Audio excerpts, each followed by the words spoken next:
be sure, and it's gotta be soon, and it's gotta be larger than life, larger than life.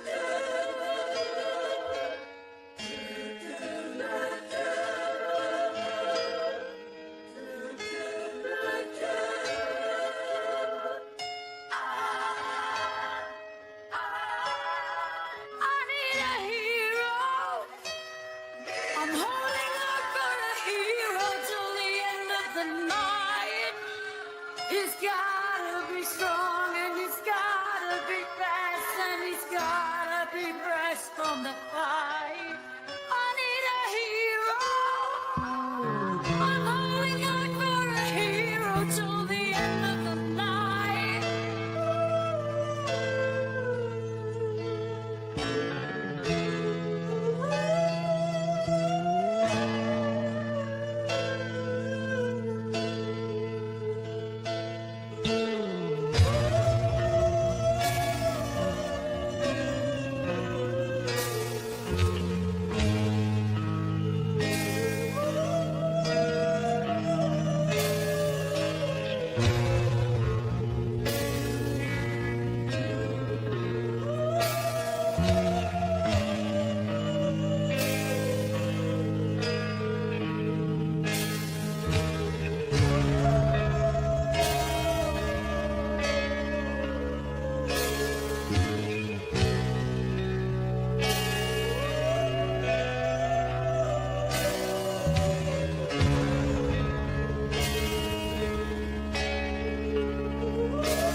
Oh, what's going on, YouTubers? For ladies and gentlemen, it's the Natural Born Trailer here. Welcome you all to Being the Asylum.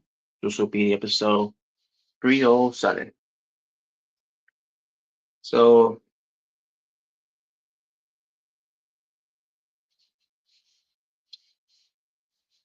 um, let me first start off by saying, in loving memories to Bonnie Tyler. For those that don't know, um, news came out that she had unfortunately passed away at the age of 75. So, it's very, very sad, that she went out the way that she went out. But unfortunately, she actually passed away yesterday. But news came out that she, was confirming it and all that she's unfortunately no longer with us.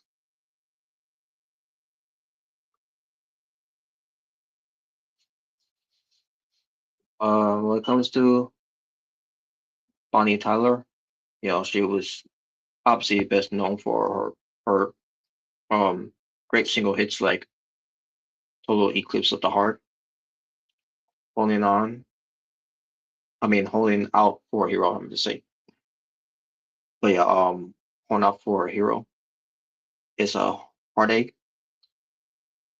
If you were a woman and I was a man, it'll just name a few. So the thing about what happened with Bonnie Tyler was that she was not doing very well. Basically, what happened was this was like about a couple months ago that she had to go on like emergency surgery to a point where she was put into induced coma and it wasn't getting any better at that time. The course at that time was she suffered a cardiac arrest during the procedure of it, and all of a sudden you know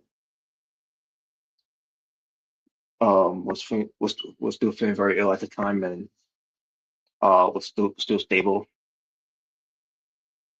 Then yeah, like a month ago, she ended up waking up from her coma, but was not doing very well, unfortunately. Then we got the news, in July on the 8th. Well, again, the media didn't already know about until they were told. So yeah, so unfortunately she's no longer with us, and again, age of 75. And yeah, all I can say is, rest in peace to Bonnie Tyler, and she'll never be forgotten. May she live, for she is one of the legendary singers before our time. And may she, rest easy with the Lord, and in in heaven of pearly gates.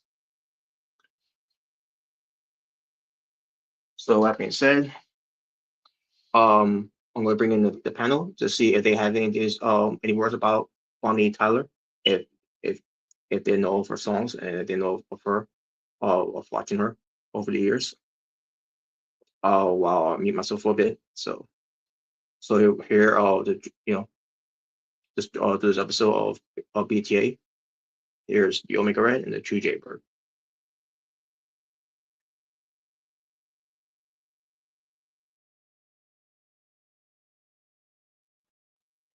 What's up? What's up?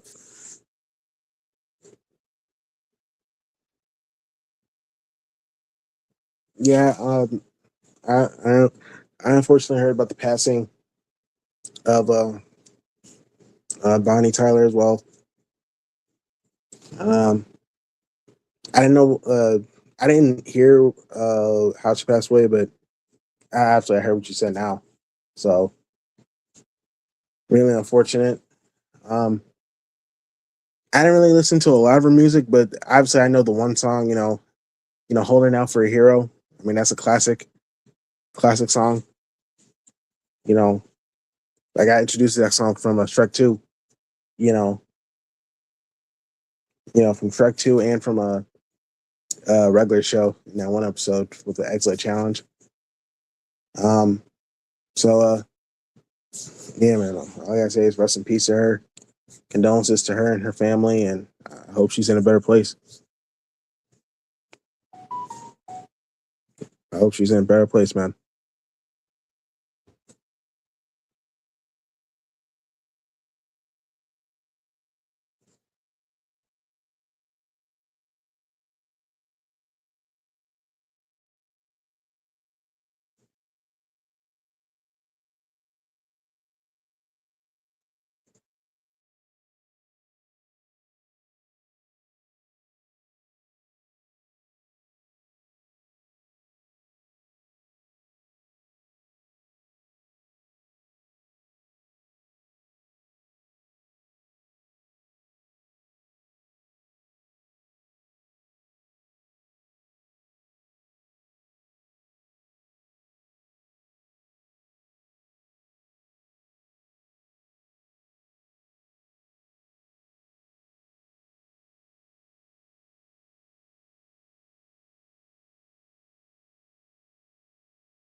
Yeah, sorry about that. I was a little occupied with something, but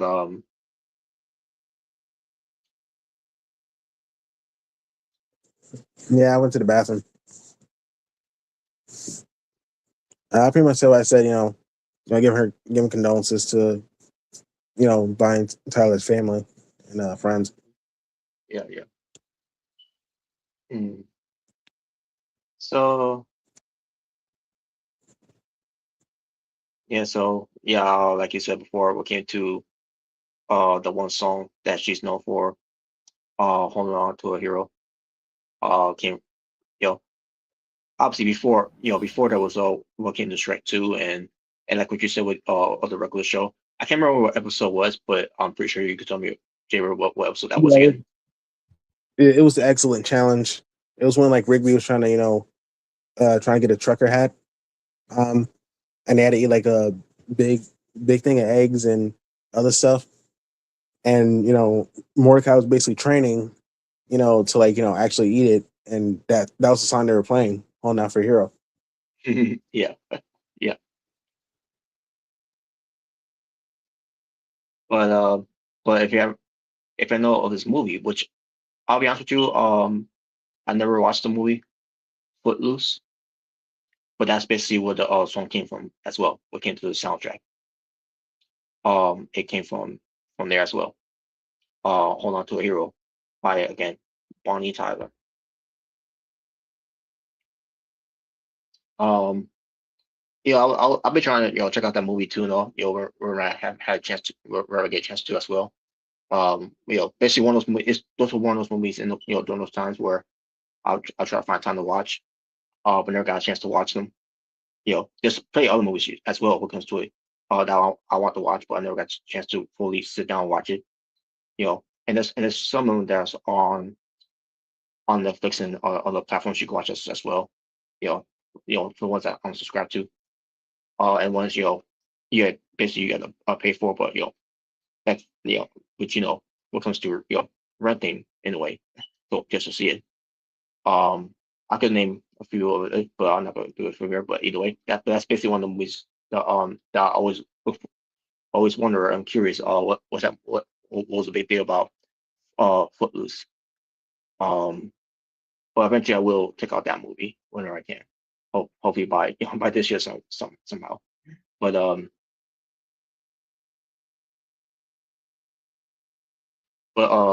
if you ask me which is my all time favorite song of all time coming from Bonnie Tyler is Eclipse of the Heart. Just from beginning to end, of it all. And then next to it will be obviously Holding On to a Hero. And to me that's to me was one of my favorite two of my all time favorite songs from her.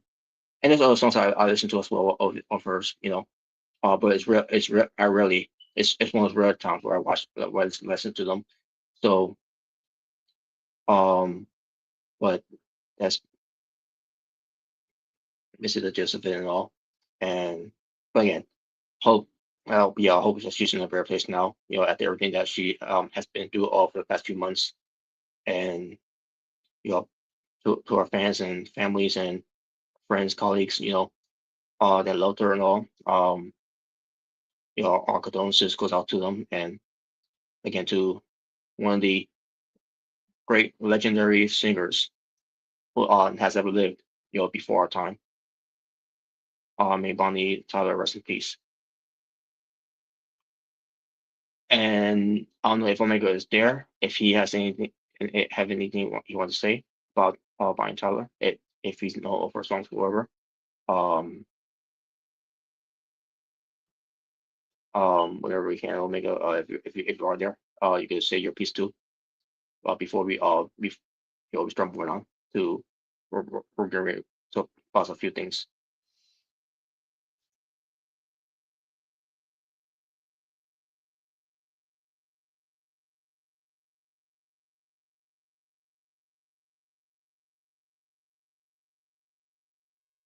I'm probably getting this Smarky Snacks.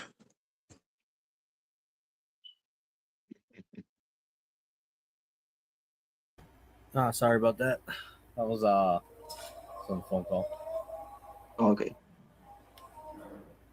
Still playing out my SummerSlam weekend, so that's what I'm doing. Awesome. Okay, awesome. But no, I mean, yeah, it's sad. Sad that another one lost. Another talented singer.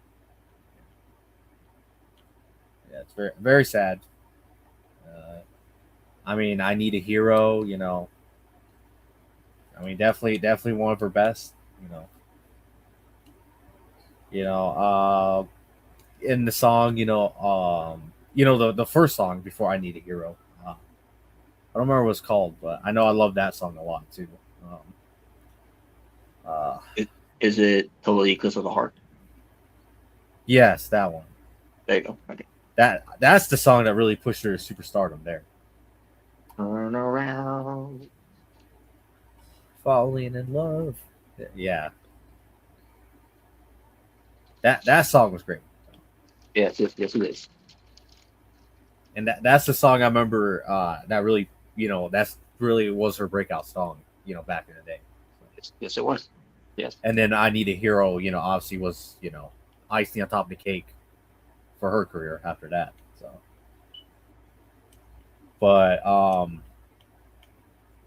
yeah, man. I mean, it sucks that she passed away. I mean, she definitely had a very successful career in the music industry. So, rest in peace to her. Rest in peace to Bonnie Taylor. So.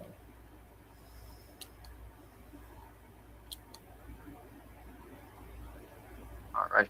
There you go, man. That definitely had way more talented than half the artists today. So. Oh, they couldn't touch her on the mic.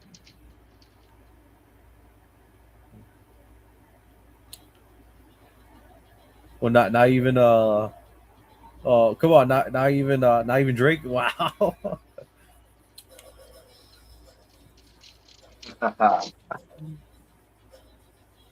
Well, Drake is in his own atmosphere.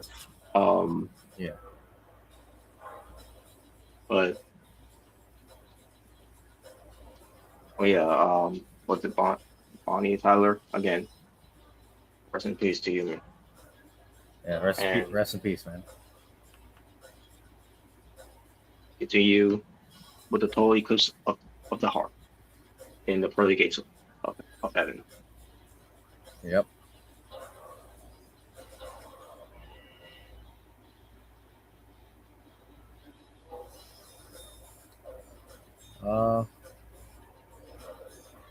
Yeah, I mean that's really all I gotta say. Really, I mean I got nothing much else to say.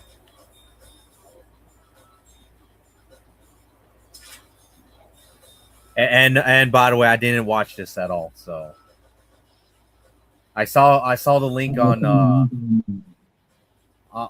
because I think CJ posted a link like I think they had it on free on YouTube, but I didn't get to see this at all yet. So yeah, I was planning on watching it. Then I saw the link for BTA came out. I'm like, oh shit. So Yeah, I didn't get a chance to see it. yeah, Yeah, I so saw like a little clip of that. I won't go full details, but I'll just give you. I know there was a lot of stuff that came out. Lots of stuff. Hey, you know what? I'll give props to for this for once. Props on Karen Jarrett at least actually actually wanting to be interviewed on what happened. So I agree. I'll at least give her that. There's a lot of people in the wrestling industry that don't have the guts that she did. So because a lot of people in the wrestling industry would be like, "Oh, I don't want to talk about it. I never did anything wrong." And it's like I'm glad she did. Unless there's someone. Yeah, bro. Yeah, Well, I know what you're talking about. Well, not him. More so someone else that did want to participate. But I don't want to talk about anything. Oh, I never did anything wrong. I don't know why they're all saying that about me. That's a bunch of lies. Yeah, you're gonna get those type of characters like always. Oh yeah, definitely. But yeah, again, I don't know why he was saying this about me. We always got along. Yeah, sure. The same old shit, basically. Same old shit. But the producers, they're obviously they know what they're doing. It's just like they knew what they're doing when they had these two on here, previous Dark Side of the Ring seasons. Oh yeah, Cornette and Russo.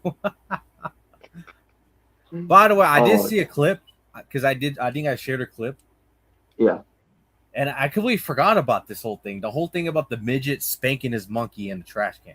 Oh. I completely forgot all about that until I saw on the Dark Side of the Ring. I had no idea that was the thing when I saw it. You didn't see that? You didn't see that in the Dark Side of the Ring episode? What? No, I did see it. I completely forgot this. So one of Shitstain's great ideas, Russo, one of the great ideas to have on TNA, he literally did a segment where there was a midget guy literally beating his meat inside a trash can. Yeah.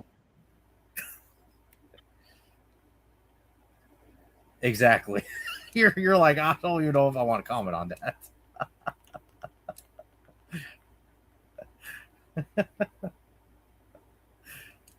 I know Jalen's a loss of words because he's like, I don't even know if I want to say anything about that. What is it to say about it? Like, this is the first. That's weird. When I first saw that on that Dark Side Ring, dude, I remember I watched that little clip and I'm like, dude, I completely forgot all about that shit. I literally completely forgot all about that. I didn't know that was a segment. To be honest with you. And then Russo's like, oh yeah, I know, bro. Yeah, we gotta be different from the rest of TV, bro. Oh, Jarrett. Oh, he was an idiot, bro. He wanted everything to be 1970s Memphis, bro. Like, yeah, he wanted to be wrestling. God, man, I hate Russo. I hate him. Yeah, I hate you, Russo. I hate you. You and me both. Yeah. You heard that part too, Robert, when he was like, oh, Jerry. Oh, he wanted to make everything all 1980s wrestling, bro. Yeah, he did. He did say that. I like, dude, because this is a wrestling show. I forgot he said Mid-South. Right? That's what he said. Mid-South, 1970s Mid-South. Yeah, something like that. Yeah. Oh, like what's Fucking wrong? idiot. I was thinking, what's wrong with that? Mid-South was great back in the day. What's wrong with Yes, that? yeah. Which obviously he doesn't know what Mid-South is. He never I'm just watched saying, them. what's wrong with Mid-South and Memphis? I thought they were great wrestling shows, especially when you watch it back then. So, Listen, I understand I'm wanting to just have like saying. characters. Listen, I understand I wanting to mean, have characters and story, story yeah, driven that's stuff, one but thing. like, I mean, but I think, but but what the I hell don't. does a midget whacking his meat in Yeah, the trash can got to do with wrestling? what does that do for the story? Like, what does that do? I think Vince Russo just tried to make everything MTV. I think that's literally what it was. I think that's probably what it was, because that was during that Then time again, of the story, MTV hell, was. even one of the former WF writers that worked on the Russo basically said that Russo and what's his fucking face, the other dude, Ed Ferrara. yeah, Ed Ferrara, like all those guys would ever do is just watch Jerry Springer and then try to base wrestling shows off of that. Pretty much, wrestling. yeah. You're right. Yeah, I mean that's what I mean. Isn't that what Vince Russo did? Like for Actura, like I mean, hell, I Yeah. remember Yeah, I him remember and Vince Ed McMahon. Ferrara would sit Yeah. there, just watch Jerry Springer and just copy stuff from Jerry Springer and then use it on as a wrestling angle. Yeah. I mean, it worked for Actura, but not for like TNA. It's not going to work this current day. Oh no, especially TNA wrestling is supposed to be about wrestling. It's not. It's supposed to be different from the sports entertainment world of the WWE. And obviously this is a well-known story too. Vince Russo is the reason why Jeff and Jerry Jarrett had a falling out years ago. Yeah, pretty much. Oh really? Yeah, he's the reason why. I forgot about that. Obviously, you know how the times have changed. Obviously, I don't think Russo and Jarrett like each other at all anymore. No, of course not. Yeah, I'm sure not. But he's a traitor, bro. I wrote him. I wanted to be a star, bro. I mean, I shouldn't be too surprised because like this is the same guy that booked a blindfold steel cage match in TNA. a blindfold steel cage match. That's right. Or a guy who and wrote the a whole fans- Monday Night Raw, and every single Raw match had a DQ finish or something like that. Yeah. And then his excuse of why there was so many DQ finishes was DQ SMUQ, who cares? Mm-hmm. No one care. Nobody cares. Nobody cares. Nobody cares, bro. I think Cornette said that's the first time those two actually got at it. It was because he said that to him. Yeah, that was the very first time they actually went at it with each other. Because he was trying to reason with him, about saying, you should be doing too much DQs, man. It's lazy booking, Which it is lazy booking. Yeah. It is lazy booking. That's like me booking a show and having every match be a garbage indie mud show match. Dude, that's like having a Monday Night Raw like every match is like a count out victory, or like like Yep. like what are we doing? Or every match ends with a bloodline beatdown. Like what? Yeah, it's like Like I'm sorry, but what the hell does the bloodline got to do with Penta and Ray Phoenix or something like that? Yeah. What does the bloodline got to do with Danhausen and JD McDonough? Exactly, it makes no sense. Like, why would you do that? Mm-hmm. Yeah. And also, storyline wise, why would Roman Reigns care about Danhausen or JD McDonough? Like, that doesn't make any sense. Nope. But he cursed Jey Uso. That's why he lost the King of the Ring. Oh wow. Jey Uso, you are cursed. Cursed. Yeah, we just didn't see it. They didn't show it backstage. Yeah. Even though Robert loved it. I love this. Curse him. Wow. But yeah, Vince Russo, man. I just want him back. I just want him in the main event picture no more because it's a failed experiment. You're a failed experiment. Wow. Here's a question, Rob. Who do you dislike more right now, Seth Rollins or Jey Uso? Seth Rollins, obviously. Well, that was an easy pick. Because I got nothing against Jey Uso. Come on, don't you want to eat with him? But you won't call me dead eating though. Wow. You got me dead eating. Wow. But yeah, Vince Russo, man. Honestly, dude, I think he was kind of worse in TNA, to be honest. I mean, at WCW he was bad, Yeah, but but TNA was worse. It was I definitely think worse. TNA was At worse. least in WCW, there were some people still trying to fight back against them and say, "Hey, no, it's a terrible idea. We're not doing this." Mm-hmm. At least To a certain degree, yeah. but in TNA there was nobody there to There was stop nobody. from crossing the line. Yeah. Basically, Yeah, that's why we got, like I said, the blindfold steel cage match. Didn't Vince Russo like book the reverse battle royal? Like, Reverse battle yeah, royal. he did that. Reverse ladder match. He also did an Yeah. angle where something about how Sting and I think Hernandez at the time were getting to the brawl, and then who have a finish, and then it confused people because it's like, wait a minute, why is there a finish? The match never started. Like that doesn't make any sense. Mm-hmm. Which is like, it doesn't make any sense. Like, what? And Vince Russo also did the blank drug thing, right? Yeah, the blank drug. Yeah. Yeah. It was like, yeah, bro. I mean, I'm not surprised. I wonder if they're gonna show that in the next Dark Side of the Ring episodes of TNA wrestling. I think they might. But then again, Probably. it should have been shown from from part 2. Well, of course, two people you got to have in here is Vince Russo and Jim Cornette. Yeah, I guess. I wish they got Dutch Mantel. I think the reason why they couldn't get him because I think it was around that time he was dealing with some health at the time. Yeah, I'm assuming. Well, I heard apparently they got some of his podcast clips. Apparently, Dark Side. Which I'm pretty sure will be a lot more for the third part for next week.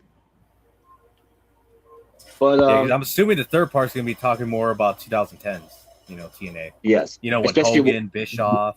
Yeah, especially when they show Jeff Hardy from 50 Row. That's going to be the big talking point. I can't wait for that. Yeah.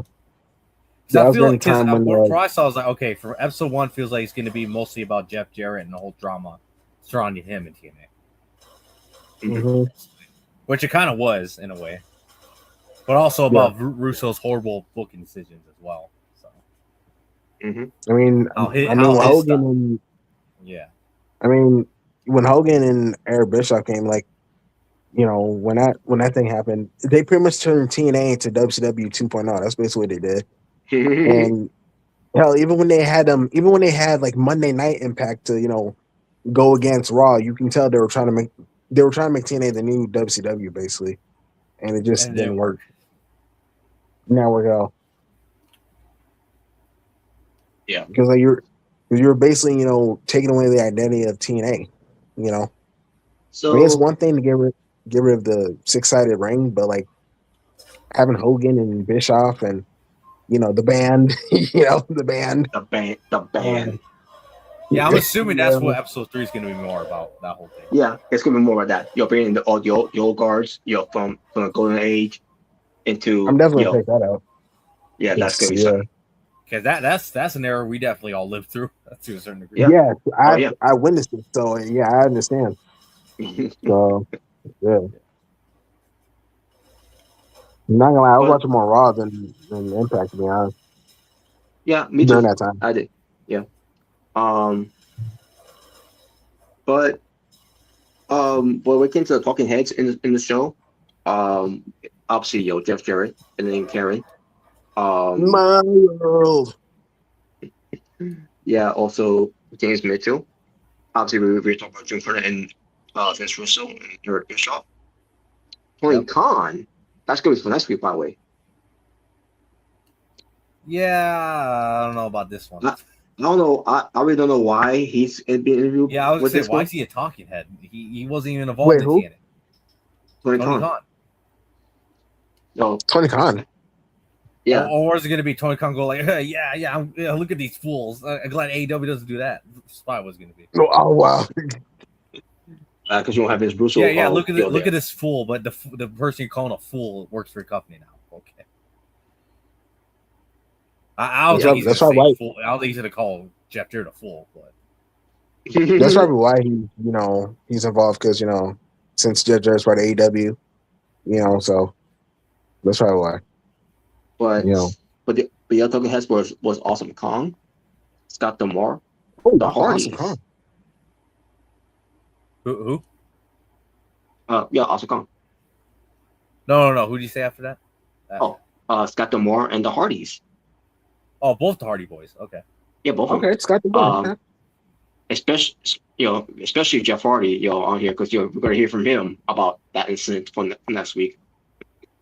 I don't think he's ever told the full story of what happened. Well, this is his chance to do it. So, I D'Lo wish Brown. one person they could get on here, Sting. That'd be another person I wish they could get. Yeah, that would be something. Sting would have been on here too. Sting. I wonder. I think Samoa Joe might be in the next episode. I would assume Samoa Joe, maybe. Because I know he's going to be on an episode about him and what's the other guy's name? Oh, Michael Butcher. Yep. Yeah, I know he's for sure going to be on that one. But you know another guy I wish they can get on? AJ Styles. That'd be definitely one guy I wish they could. That would be something if AJ was on it too. That would be cool. But I don't think they're gonna have like WWE contract. But WWE, yeah, WWE, yeah. So probably not gonna happen. Well, because unfortunately, I don't think AJ's under a Legends Con deal, isn't he? I don't think so. At least I don't think he is. So I'm not sure. Yeah, keep in mind too. Yeah, keep in mind too. He was still active as a wrestler while they were still doing this filming of this season. Oh yeah. That's yeah, that's right. So yeah, he might be on a Legends deal now, for all we know. But. Yeah, probably. But also D'Lo Brown, Scott Steiner, and some guy named David Hashadi. I never heard of him, but he apparently he's been involved with TNA since the beginning. Was he okay, so he's like a producer or writer or something. Yeah, I don't remember if he's if they say he was a producer or a writer, whatever. But he did work behind the scenes with TNA. I don't know if he was even a wrestler. But that dude was a wrestler. Yeah, I'm just saying. I don't know if he was a wrestler. If he was even a wrestler either. Yeah, I have no idea. I never heard of him. I never heard of him. I'm like, who's this guy? Who's this guy? He's basically the only person that was working with his. I didn't know who it was. So. I don't know. I don't know who he is. So. Yeah. So I couldn't tell you because of that. But part one basically featured a lot more when it comes to Jeff Jarrett and his dad Jarrett. Basically how they came together and formed TNA. Well, most but that was like someone from someone from the very end there. So they'll try to cover they was basically covering from the beginning of how Jarrett became a wrestler and a promoter. And it's about how the grandmother was a promoter of the Jarrett family. And Jeff Jarrett's grandmother? Yeah. And then Jeff Jarrett, who started the business as a referee, which I don't remember if I knew about it at the time, but yeah, apparently he was a referee before he lost the boots. I think I remember hearing that, but obviously that was way back in the day, way before TNA. Yeah. All that. And then they focus on him when he became Double J, JEWFJR. And the words of Robert, double trash. Jeff Jarrett. Well, yeah, let me try again. JEWFJARRETT. That's double trash, Jeff Jarrett. Yep. Never drew a dime. Never drew a dime. And then when it came to him singing, I cannot wait to be alone with my baby tonight, even though it was really Road Dogg who sang that. It was most likely Jeff Jarrett lip syncing. Yeah. Why, you don't think Jeff Jarrett's a good singer? Wow. Well, he's not really a singer to begin with. Road Dogg is. I'm not saying Road Dogg's great. Come on, Robert. He's from Tennessee, though. Yeah, obviously. But doesn't mean he's got to be doesn't mean he's Elvis Presley. Elvis is from Tennessee too, isn't he? Oh yeah, I think so. If I recall, I can't remember. but yeah, but they also we came to him, getting away from that gimmick, and they became, when he cut his hair short, and the whole "don't piss me off," Jeff Jarrett. Slap nut. Well, that's not till he got WCW. And then he talks about, and then this is what he got me here, where he talked about Platinum with Owen Hart, which I didn't expect them to talk about Owen Hart here. Well, I think he basically said it was one of the reasons for leaving WWE at the time. Yeah, it was one of the reasons because obviously, his best friend died in that company, and he got emotional talking about it, and even I got emotional talking about when he talked about that part, because again, it's just reliving that thing again. It may also make me wonder too, like where was he when he did this episode of Owen Hart back in season 2, and then when it came to him talking about it on Ariel Helwani and Chris Van Vliet's show, he basically wasn't sure if he wants to be part of that Dr. Ring's show, because he wasn't really a fan of it at first, and then the moment he saw the Owen Hart episode, and then he thought he did a very good job with that, and because the producers, I think they may have asked him if he wanted to be to be part of it, to talk about it, because it was weird when we watched the Owen Hart episode back in 2020, where Jeff Jarrett wasn't on there. Now I didn't think of it at the time, but at the same time, because Jeff Jarrett obviously was a long time friend of Owen Hart before they got to WWF, where I know and it never came together, where in my mind, where why Jeff Jarrett wasn't protected in it, for someone who was a very good friend with Owen, and was very distraught when his buddy passed away. The way that was done, the way that was handled. Mm-hmm. But then so Jeff Jarrett, now that he's on this Dark Side of the Ring season now, for season 7, talk about TNA. You cannot talk about TNA obviously about Jeff Jarrett, because TNA was his baby. But that's basically the where he brought the whole thing with Owen passing and all that, and again it's just back memories of me again when it comes to it.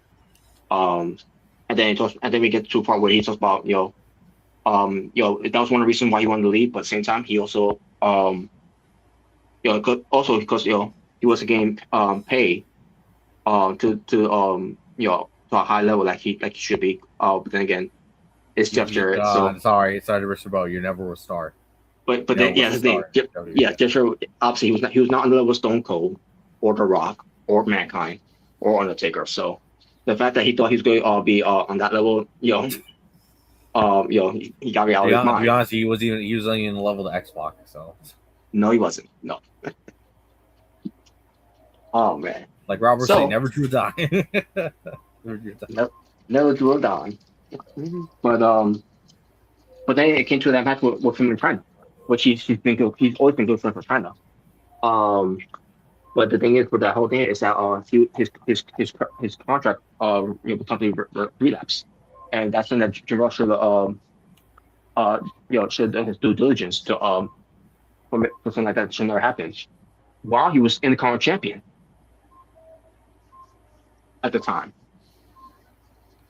And basically, this the story has always been with Jeff Jarrett, with this McMahon, that he held up Vince McMahon if he doesn't pay him. But he explained in his Dark Side of the Ring episode that Vince McMahon didn't have to pay me, and I didn't have to work on that night. But but at the same time, he has belt with him, and this man was worried that I guess it's just my mind. He was worried that Jeff Jarrett was going to do what Medusa did, with the belt. Just like he was afraid of what Bret Hart would have done, with the belt if he would have left with the belt back in 1997, which is why he did what he did.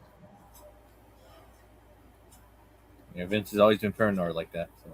Yes, he has. Well, I don't blame him. I don't blame Vince for that, because of what Medusa did.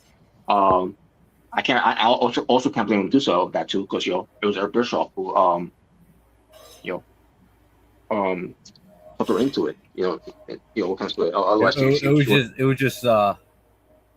was just Russo who tried to claim that he didn't know. It was just Russo who was like, "Oh, I came with it, bro," even though he didn't know what double cross was. Oh yeah, but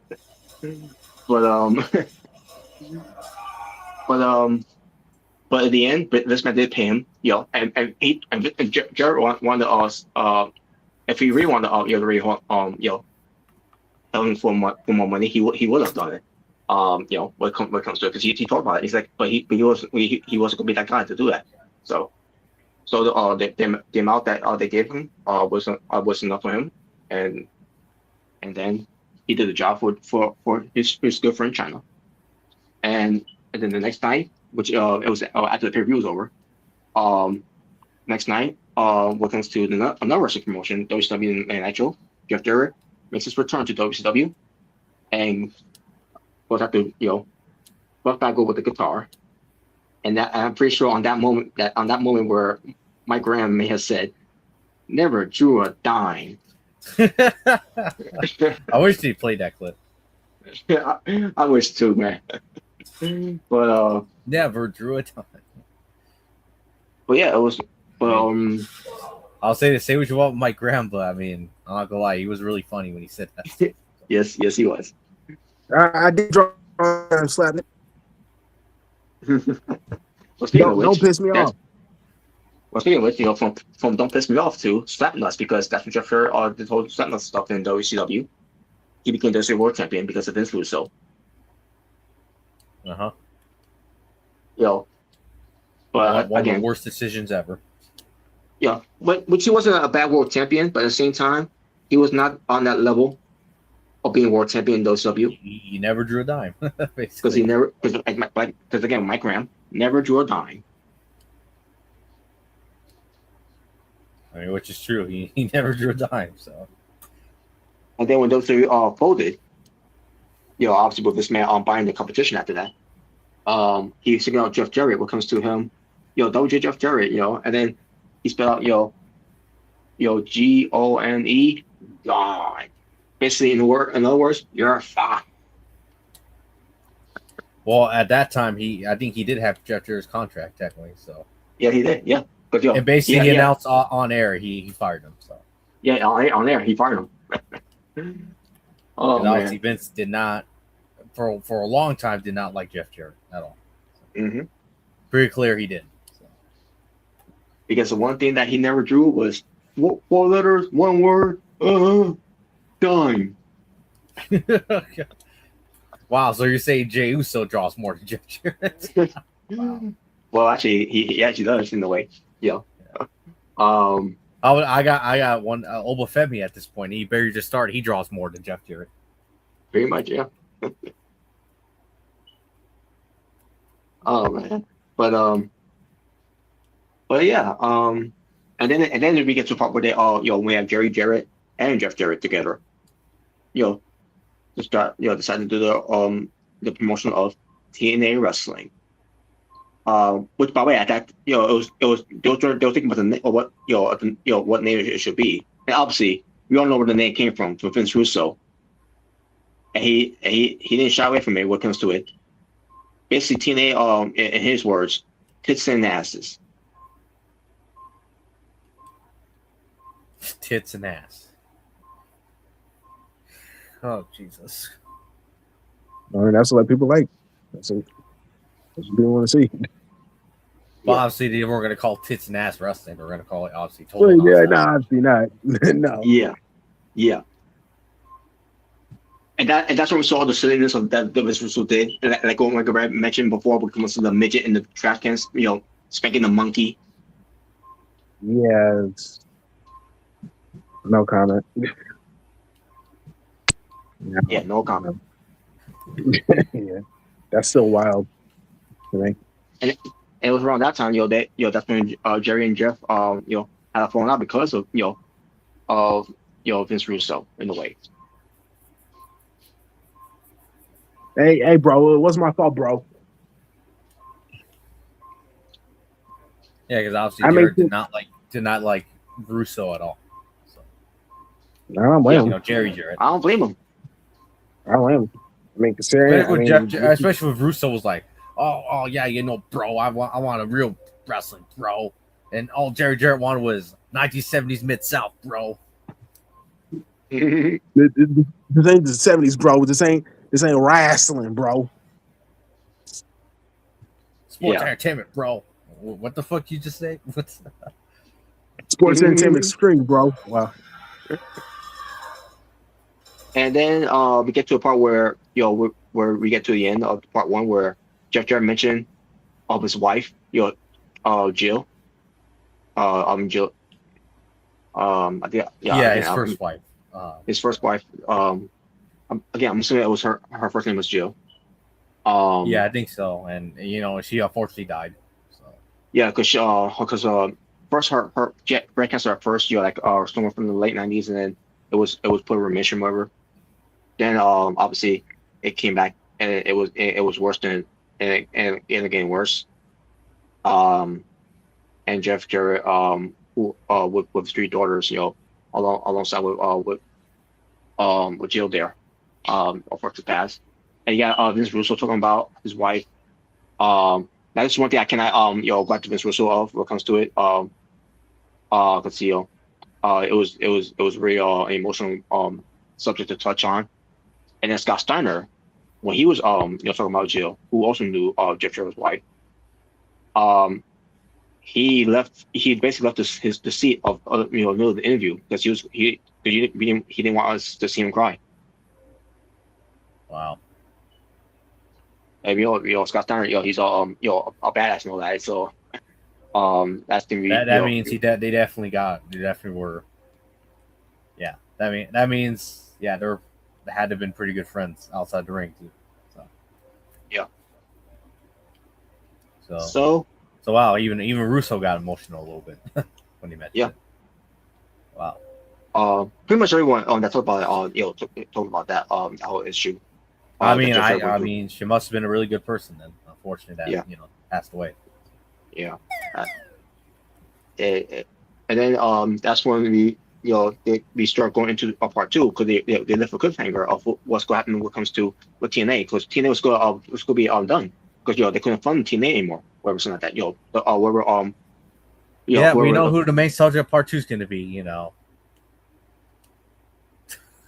Yeah.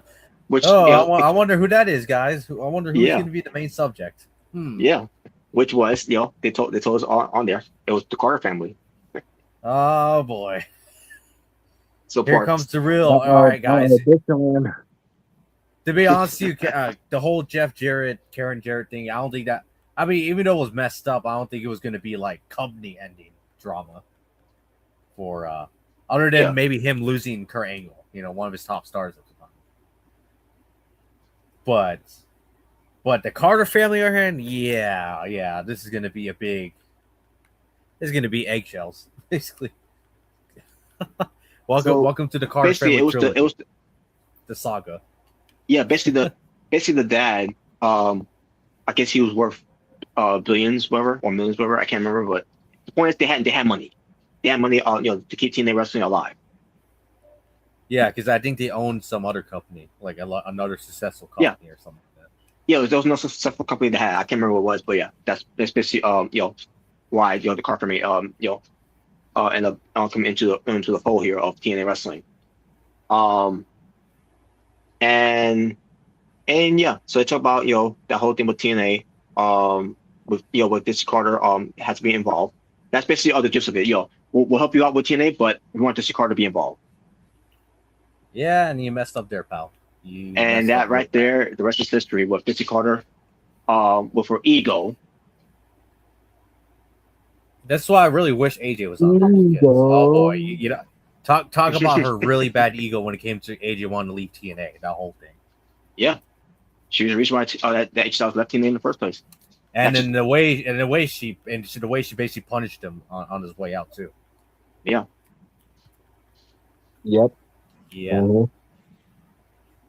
So one of the worst things ever for TNA, Dixie Carter. And she had a weird obsession with Vince Russo of how he wanted to present pro wrestling.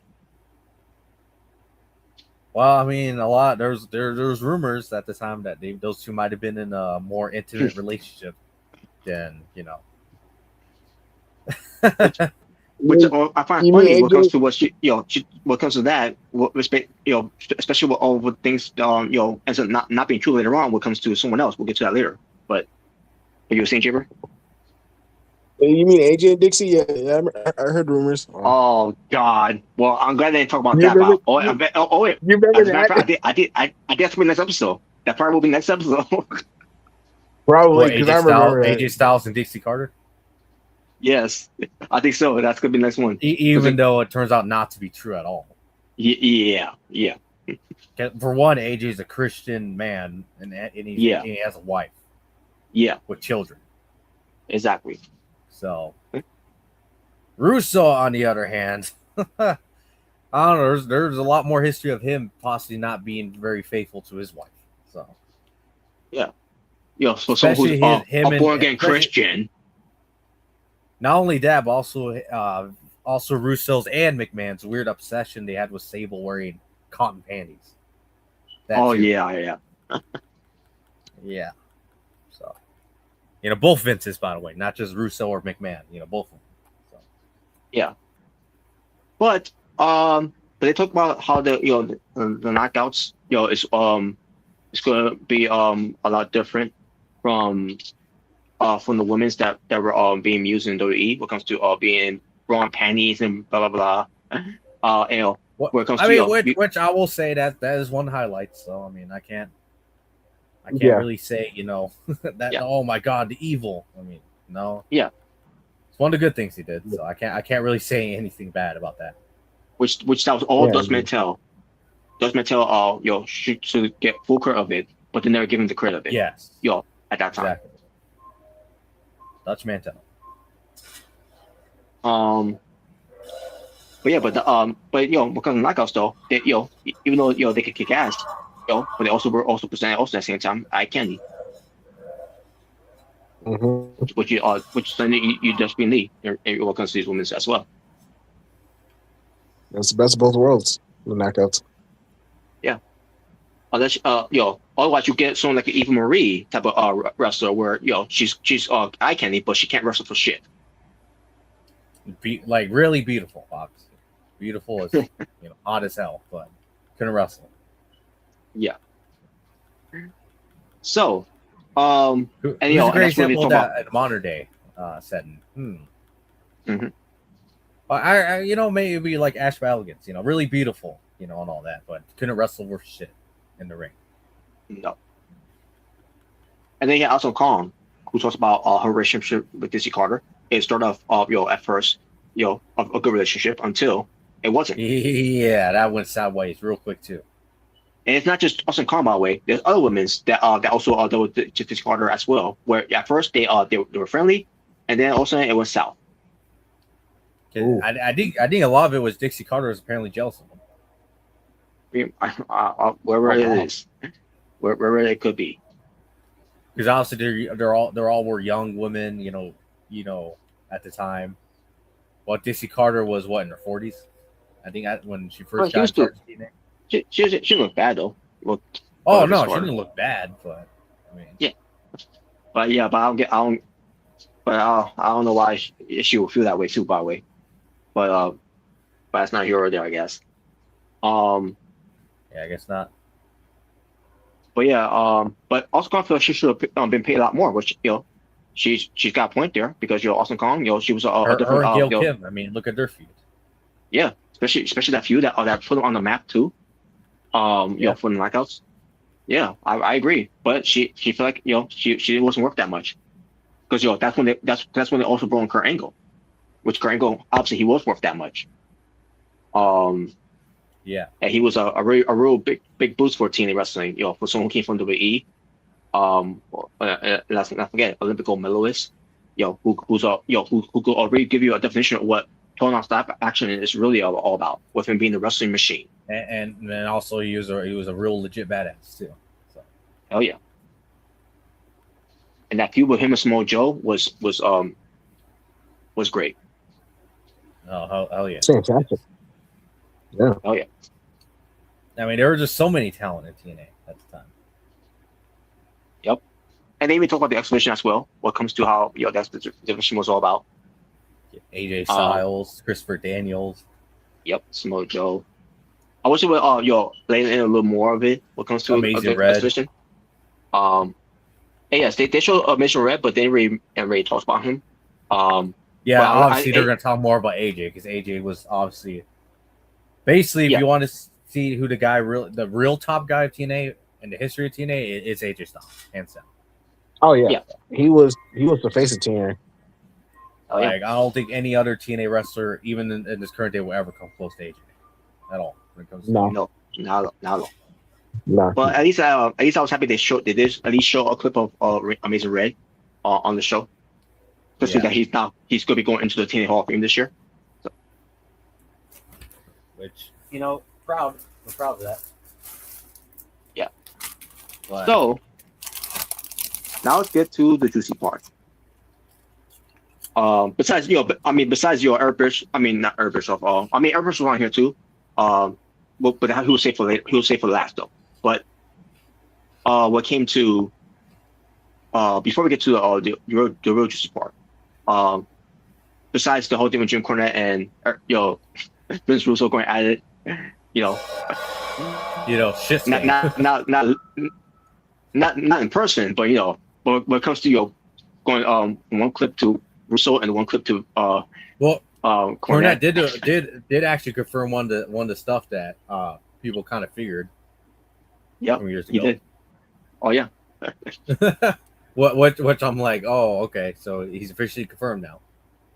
Yeah. Well, when he mentioned it, I thought it was hilarious. The way he said it, I think something. That basically that Russo called the FBI and Cornette. Oh my god! And over wrestling, it's all, you want to you're talking me over wrestling. It's just wrestling, bro.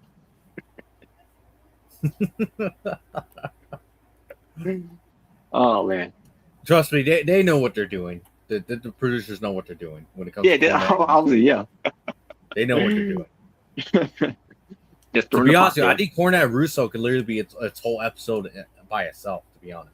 Yeah, I agree. Yeah. And you know what? That should be the season premiere for the next season. I would enjoy that. So I'm like, dude, I'm gonna enjoy this, right? I'm gonna. Oh yes, definitely. Sit back and enjoy this of Cornette and Russo just going at it for a whole hour. It's gonna be great. Yes. But then Karen Jarrett. Oh, here we go. So obviously Karen Jarrett was brought in because now obviously she didn't want to be on TV at all. Period. When it comes to being a character, because we did see on TV before. If anyone remembers, Mrricanjay was first signed to WF at the time, 1999. He was one of the guys in the front row, and you saw Karen Jarrett there. At the time, Karen Angle. And she had short hair at the time. And Karen Angle, was going to be in this angle where he's got take a American flag off his nose to get money from this guy, Tiger Ali Singh, which by the way, you want to talk about a guy who never drew a dime? He's also a definition of who never drew a dime either. Oh yeah, Tiger Ali Singh. Yeah. Yes. Well, I sometimes forget that he exists. I remember that segment though. But yeah, obviously he went nowhere. Obviously, because he wasn't good. But they basically try to make him like that Ted DiBiase. Comes to he's got money and he's gonna pay you, but you gotta do this, to embarrass yourself. But but the point is, Karen Angle was on TV before being on TV, but she was not a character. She was just being a fan. In this case, because they're bringing Karen Angle because Karen Angle is going through a separation at the time with Karen Jarrett. So Karen has to be there for Kurt Angle, even though she didn't want to be, but she was getting paid, so she's like, why me, but so there's this whole thing where where Karen mentioned on here that they were separated at the time, you know, and she basically was the anchor to make sure he's doing good. At the same time, he wasn't, because if anyone's seen how Kringle was during those times, if you ever heard of the term of perk angle, that's basically what you saw with Kringle there. Yep. Mm-hmm. I want to send He has TNA. it best. Like after you get done with the matches, you would just literal ice packs all over his body. Yeah, and then once he gets out there, it's like he's a different person. He's just on fire for the pain. Yeah. Nobody messing with the main event mafia. Yeah. Yes. Oh, great. Yeah. I mean, hands down, one of the best to ever do it. So. Yeah. Oh, yeah. And remember, he was on a lot of painkillers. A lot. Just get through it. Yeah. And then from there, once they were officially separated, that's when I think that's when Jeff and Karen got together. As mutual friends and all that, until there was something there. And then also I think Karen was also dating someone at the time. I don't remember, it was Rocket Khan at the time. I don't think it was really mentioned, which is why it would have been something that Kringle was involved with this episode, Toss of the Ring, because I don't think we ever really heard Kringle's side of the story about what really happened with something with Cameron and Jarrett being together, especially when it comes to a company separated too. Yeah, at that time. Unless he doesn't want to talk about, because it's a real subject. We're having such subject he want to talk. That's what we want to discuss and all. I don't know. Again, I don't know if you ever talked about it before, but either way. But yeah, but everyone knew that Jeff and Karen were getting together, and then basically Karen, I think in her words, what she said about Jeff is that Jeff is a man who's built differently. Not just what comes to how he looks, but because of how he carries himself. And again, everyone knew about it when it comes to those two being together, but for a reason, delusional Dixie didn't know about it. I find that hard to believe that she didn't know about that. Yeah, you're full of shit. She's full of shit. So they were at a party. I don't remember who was the host of the party, but there was a party, and Dixie was obviously was part of that party, and then Karen and Jeff was there. Kringle's not there about though, because obviously Karen and Karen at this point they I guess they don't want to be around each other that much anymore, anyways. But Dixie at first she was she's all happy for Jeff and all, blah blah blah. Wanted to to go to Vince Russo, I guess looking to going for TV the TV tapes whatever, so that whatever that is. And she's basically then basically Vince Russo said she was kind of promo, like she was upset and everything about like why didn't you not tell me about this, blah blah blah and all that and all. And I'm thinking to myself as I'm watching, it's like, so wait a minute, all the years I've been hearing, because there's people talk about this before of it, all I've been hearing is that Karen and Jeff were having an affair behind Kringle's back, even though now I know the truth of this whole thing is that that was not the case at all, because they were all separated. So wow. Even Karen mentioned that too. Karen mentioned on this episode that they were very separated, and she didn't really get to meet Jeff until I think after they're fully separated.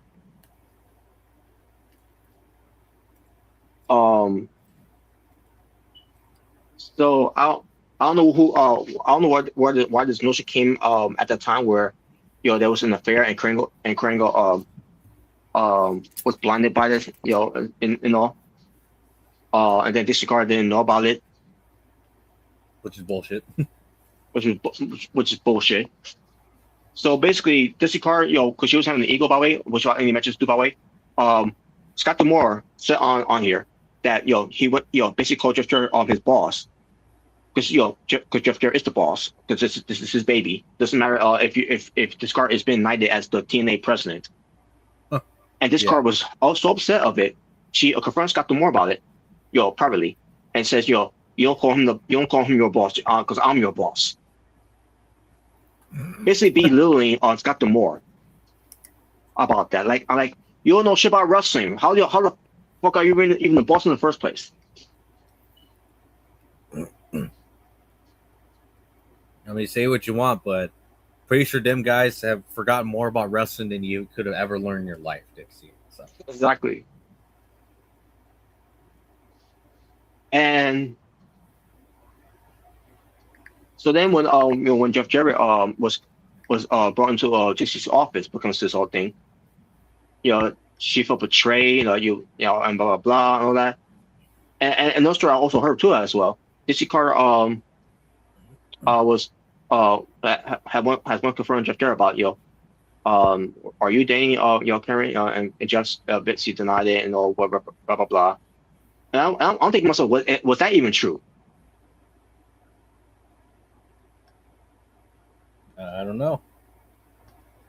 So yeah, and by the way, when it comes to Dixie Carter, was surprised that she wasn't on Dark Ring here when it comes to this particular episode, because first off, she declined, I should say, from the executives, and then when Jeff Jarrett tried to talk to her into be part of this episode, she wasn't sure, but she at the same time she didn't want to reply back to Jeff Jarrett when it comes to it. Basically, ghosting him.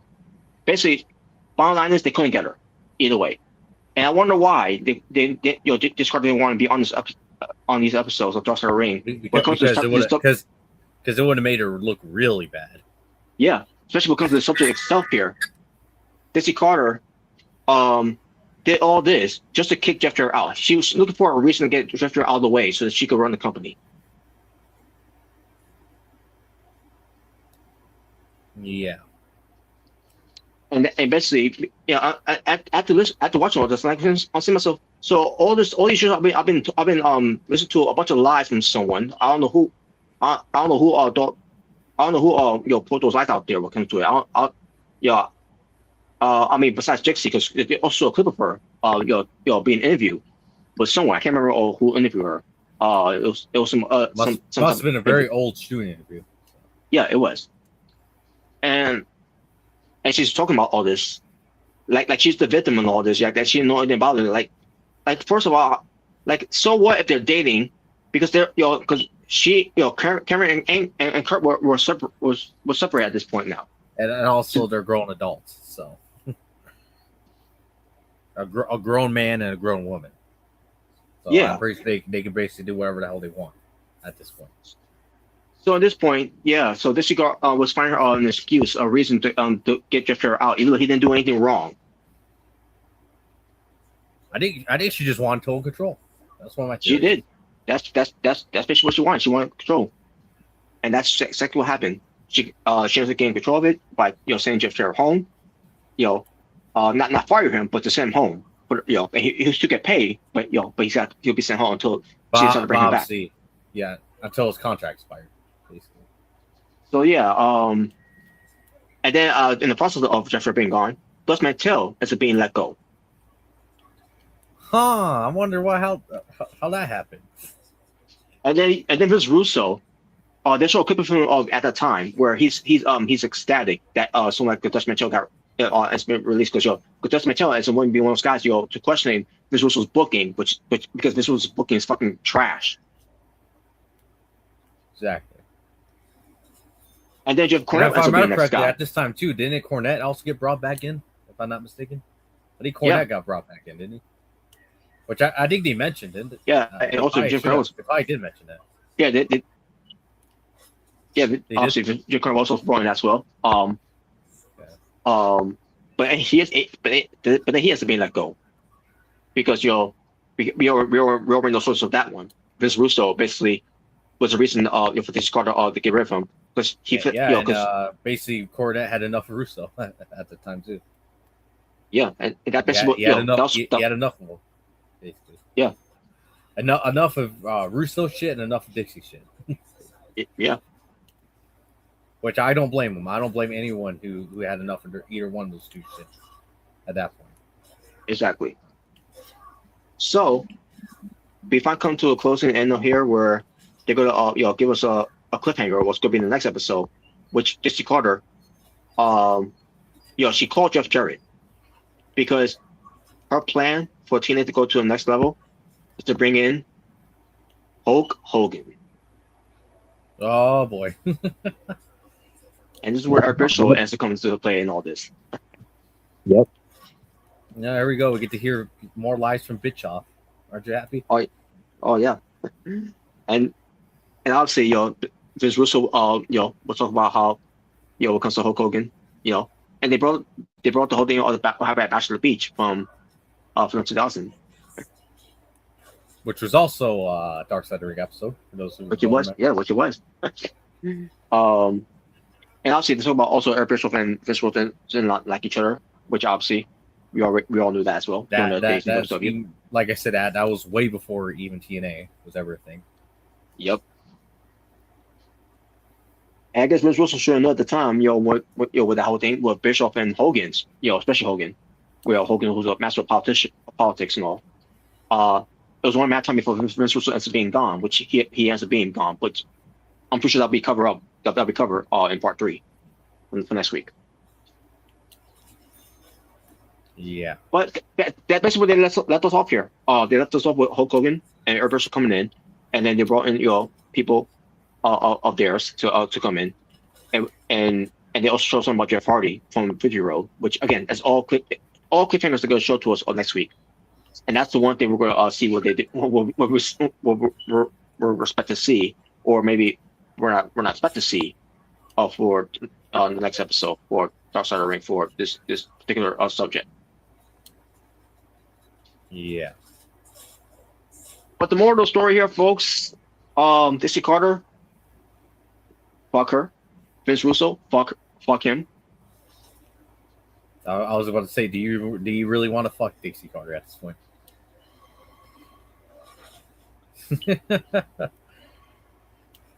Well, yeah, but I can say Omega. The reason why Dixie Carter didn't want to be on here because they would have made look like a fool.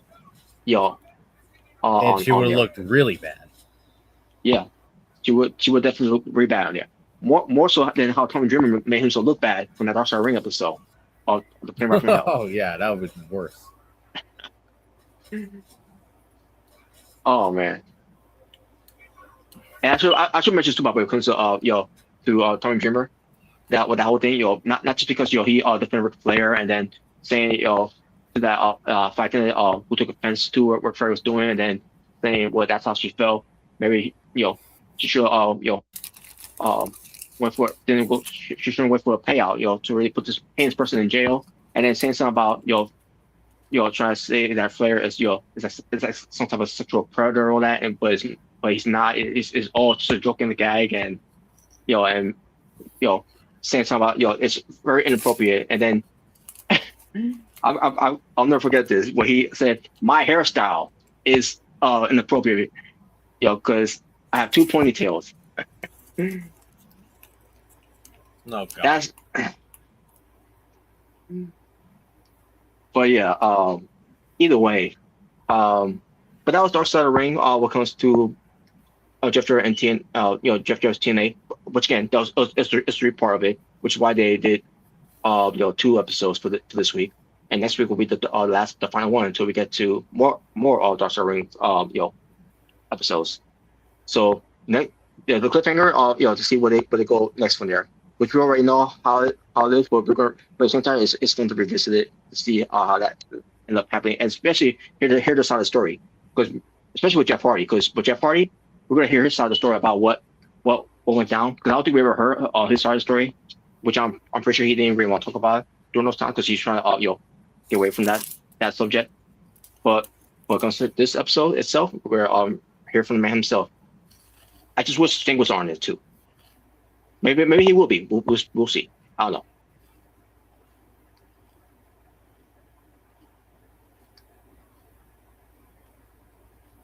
There you go. But more for next week though. Yep. But now let's talk about let's see here. Where is it? Hopefully it's on here. Basically, we're gonna talk about AEW Beach Break.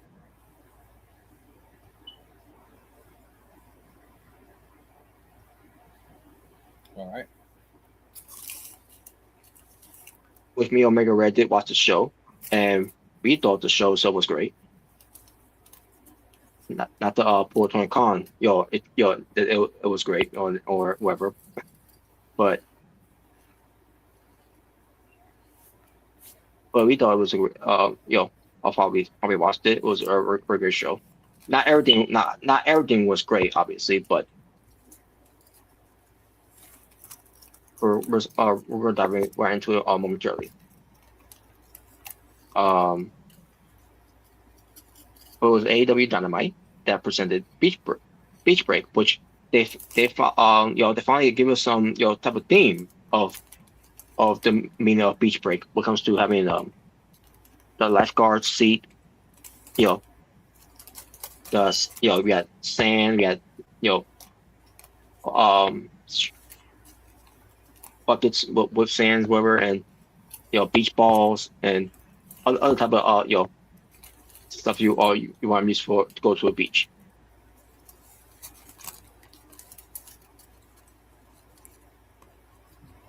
One thing that's missing was being by the water, or at least have some type of a pool in a way to make it look like like it's like you're at an actual beach in a way.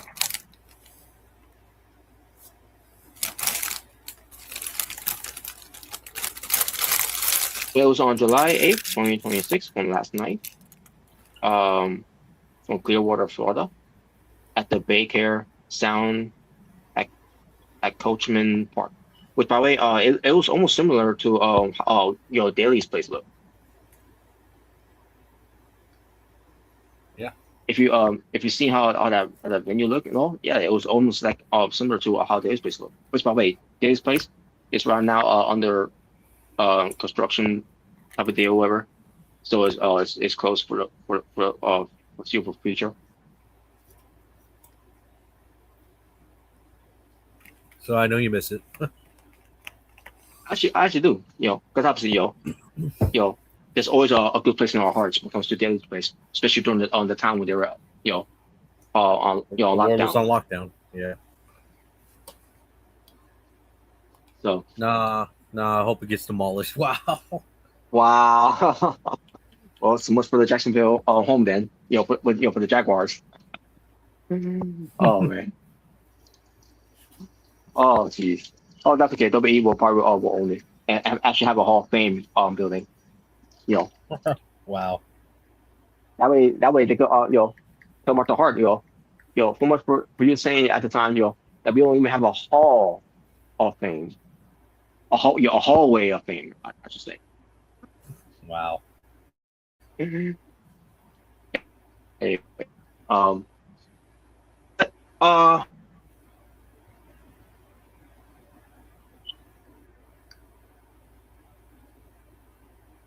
elsewhere. All right. So, yeah, Sockface looked like an idiot with that Hawaiian shirt on. Picture. At least Tony Schiavone, he's known to wear a Hawaiian shirt before, during his days in WCW. So I could give him a pass. Taz, he was great with a Hawaiian shirt. But Sockface though, he looks like an idiot, especially when him wear that mask of his. No, you're just mad. So the opening match was Generico versus Tommaso Ciampa. Generico. And I'll give credit's due here. It was a decent match. That's as far as I'll go for it.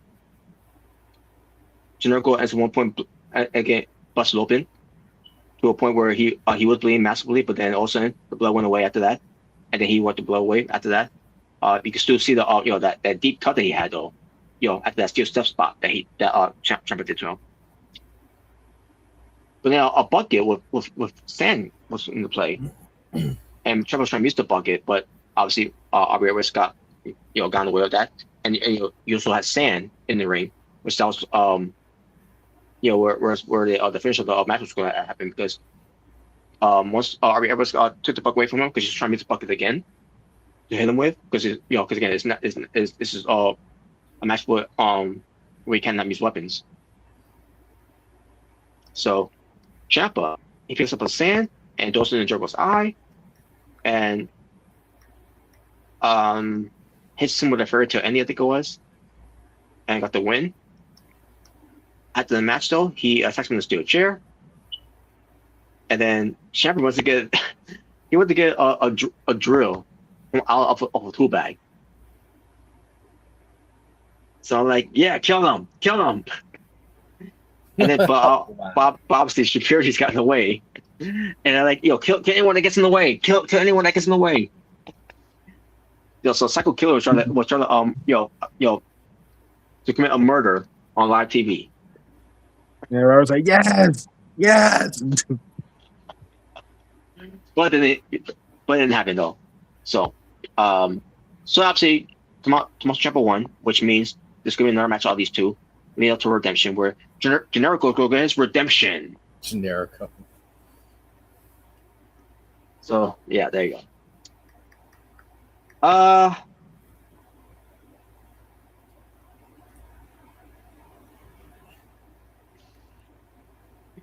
So AEW International Championship. Konosuke Tatesuka defends it against the Pink Piccolo, Cal Fletcher. The Pink Piccolo. Is that what you call him? The Pink Piccolo. Well, I guess because he's bald, right?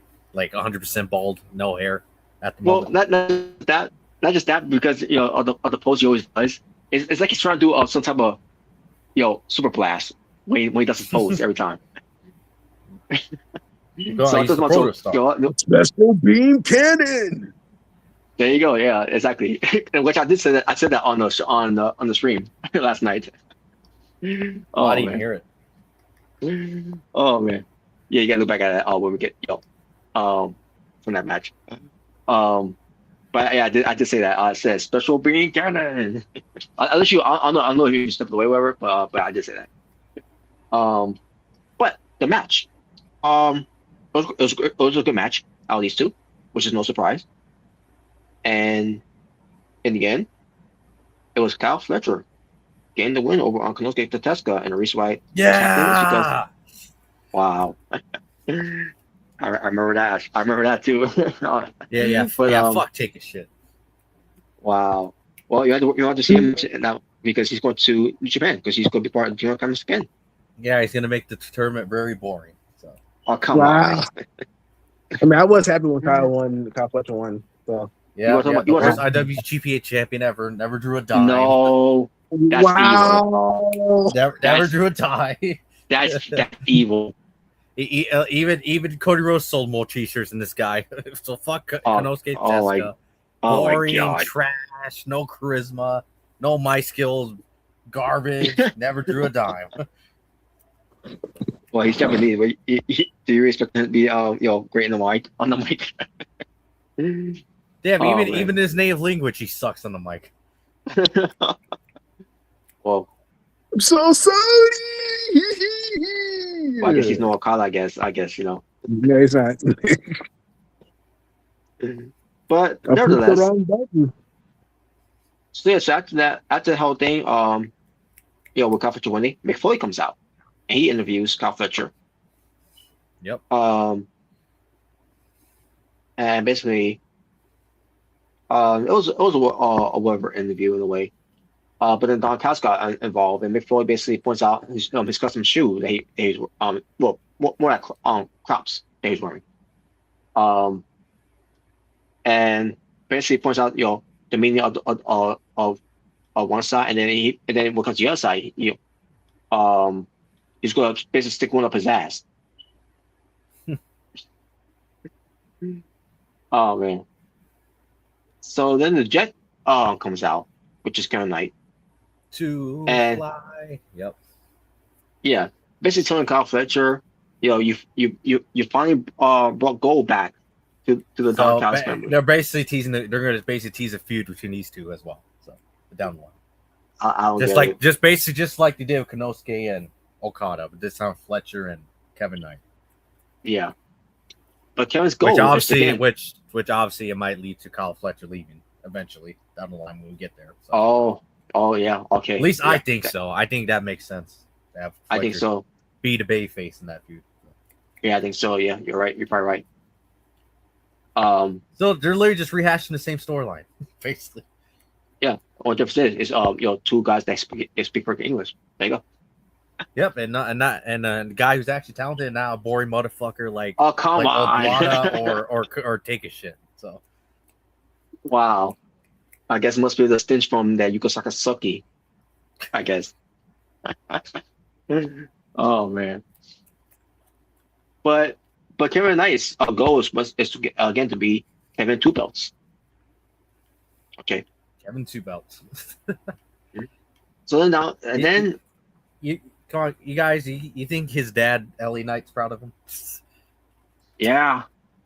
Yeah.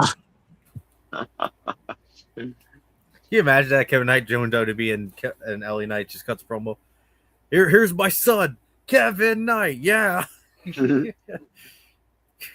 Oh yeah, wow. come on, would you guys love it? Or they could call him, since they want to not have them at the last names now. It's the same ones. Same last names. I should say whatever. Kevin Drake. There you go, Kevin Drake. That could be something. With Kevin Drake. yeah. There you go, Kevin Drake. Kind of like with Eli Knight, where he's now EK Prosper. Well, that's his brother. Wow. Yep. Yeah. Right. Yeah. Yeah, we got the Knight family. We got the Knight family. Yeah, there you go. That could that they can compete against the Bloodline, the Knight family. The Knight family. Yep. There you go. And with a Knight charming armor. Wow. But Andrade El Idolo, Andre Leo. Yep. He comes out. So basically, he's confirmed the Don Callis family, and basically in that super way, which for her over there, it's so hot, and yet he's wearing a suit and a trench coat. I'm like, he could at least wear a Hawaiian shirt and a I don't know, some khakis or something. To go and a fedora to go with it. Yeah, like a sun hat basically. Yeah, like a sun hat. But it's basically Andrade wants some gold, and then Don Callis basically said to him, you gotta face Jake Doyle. If you beat him, then you get to face Mark Davis for the national championship title. Which, by the way, Mark Davis, he hasn't been on TV for I guess a couple of months because he was dealing with some visa issues. But now he's back. I guess. But now he's back. But he benefited by not being in AEW by defending his title, overseas. So in a way he's so basically already a better champion than Jack Off Perry or Ricochet. So he's using Oh, that's where Gay Kid is at. He's in New Japan right now. Yeah. Which, by the way, another guy who's way better than Jack Off Perry or Ricochet. Gay Kid. So. Yeah, exactly. But Ace is way better than Konosuke Tezuka too. So, anyways, continue on, Rob. Oh, yeah. But Mark Davis was missing his useful time to defend the title to make it mean something. So in a way it was a blessing in disguise putting the belt on Mark Davis for that. So then basically Andrade ends it by saying to them that he's got one question for them. How you know? How you know? Yep. How you doing? How you know? How you doing? What the hell? So then they went after him backstage, only to find no one around until Darby Allin starts attacking with the skateboard. And then they start beating him up. All of a sudden, Brian Cage scored him with skateboard, but then all of a sudden, it exploded. It was a booby trap. Yep. So then it revealed that Andrade, had a some type of switch whatever that he pushed the button to make it explode. And eventually they accuse him of it, and then Andrade's like, "How you know?" So yeah, basically Andrade and Darby Allin set up a trap against him. That's right. It's kind of the way I saw it. Yeah. And that was basically that whole segment there. So yeah, Mick Foley was there just to interview whoever, and I thought they was going to do something. They was going to have the Bunkhouse fight jump him. You know? I thought so too, and then they were going to have Darby Allin or Andrade come out save him. But it didn't happen though. So,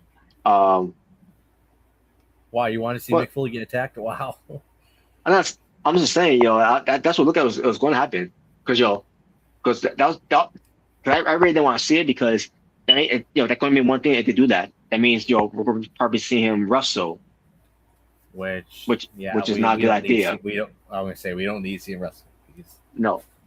His legs he can barely walk nowadays, from what I hear. Yeah. And I'm not saying it to be an asshole. No, that's the truth. No. He barely can walk nowadays. Yeah. So yeah, that would not be a good idea to put him in the ring.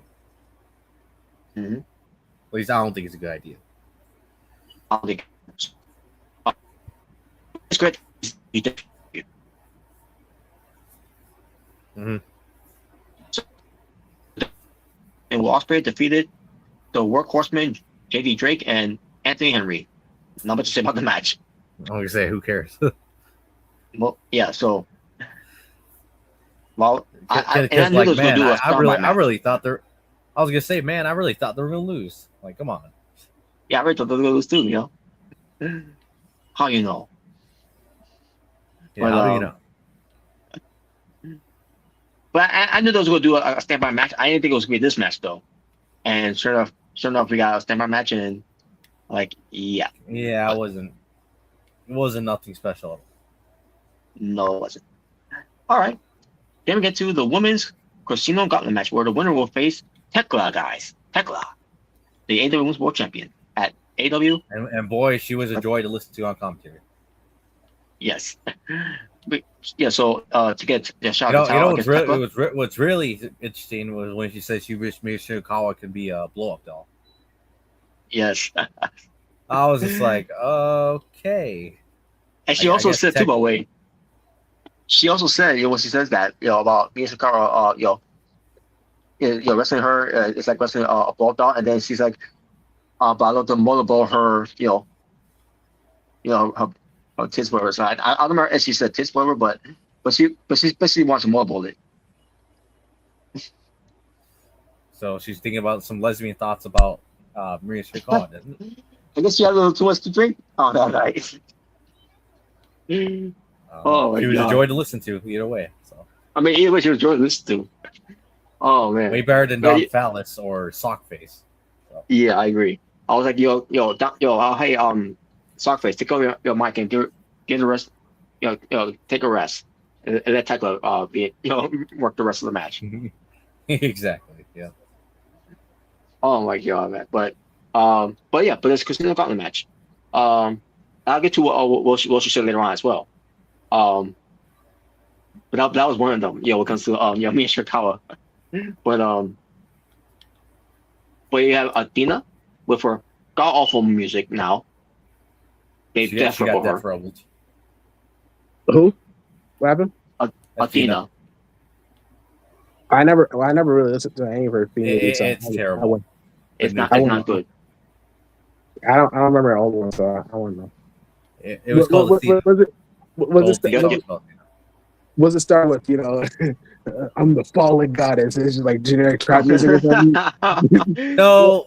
I mean, close enough, but it just didn't have the fallen goddess part. So no. Oh, okay. her Okay. original, the one before that, the song called Athena. It was a way better song than Yeah, that song this actually was a is. banger. That song was a banger. Yeah, I got to listen to that because I never. Well, I mean, to be fair, she's mostly in Ring of Honor, so that's why I haven't really, Yeah, that's that's because why. she's really on AEW. But they started changing her music since this year. I'm like, when I heard that, I'm like, Why? what the fuck? In fact, I Why heard would it you change it? back as yeah. In fact, I heard it I heard it back at Super Car of Honor. From that Survivor of the Fittest match. Like, what the fuck is this? Like, who changed it? Oh, actually, I heard Tony Khan hired Def Rebel. Oh no. Oh god. And the You're Kenny right. Omega's new theme song is going to be "I'm the Cleaner," and then it's just generic music. The Final Belt Machine, and it's generic rock. No. You have MJF's like, I'm better than you, and you know it, and he gives him like trap music for some reason. Like what? Oh god. Joe, I'm better than you, and you know it. Oh my god. Oh man. All right. But, You know what, guys? You know what? We're gonna change Wasper's theme song. It's gonna say, I'm elevated, bruv. It's gonna be some country rap song. What? No. Wow. You know, it'd be funny if like you remember how Matt Riddle's theme song was. Bro, and instead they give him like it's bro, like, Oh wow. bro. You know what, bruv? Oh god. You know it, bro. Oh man, but go ahead. All right. But yeah. So like I said, Athena came out, and then My World came out. So they were the first two to start off. And then also, and also mentioned too, by the way, Michelle Monet was on the lifeguard seat, which I didn't understand why she was there. She's not the one. She's not the one going to the. Redemption have to do with her? No, it doesn't. Because she can. Shut up. Wow. I can understand she wants to watch the match, having a redemption of where was the Garden match, to face Tekla, and to be there to watch the match on commentary, while she eat her dinner or whatever, and while she, or not eat her dinner. Remember when they did this angle before with her, she was saying by the commentators, and then they had dinner for her, only for her to not eat it. Yeah, what wasteful that was. But I actually am jealous because like, I actually am jealous. Oh wow, you don't even know. Okay. I wanted to eat that type of food, man. Like why would she have food out there and she's not gonna eat it? Oh yeah, I remember the steak. Yeah, the steak. And then if I remember correctly, it was Tony Storm. Yeah, I remember. Yeah. Tony Storm ate it, in a way, but because she wasn't even eating it. Like I'll think to myself, what is it even real? Like, I mean, it looks real, but is it even real? That's why she's not eating it. But then when Storm ate it, and like, okay, so it's real. So why shouldn't she eat it? Yeah, what'd you think it was? Smart edible plastic? Wow. I think that, in my opinion, but I wouldn't know because she wasn't touching it. But no, I bet you wish you could eat her ass. What the hell? Well, actually, I won't mind that. Like how Michin eating Jada Parker's ass there. Miss Parker. Yeah. But anyways, all right. Then Sky Blue comes out, and then I should mention Sky Blue came out. She had a candlestick, and already I'm like, what the fuck? What the fuck? Wait, who brought out candlestick? Sky Blue. And he's like, Sky Blue, what are you doing? No, I don't know, Robert. Don't let Kyle Fletcher hear you say too much. Yeah, I'm not gonna say too much of it. It wasn't used that much until later on, but we'll get to that later. But then me and Chicago comes out, and this is where me and Omega heard Tekla saying that wrestling me and Chicago is like wrestling a blow doll. Oh man. And then she also referenced, she'll motorboat me and Chicago's tits. I would too, by the way, obviously. So, pervert. But anyways, and then we had the Pink Devil Who? Who? Yeah, you want who's the Pink Devil? The Pink Devil is from Stardom, named Rena. I would say no. It's not Kyle Fletcher in drag. Just to let you know, Jaber. It's not Kyle Fletcher in drag. I was about to say, it's like, is this MJF? Like, no one's on the level of the Pink Devil. You know, that sounds like a good tag team name for Kyle Fletcher and MJF. Wow. The Pink Devils. Wow, the Pink Devil. Wow. No, they'd be called Aussie Devils. What? Aussie Devils. The The Aussie Devils. Devil. Wow, you don't like that name? Wow. The Aussie Devils. Well, I mean, Well, MJF and one is Aussie, but Yeah, but one day, if it was Aussie. But, Maybe he's half Australian. You never know. Wow. Wow. wow, He's Jewish. But he's Jewish. Wait, What Jewish people can live in Australia? yeah, Probably. they could. Yeah. You're right. Yeah. Plus, he Um, really he is Jewish. So. But all of a sudden, okay, here we go. Julia Hart, Oh yes, Julia Hart. she comes out, and she had a trash can. I mean, a trash can lid. A trash. Remember rephrase that. Was she paying tribute to you? No, let me rephrase that. Because she had a trash can lid that had no trash can. So. Was she just paying tribute to you? Wow. So basically, in a way, she's kind of, in a way. So she comes out with a trash can lid, and she muses the weapon, except she wasn't really musing the weapon because she pulled a Yuka Sakazaki. You suck. Oh, she was part of this match. No, I'm just saying. Julia Hart was you remember how I talked about Yuka Sakazaki musing the weapons on Super Card of Honor, where she was really wasn't really hitting them. It was it was more play hitting them. That's basically what Julia Hart did. Oh damn. Maybe sucky influencer. I don't know. I don't know, Robert. I don't think Kenosuke will appreciate you talking about how you want to suck his wife off. Just saying. Wow. To keep my wife's name out your freaking mouth. What was Robert gonna say next? I bet she lays there. Oh no. No. Oh she no! just lays there. I bet she just lays there. No. Oh no. Oh. Oh my god. I bet she just lies there, bro. Well, no. The goons. God. Oh god. The goons. Oh, Robert left.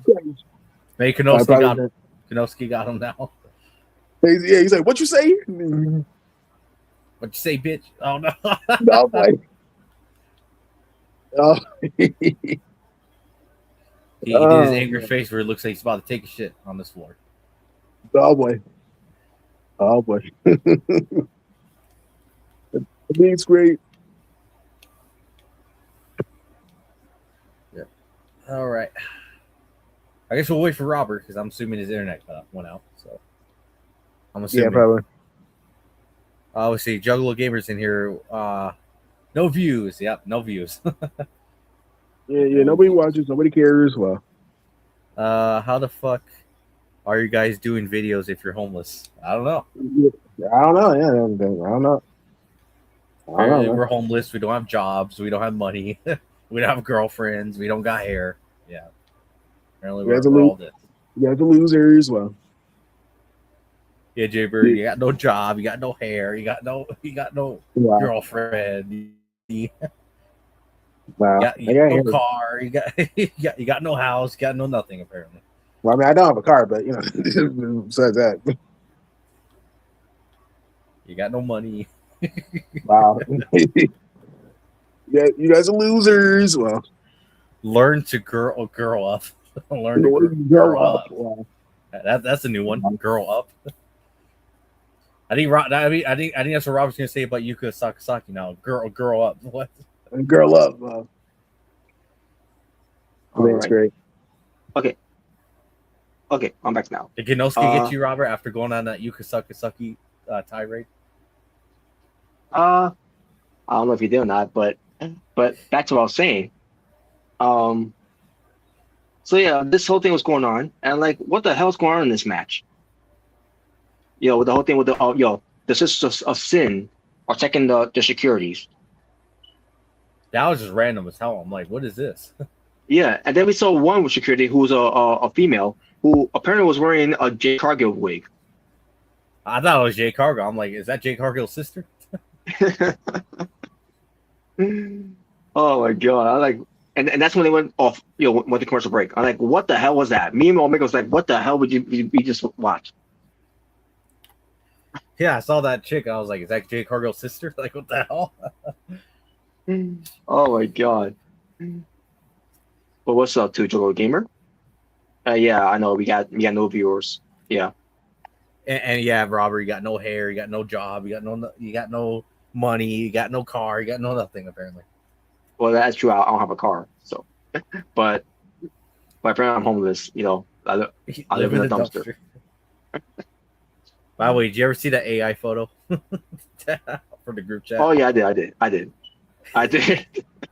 What? I couldn't help to laugh. Actually, I can't lie. I actually kind of laughed at that. I'm still wondering who's supposed to be the one in the face paint. I don't know. I saw photo? that photo and I'm just looking at it. Is that supposed to be a bald Darby Allin? Like, what the fuck? Who the hell is this? Yeah, it looked like a bald Darby Allin. I'm not even gonna lie. The guy in the photo. Well, I'm gonna show you right now, Jaybird. If I can find it. Yeah, just look at it, Jalen. You cannot tell me that looks like a bald Darby Allin. The way the guy looks. That photo. All right. I'm like, wow, I didn't know we know Darby Allin now. That's a new one. It's great. I can't scroll up now. I don't know what's doing. Okay, never mind. But yeah. So then we get back to the match, and Thunder Rosa comes out.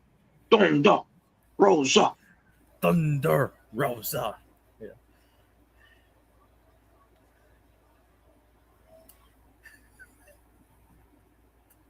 So after Thunder Rosa came out, I think that's when Tech said something about the ring is full of dumb bitches. Yeah, that was the most random. That made me laugh. I was like, okay, that was random, but it was funny. Yeah, I was done after she said that. And I love Tekla, man. She's great. I love her. Yes, she's by far one of the best signings AEW has done in the past year, in my opinion. By far. Like, my God. Oh yeah, definitely. She's delivering too. Like I said, I honestly, you wouldn't have thought no one could come up, come after Tony Storm's reign. But honestly, I think Tekla is a pretty good choice to follow that. I mean, I've been enjoying her reign so far. Oh yeah. So then, this was Akina was during old phase onto Miya Shirakawa. Well, first I think it was Thunder Rosa first, and then to Miya Shirakawa, and I thought she was going to win there until they broke it up, and then we had one more person coming out, and it was the return of Willow Nightingale. Hell yes.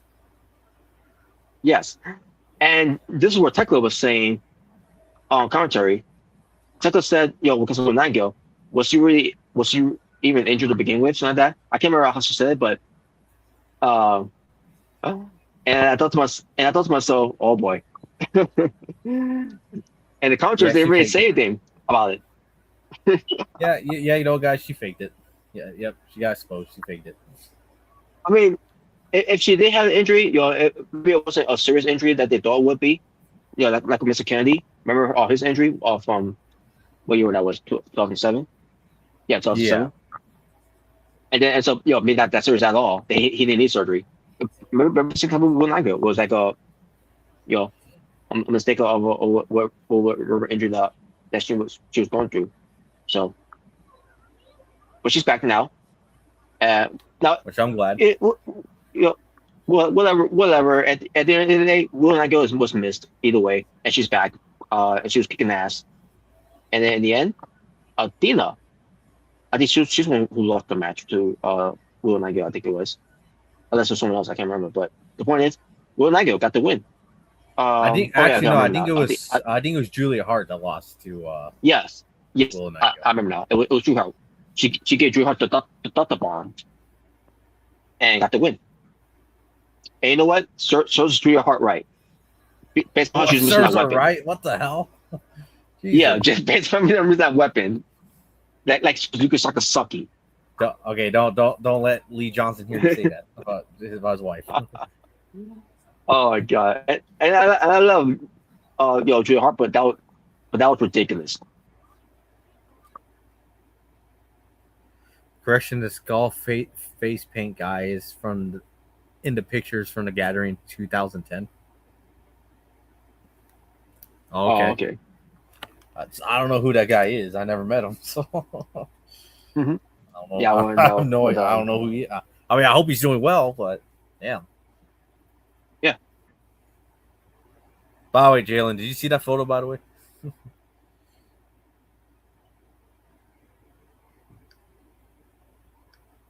Oh my god! I see another one here.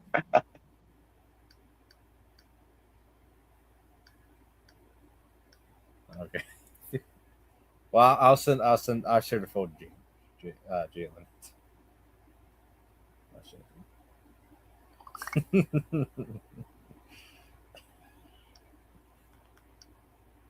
That's hilarious. You know what's funnier? The one I saw of Remington supposed to be a skinny guy. That one I thought was funnier. Oh yeah, that too. I'm like, what the? I didn't know who it was at first either. I was like, who the hell is this? And then that apparently ends up being Remington, the AI photo of Remington being skinny. I'm like, what the hell? Like, yeah. All right, so yeah, so random guy, that Joe just sent to me. But yeah. Oh wow, he sent it to you. Yeah, which I sent to you in the group chat too. Oh, okay. I guess what Jamer got kicked out of the streamer because I guess he went to check out the photo, and then I guess streamer was like, you want to check out the photo? Fuck you, I'll kick you out. Oh wait, now I remember the photo. Now I remember this. Now I remember. Yeah, this is the guy that you try to claim. Oh, Remington is actually named Joe, but this is the real him. Yeah, apparently I look like you heard that. You heard that right, Robert. Exactly. You heard that right. Yeah, and apparently I look like Tech 9. Or in that AI photo of supposedly you being homeless. Yeah. I didn't know who that was either at first. I'm like, who the fuck is this? Who's this dude? I don't know, apparently I was supposed to look like him. I'm still waiting for Trevor to come back. But I think hold on, I gotta send him that one photo. All right, okay, here he is. All right, Jaber, did you see it?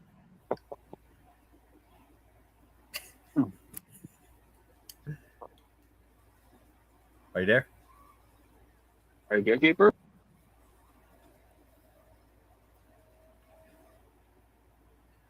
Oh yeah, the one that makes. Oh yeah, I've seen it.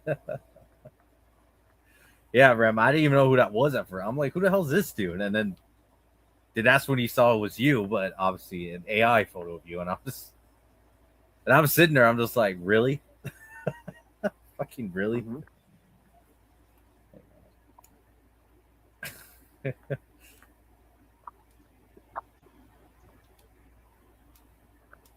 You know, it's one of those cases where I don't want to give the dude credit, but I'm not gonna lie. No. He can at least he can give me a good laugh once in a while.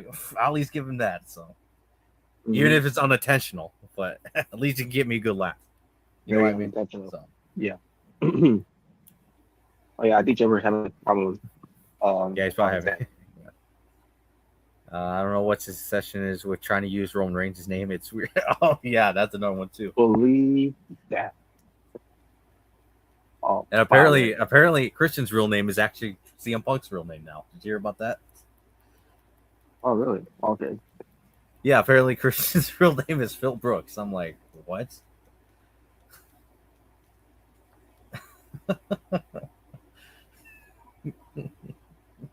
All right. All right, now I How can hear about y'all. now? Okay, cool. Yeah, for some reason I didn't hear y'all. Oh, did you see it Oh. But though? yeah, I saw the photo that Robert sent me. I saw the photo that Robert sent me. It's like I was like, who are these guys? Obviously, you know who two of them are, but you don't know who the two other guys are. Oh, so about this one. Like I said, I don't know if this dumbass realizes that he's just giving us a good laugh and not actually making us mad. At least Exactly. to me. Like I just find it funny. I wasn't even pissed off at it. I'm just saying. So. Yeah, exactly. But yeah. But anyways, back to what we're talking about. AEW. Julia But yeah, Hart. when I go, she won. She won the no contention match, the gauntlet match, and now she's going to face Tekla at AEW Redemption, where when I go through some redemption here to to eventually become AEW's world champion. Hell yes.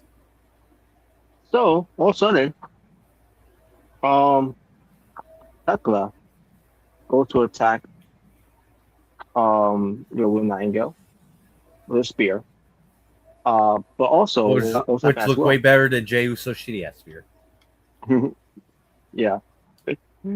But not before. You had the Sisters of Sin that was sent on stage. They got attacked by Dominion. I mean the Divine Dominion. Divine Yeah, Dominion. Megan Bain and Lena Cross.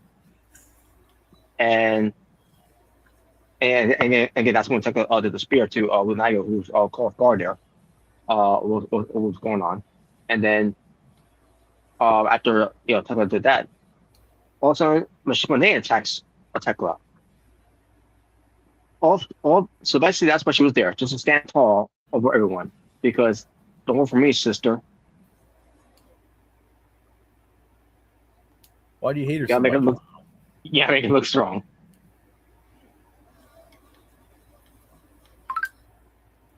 Oh, Robert, why do you hate her so much? Wow.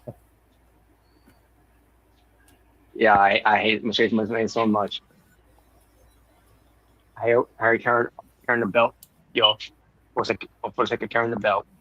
You know why you hate her, Robert? You hate her because you're in love with her. What? Wait, what? What the hell?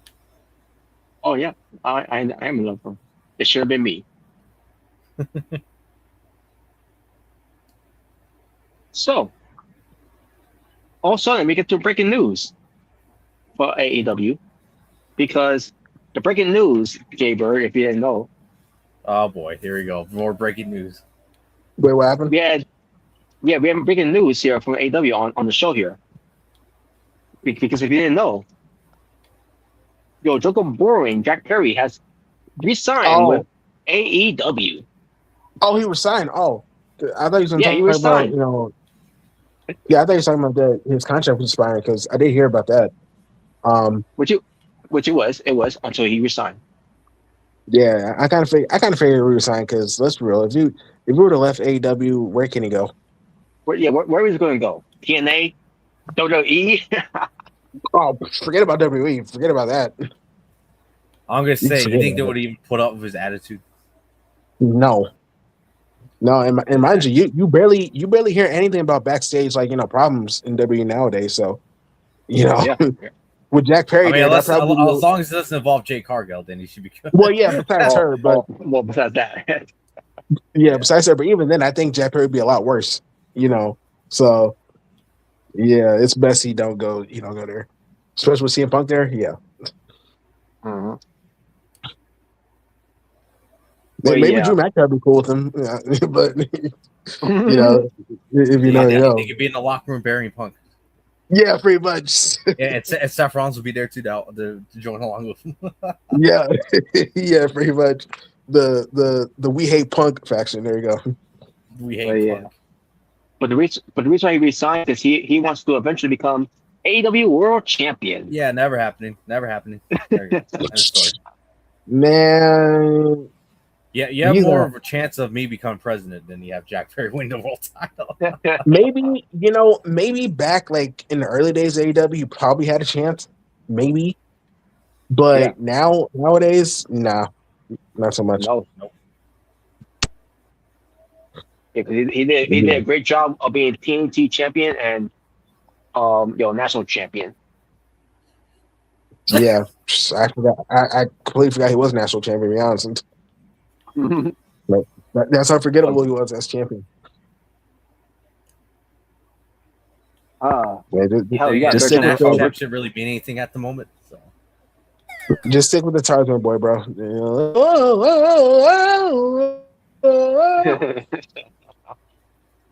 yeah, just being honest, Oh. is the national championship really mean anything at the moment?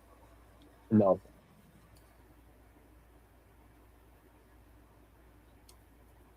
I heard it only got created because Tony Khan just really loves NWA wrestling. Which I mean, don't we all? I mean, I can't lie. I mean, don't we all? Yeah. So, Yeah.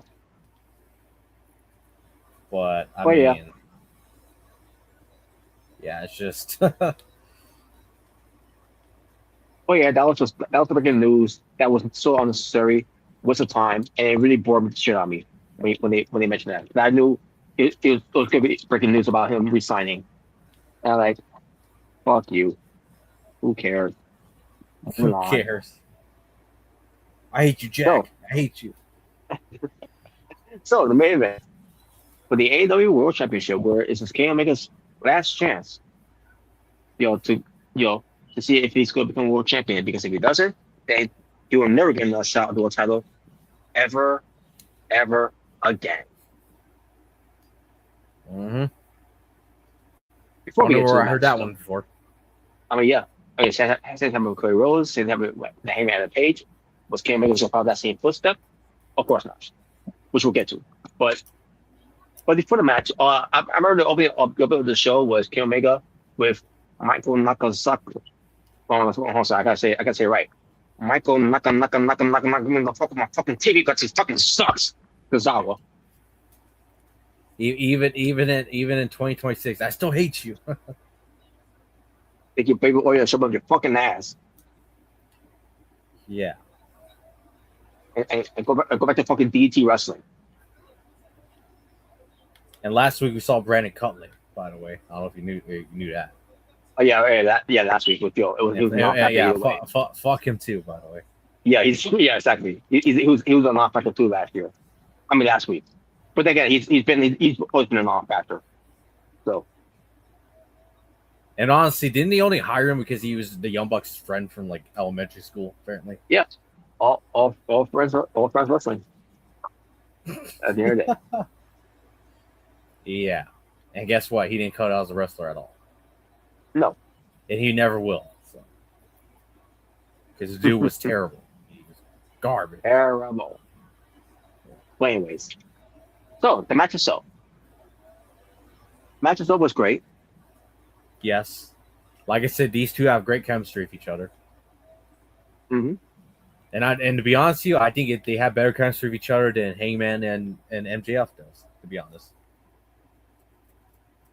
Because I actually enjoyed their matches way more than I do Hangman and MJF, to be honest. I agree, yeah.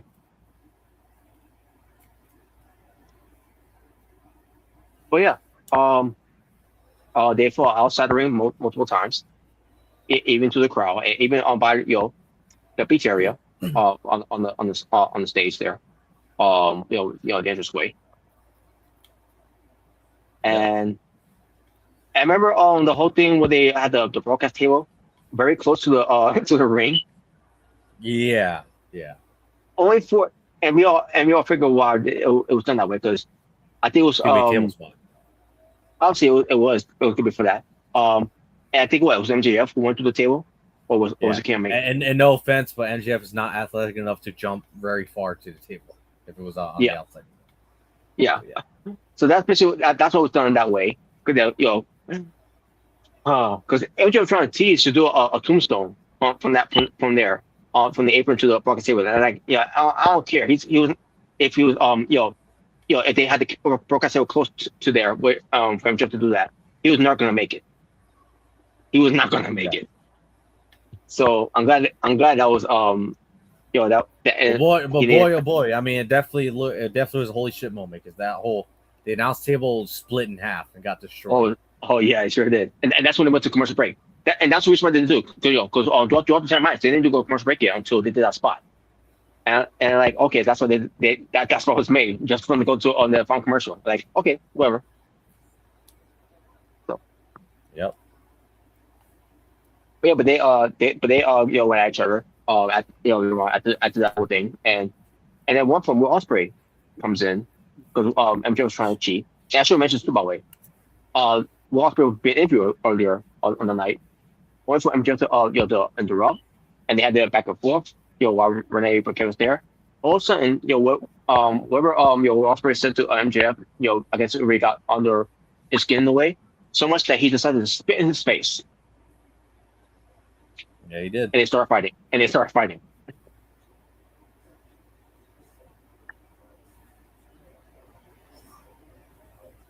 So let me fast forward to what happened here because Will Ospreay stops MJF trying to cheat. He did so. Well, if referee to try to kick him out. Bryce Remsburg does the 1, 2, 3 because I'm an idiot who doesn't know how to do his job right. Bryce Remsburg, fucking idiot. Stupid idiot.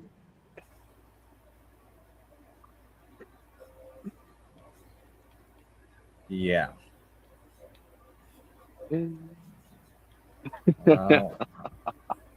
don't like Bryce Remsburg at all. So. Yeah, fuck him. I have never liked that dude as a referee. Yep. He's basically the most outlaw referee I've ever seen in my life. Pretty much, yeah. And I didn't even know that was even a thing until Bryce Remsburg came along. And you heard of outlaw wrestler, you heard of outlaw managers, you heard of outlaw promoters, outlaw bookers, all this and that and the other. But when did you ever hear of an outlaw referee? Exactly. You never have. It never happened. Speaking of outlaw, I can't wait to see how who's going to be the new rebranding of the outlaw for AWF eventually in MCW. Wow, you don't like the outlaw? Wow. The outlaw from attacking CJ Long at the time, no, he was garbage. This one, the new outlaw, whoever that's going to be, I'm looking forward to see who that's going to be. Yep. So, all right. So back to the main event. So Omega was gonna he stopped MJF with the belt shot, and MJF was pleading. Yeah. And by the way, guys, Kenny Omega, not me Omega. Just let everyone know. Yeah. So Kenny Omega. Yeah. Kenny Omega. Was going with the belt, and MJF's pleading, please don't hit me with the belt, and then Omega decided not to do it. So basically, they did a copy and paste of John Cena and Cody Rhodes from WrestleMania, in a way, because also MJF goes for a low blow because Omega didn't want to do it because he wanted to win the right way, and then hits with the belt, goes for a cover, and Omega kicks out at 1, and I didn't like it. Yeah, I didn't like it either. That's the one thing I can say. Ospreay and Swerve Strickland from. Yeah, you're right. I don't like it too. I loved it. No. Oh wow. No. That's the only nitpick I could say. Besides the whole thing when they were fighting in the crowd as well, where I remember saying at the last meeting, like, well, that's about 3 minutes a month I can't get back. Yeah. But nevertheless, but either way, basically this came powering up here, in a way, and he did, and at the end he hits with the one-winged angel, and got the 3 count to win, and your winner and new AEW World Champion, Kenny Omega. I hear the battle cry. Another. Yep. Yeah, The new AEW World Champion. that's right.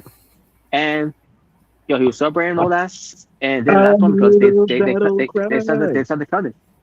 Does the match suck? Goldberg versus Undertaker was better. Oh god.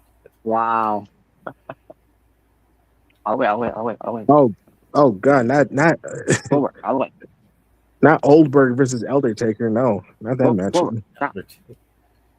Wow. Yeah, the only time they had that match and it sucked. But I always will say, it probably would have been good in 1999, not in 2018. hell, even somewhere in the early 2000s, they probably would have been. Hell yeah, even in 2003 would have been better. To be honest. But unfortunately, didn't work out that way. But Cameron goes celebrating only for them to to cut it off because they ran out of time, I guess. Even though they had no problem going overtime, for this main event itself, but they couldn't go overtime for Cameron to celebrate. Oh, you're just crybaby. Yeah, I hear the cry, baby. I hear the baby cry. Under the double sky. Robert, why do you love your buddy Twinkle Toes McFingerbank? Wow. Wow. Come on, Omega. Robert. Why do you love Kenny Omega, but you don't love the Young Bucks, Maddie and Nikki? Oh god. Because Kenny Omega is actually a responsible EVP. Yep. Matt Jackson, on the other hand, is not, and Nick Jackson is even though it's not much to do with him, but at the same time, guilty by association at the end of the day. Wow. So basically, he just follows what his brother does.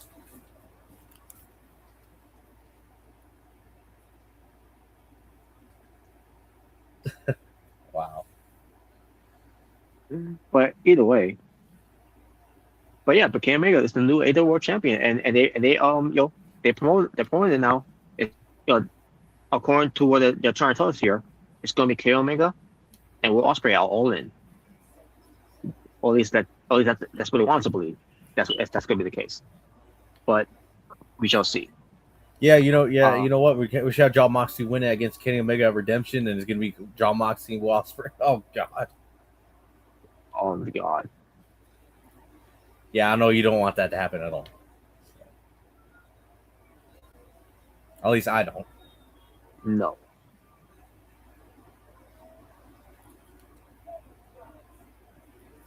But we shall see, because could be see what's going to be the fallout for next week, because they're going to be building up for AEW Redemption to see if Kenny Omega's going to defend title again. I mean, it's going to defend title against MJF, I should say. MJF's going to get his rematch, whatever. Because I'm pretty sure it's going to it's going to lead to where Ospreay got the only outlaw Double J, the only outlaw. The only outlaw on Double J jump here. Wow. I think it's great. But yeah, we shall see. But as far as the show was, like I said, I thought it was a great show they did. One of the best shows so far they did for the TV show on Dynamite. Oh yeah, definitely. And we get to know, see how they can follow up for next week. Which I will be doing a live stream watch along for it to see how they can follow up on it. Because we know MJF's going to get another shot. They're not going to follow up on it. Wow. Well, yeah, rarely they do, but we'll see. We'll see if they do by next week. Yeah. At least after Forbidden Door, they actually did a better follow up. Than the last times they've done before with the reviews. Which is not really saying much, because of Forbidden Door, but still. Yeah. But either way, great show. Hopefully they continue that trend for next week's show. Never gonna happen. Wow. Well, never seen that one, I guess. But uh, but yeah, that pretty much sums it up there for AW. Yep. Now we have done this in a while. What comes to what we're about to do right now, and that is first off, we're going to enter to a home theater Oh God. because, folks, I'm bringing back the segment before we do, before we get to some fun topics. Because Well, there is one thing that we wanted to talk about the last BTA show, but oh yeah, we didn't get a chance to. what yeah, remind me what's that one thing? Well, ironically enough, since Remington's here, Jalen, I think I said this on the group chat, but I think PlayStation, Sony, they really betrayed their fans. Oh Oh yes, yes. the physical copies thing. Oh Yeah, yes. yeah, we didn't get. Okay, so let's discuss it then, because Yes, Sony. I haven't found much of it, but explain to me about that one. Basically, Sony and PlayStation, they became the one they became the people that they once hated. They have officially in 2028 you're going to end physical copies, like physical media for their games. And Yeah, it's gonna be all basically, they digital. want the gaming to go all digital at post 2028. Oh, Yep. Mm-hmm. Yep. That's what they want, and they were getting a lot of backlash for that. Even like I said, Rightfully so. Rightfully so. I don't care who it yeah, is. rightfully so. I don't Yeah, care if it's and Nintendo. I don't care if it's Xbox. I don't care if it's PlayStation. No, you deserve every bit of it. Well, in my opinion, you really do. yeah, and I don't even care if it's Sega. If Sega came back and just made, oh yeah, we're gonna make our game system all digital too. wow. yeah, because that pretty much mean that here's the thing: if gaming is all digital, that means you basically don't own anything. You don't own the games because they could easily like delete it. If something happens, and Damn. Oh, you yeah, love so that game? Well, too bad. You're not getting any. You're not getting it. Wow. yeah, especially if it's like a smaller game, like they could easily just take it out and you won't be able to get it back. That's why people have a huge issue with it because like I said, Yeah, it's digital. when you have digital, you don't really own it. So You don't, yeah, exactly. You don't really own it. You don't really own it. that's why, for me personally, I prefer to be a physical media type of guy. Yeah, And unfortunately, now we're getting to the point where, like, apparently, physical media is going to be some foreign thing for. it's gonna be a thing in the past. Like we went from cartridges to CDs, sometimes to chips. If you have like Nintendo DS, to now just all digital. Yeah. DVD Yeah, disc. It's just. Is it just only PlayStation that's doing this? Well, Well, it's apparently starting out. Xbox wants to do it too. Apparently, yeah. I think Xbox want to do it, Nintendo want to do it. Like, yeah, that's pretty much. hey, remember, it's kind of funny because PlayStation years ago, they were making fun of Xbox after Xbox wanted to make all their games digital too. Years ago. Oh, really? Yeah, they were making fun of them. You remember the whole thing really? where this is how you share a game, and then it's just one guy giving the game to the other guy from the PlayStation YouTube Wow. account. Mm-hmm. Yeah, funny how they're now they're the ones doing the exact same thing. They were making fun of Xbox doing years ago. That's pathetic. That is crazy, man. And yeah, like I said, they got a lot of flack. You had some companies, even WWE even got in the joke saying as of next year, we're going to have all digital wrestling. So I can be physical. All digital wrestling. Oh, God. What the hell? And even Domino's, I think it was Domino's that made a joke too. It was like, we're not going to have physical pizzas anymore. We're going to have like all digital pizzas. You can download it. Yeah. All Wow. digital pizzas. Like, yeah, you basically had a bunch of like, you had some companies like making fun of them, basically. Because So- it's stupid. It's like, why would you do that? Yeah. And you know what? That Yes. probably And you know what? That probably explains why they had like two versions of the PS5. You know you All know digital. the all digital version and the physical version. That's because at first I was like I never understood why they did that. And then But with the all digital one, you can just buy the disc thing, and it's like, why would I? What? Like, yeah, what's the point of this?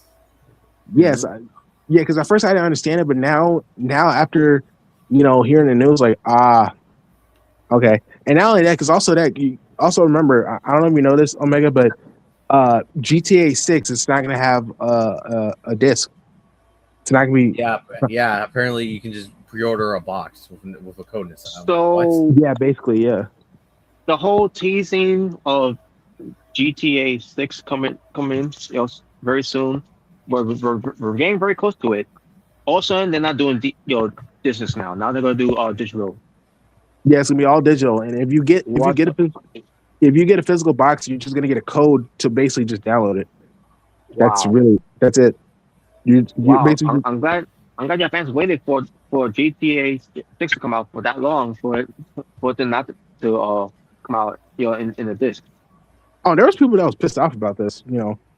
That they're because Dude, I learned. I'm just like, okay, then what's the point of me going to go pre-order it in the store? What's the point of that? Yeah, might as well just because if it's just gonna be all digital, I might as well just download it. Which is why I did. I pre-ordered it digital. I'm not gonna lie. I just like, well, I might as well do this. Yeah, because what's the point of even getting the physical? You're just gonna get a empty box, basically. Empty box. An empty case, basically. So I'm like, okay, if that's the case, then it should not be a $70 game if everyone's gonna buy an empty box. yeah, Or you might as well. $80 game. It should be like, I don't know, like $20 or $10 just for a box. Like, you shitting me with that? Yeah, man, it's That's another argument too. I heard from people about the PlayStation wanting to go all digital. It's like, okay, well, if that's the case, then they reduce the price of the game. Stop making every game $80 or $70, whatever. You might as well. You might as well because if you can't even get physical copies anymore at this point, then you might as well lower the prices. Because lower the price. Stop making every game $80, $70. Make it, I don't know, make it $30 or something. I don't know. Yeah, 20, $30, $40. I can't believe they're charging it that much, to be honest with you. Yeah, they do. Video games, they've been charging that much for like a long, long time. Yeah, it's been a while, man. I want to say something. That's just shows you how much I'm just away from on games. I want to say this has been happening since maybe PS4. I think. Because I remember the PS4 originally, the brand new game. If you want to go buy a brand new game, was like $40 back in the day. Yeah, I think so. But now it's gotten up to like 60 to 70 to now even 80. So basically gaming has been really expensive nowadays. But yeah, and it kind of sucks too because not only that, because you also got to deal with the storage thing, which is always pissing me off. Sometimes you got to delete some stuff, and it's ugh. It's that's the one thing I can't stand with PS4 or PS5. It's the storage. Yeah. Remember back in the day when you just throw the disc in and just start playing? Yeah. Oh yeah. And now I got to deal with storage, and you got to delete some stuff. It's because now apparently they wanted to make cloud gaming the next big thing. I'm like, really? Cloud gaming? Cloud gaming? What the hell is that? What is that? Basically, it saves on the internet and not on your hard drive.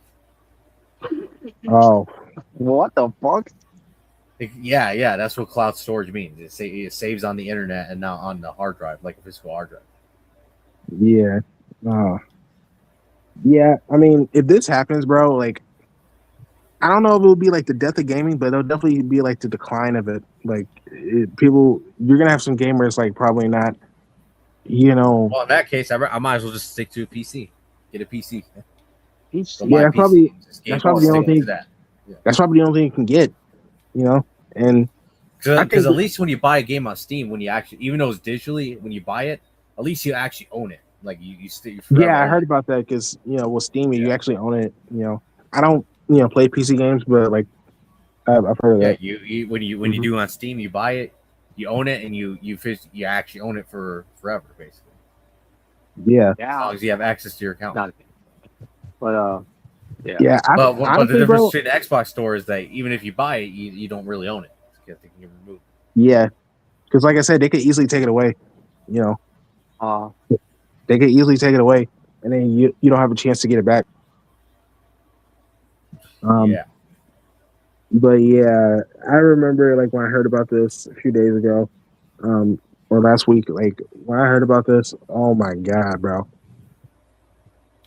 Because I found out about it on like basically you're saying PlayStation, you're fucking up. You're fucking up. yeah, because like, and listen, I know there's some gamers out there that do, you know, mainly get it digitally, but like you got to realize like, you know, there's gamers. We're not all the same.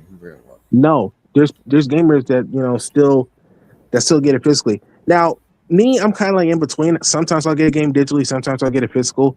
You know, I'm kind of in between it, but I prefer physical because at least I feel like at least I own the game, so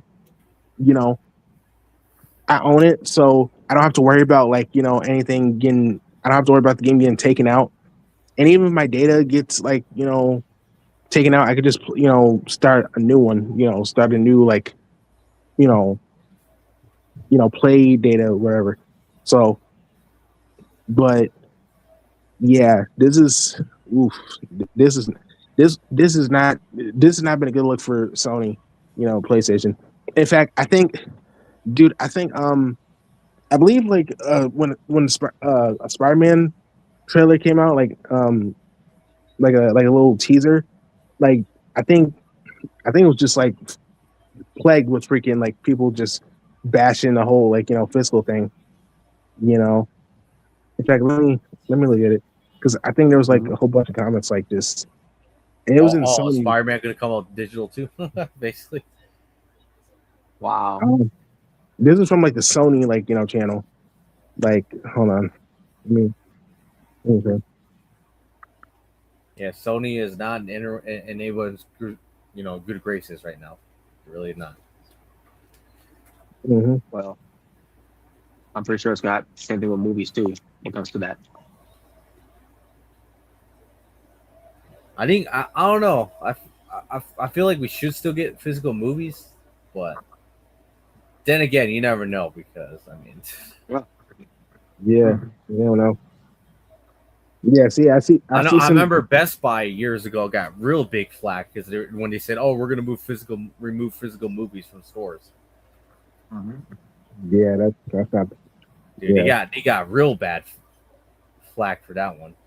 Yeah, that's crazy because I don't have a Best Buy around, so I can't say that. I mean, back in the day, Best Buy used to be the best place to go to try to get video games, movies, Yeah. and stuff like that. Yeah, electronics. Yeah, definitely one of the best places to go. Nowadays, it's just a dead freaking, just a dead store, basically, almost. Yeah, and to say they're gonna get rid of physical copies, that's pretty much gonna, and that's another thing too. I just thought of because like think of like stores like GameStop, like I mean obviously it's not as big as it used to be, but if you get rid of like physical copies for video games, oh that company's dead, basically. Almost, yeah. Then they're trying to do a retro thing, so I don't know. That might be the only thing that might actually keep them in business. Well, you know what? Hey, that could actually help them because I know there's gamers out there that including myself. I would like to get some older consoles and games. So if they do go the route of like again like having more retro stuff, that would probably work out for them. Because I do want to get like some older like consoles, like like a PS3, PS2, GameCube, get some games. Oh yeah, I would definitely love to do that. So that's probably the only thing that could really save them, really, if they do that. Because I know I've seen like some video game stores that were retro video game stores that sell like retro consoles and games, and they make good business. Well, yeah, maybe GameStop could do that.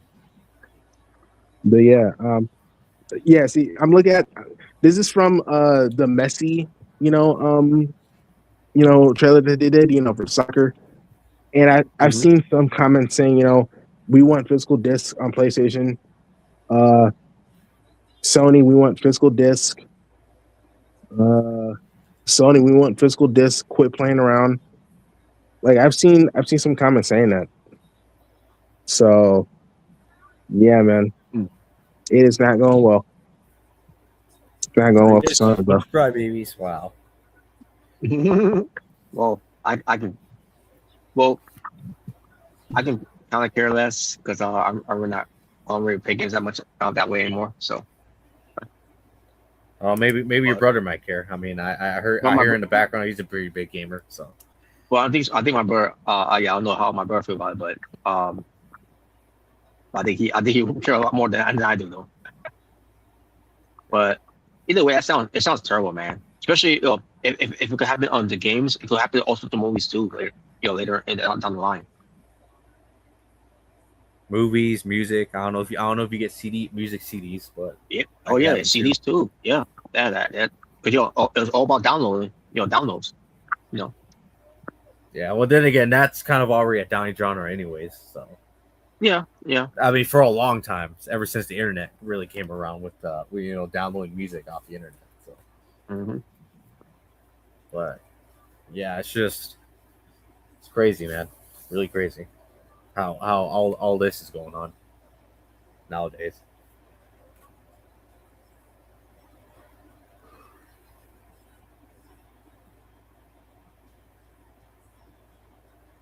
Yeah.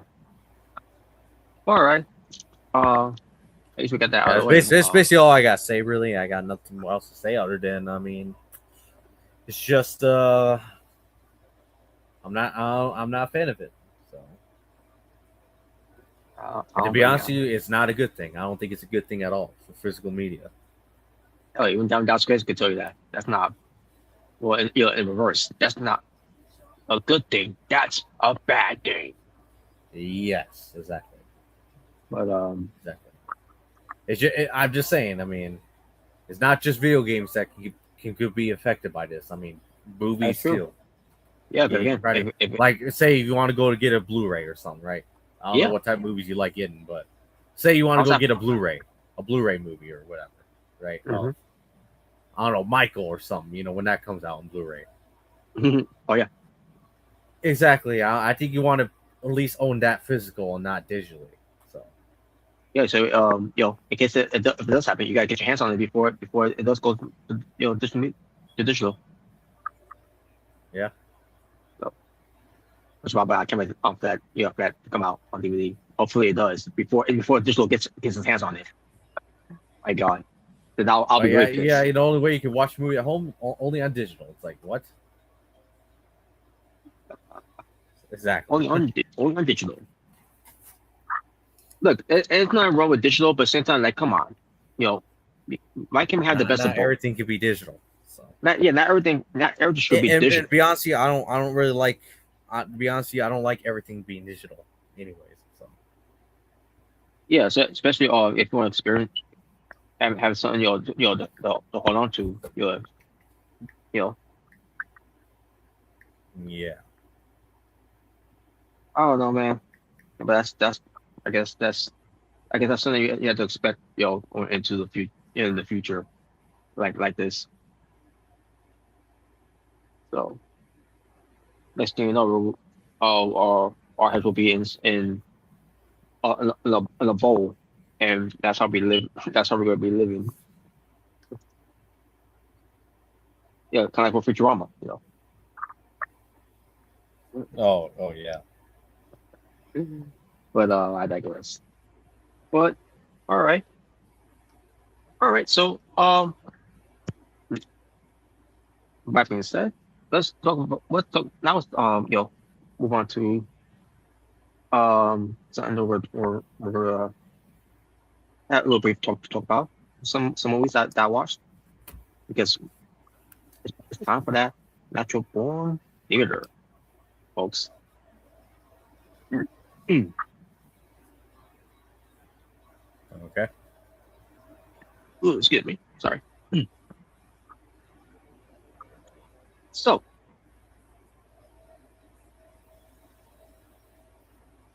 Here we go. I'm gonna bring it right now, and I put the one passcode. All right, here we go. So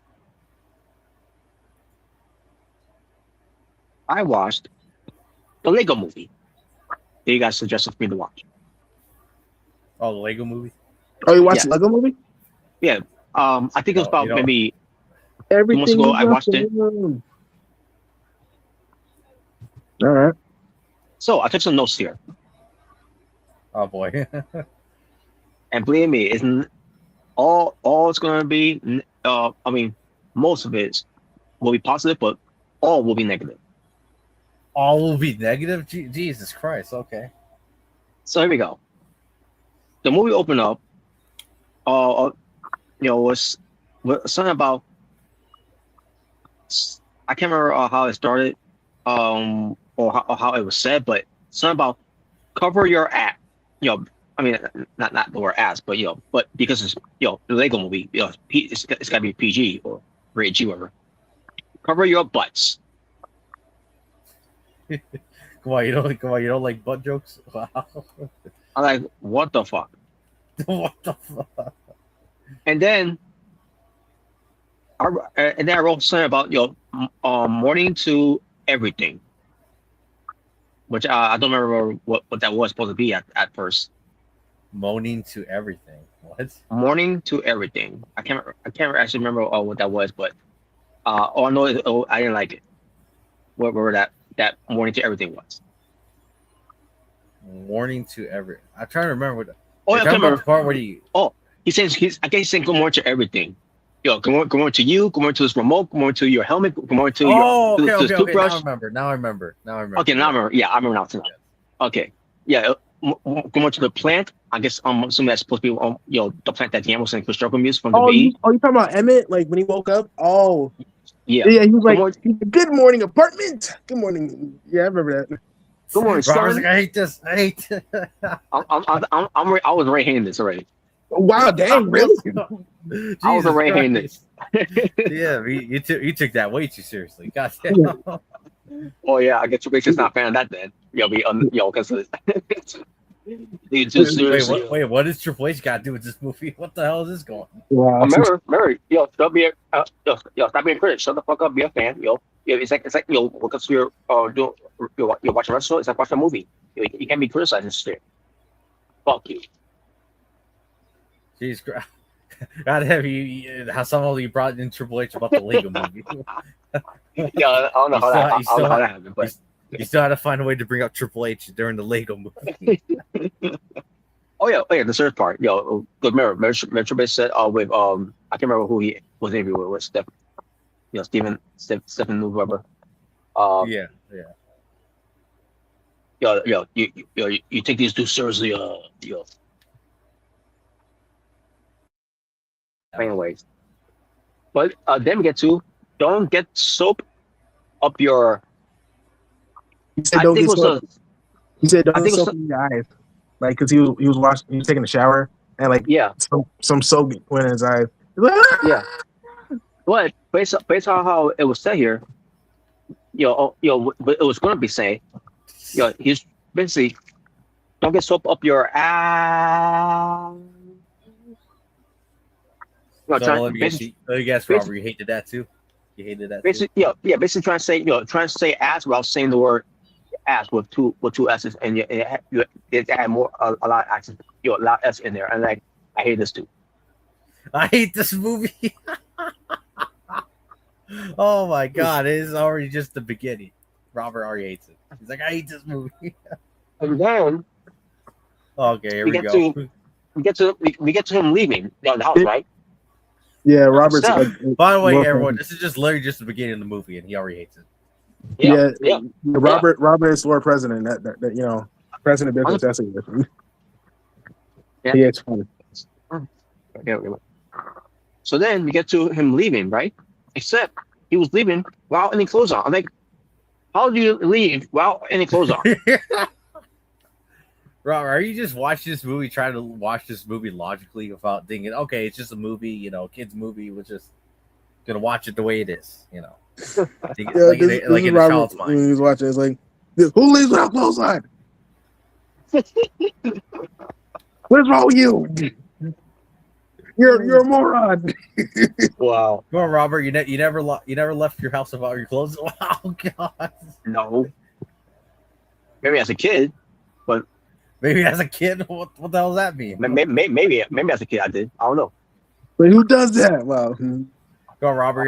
You're not gonna go to work in your underwear. No. No. Wow. So then they don't close. They're not. So then we get to him having breakfast with a plant. yeah, kind of like Dean Ambrose. Yeah. Mhm.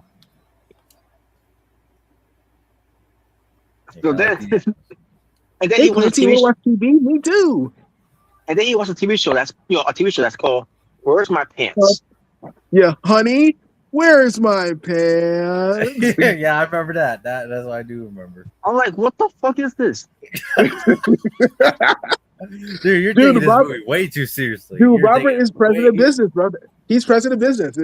That's exactly how he's president of business, bro. Well, I don't know if I would like it if I watched it, when it first came out. You're But taking it way too seriously. so then, yeah, I am. But so I hate that too, by the way. And this was ongoing throughout the entire movie of it. Where are my pants? Where is my Yeah, that's right. pants? Dope. Where's my I like- pants? I like, how is this funny? That's what I was thinking about as I was watching it. Like, how is this funny? Well, that was the thing. I think that was the joke. It's like, who finds this funny? Like, other than And that was the show of that show. It was all about where are my pants. Where are my pants? Well, I know you probably wouldn't talk about it, but I know there's a part where they did it, and like we'll get to it. But Yeah, I know, we'll get. I know Yeah. So then we get to a part where they sing the "Everything Is Awesome" song. Okay. Here. All right, Robert. What did you think of the song? Okay. I thought it was fine. It's not awesome, but that was fine. Well, it's a kid's song. It's not supposed to be an adult song. I can see why, I can see why, when at the time when I used to watch Bruce Blitz's reviews, where he compares WWE, at that during those times, that every WWE fans, thinks that everything is awesome in WWE. Oh wow! Now you understand the reference. Now you get the reference. Wow. Yeah. Yeah. You heard that too, Jay Bird? Everything's awesome. Everything is awesome. So then we get to a part where this whole "Everything Is Awesome" song, he goes to buy coffee, right? Oh coffee, yes. And the coffee Oh he yeah, bought, I remember It this. cost- Yeah, it cost $35. Like, what the fuck? yeah, and the Emma was like, awesome. And he says also, like, you fucking idiot. Dude,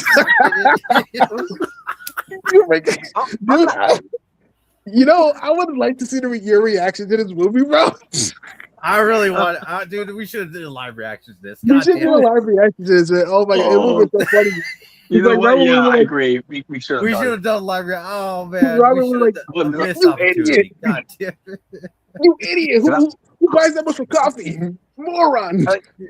How much was Oh it my- again? I can't remember how much it was. $37. Yeah. Why the fuck would you awesome. buy coffee for $37? Who buys coffee that costs $37? It was just a regular coffee. I I'll do. be Like like- Starbucks. It wasn't iced coffee or anything. Okay. Awesome. Let me tell you this, guys. All right. The coffee I buy in the morning when I do the morning shifts, right? Yeah. Yeah. It only cost me $6 the normal price, but then I have a rewards in the gas station, so it costs me about $4 in the sale. So I get that off. Why the fuck would I buy $37 worth of coffee for? If Because it's just going to be normal coffee, no special coffee, no special flavor, no taste, no just normal coffee. Yeah. Because everything is awesome. Like, Yeah. dude, I could literally buy I could probably buy like 10 of those, which just actually not even. I could probably buy like 15 of those for $37 of those coffees I buy in the morning. For myself, I can literally buy 37 of those. or not 30, 15 of those. You get what I mean. So yeah. Now, when it comes to me, I'm not a coffee guy anyways, but I will not, even if I was, I will not pay $35 for a fucking coffee. Well, I only drink coffee in the morning. I don't drink it, Oh my god. throughout the day. So. Oh, but yeah. But yeah. It just for me personally, just like for me, it's just a kickstarter to wake up.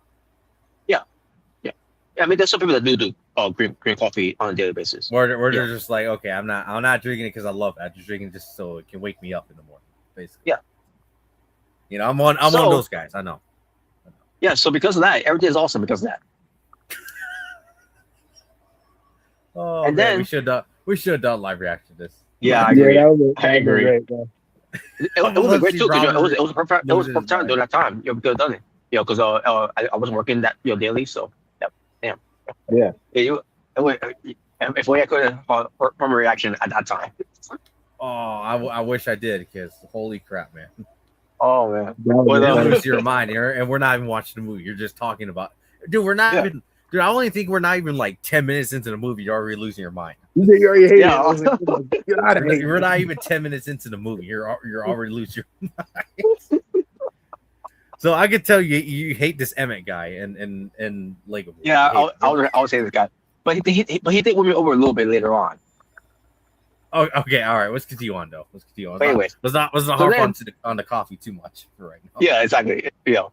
But then and then I wrote here 5 hours of them singing "Every Day Is Awesome" song. Yep. I'm like, so this is what they do every day. They sing "Every Day Is Awesome." Yeah, that's what they do, bro. In that city, yeah. Run by president business, yeah. That's what they do. Whatever. So then, also, what's the main character's name again? Emmett. Yeah, Emmett. Yeah, I'll try to remember his name. So Emmett, he sees someone, he's seeing someone stealing something, right? I'm assuming. Yeah, he I think I heard a whoosh, and then he saw someone trying to like steal some stuff or looking for something. Yeah. And he was looking at instructions like, if you see anything weird, report it immediately. Yeah. And he saw it, and he said he's going to report you. Yeah, he's like, guess what we have to report? Because he saw her face. It was a woman, wild style. Yeah, it was a woman. And I'm like, oh my god, I'm ready to hate this guy.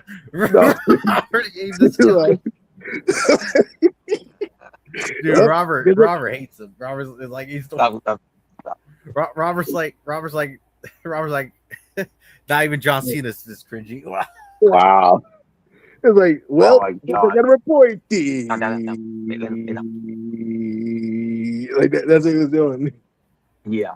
So then, also, because he was brought into interrogation, by the police, and and basically, I wrote here based on how this interrogation was going on. I wrote interrogation gone wrong because this officer was basically doing his best way to interrogate Emmett. Yeah, he was doing around. He was doing the good cop, bad cop. Yeah, and I was getting annoyed with this. Like, hey, buddy. He's like, hey, buddy. You want some water? You're talking about when he's switching his faces? Is that what you're talking about? Yeah. Yeah, I remember the part where he was like, hey, buddy. It's like, you want some water? It's like, yeah. It's like, too bad. Oh man. So he and then we get to something about I wrote here something about continues to yell after falling. Wait, hold on. Before you get to that, I remember like Wild Style like broke him out of the she broke him out, and like because she thought he was the master builder because he had like the piece of resistance in his back, and like it obviously he wasn't. And it's like and she was asking, hey, what's your favorite show? Where are my pants? Like favorite song? Everything is awesome. It's like, oh no, that was Robert's reaction. Like, oh no. Yeah, that was my reaction too. Yeah. And then they go to the other world and what we should do a live reaction to. I actually never watched this one, but we should do a live reaction to Lego Movie 2 because I want to see Robert's reaction to that one. Oh yeah, that's right. Yeah, I think we can do that one. There is a part 2. There is a part 2, and I never seen it. I've actually never seen it. Believe it or not. But yes, there is a part 2. Yeah, there is part 2.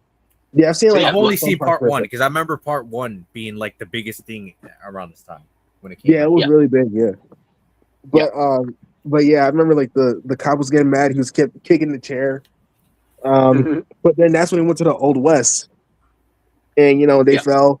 And Evan, he fell down. I was like, he's still screaming. And I was annoyed by that. Oh my god!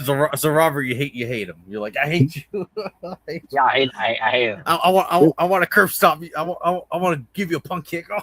Wow! And then he sees the Old West like, this is so weird. And then the Wausau hit him with the captains. Is like, hey, yeah, do it again. Yeah, kill him. Wow. But you're not the special. You lied to me. Yeah. He's a liar. Yeah. And then they were dressed up as as a cowboy and a lady in the Old West. And I remember basically Wausau. basically Red Dead Redemption. Yeah, basically. And Wausau was telling Emmett about President Business, and he wasn't paying attention because he was just just focused on her attractiveness because she's attractive. He's like blah blah blah, he wasn't paying attention to what he was saying, and he was like, right, I think I got it, but just in case, tell me the whole thing. I wasn't listening. At least he was honest. Yeah. So then, Robert's like, I still hate him. I still hate him. So then, the next part, that role here, I can't remember what this was, what this next scene was, but I remember. There was a part where when they go to a saloon, right? And I remember why I said, just act natural. It's like, howdy, I'm a cowboy. Bang, bang, bang, bang, bang. Shoot, shoot, shoot, bullet, bullet, gun. Zap, zap, zap, out, zap, out. And like she brings him in. It's like, what are you looking at? well, we're out there. All right. Anyways, Robert, what were you gonna say? So then the next part I wrote here was something about don't touch my stuff. Okay. And it's one of I guess it was one of the best bad guy, whoever. Because of business. Yeah. And I'm like, I just like, I can't wait for this to be over. Wow. Yeah, he really hated this movie. You didn't like yeah. it. If I was a kid, maybe I probably would have liked it, but but since I'm an adult, I hate fun. I hate everything. everything is awful. It's awful. Everything is awful. Wow. Hey, that's my theme song for TNA. Everything's awful. Wow, everything is awful. Everything sucks with Carlos around. Wow. But go ahead. So, but I can't remember.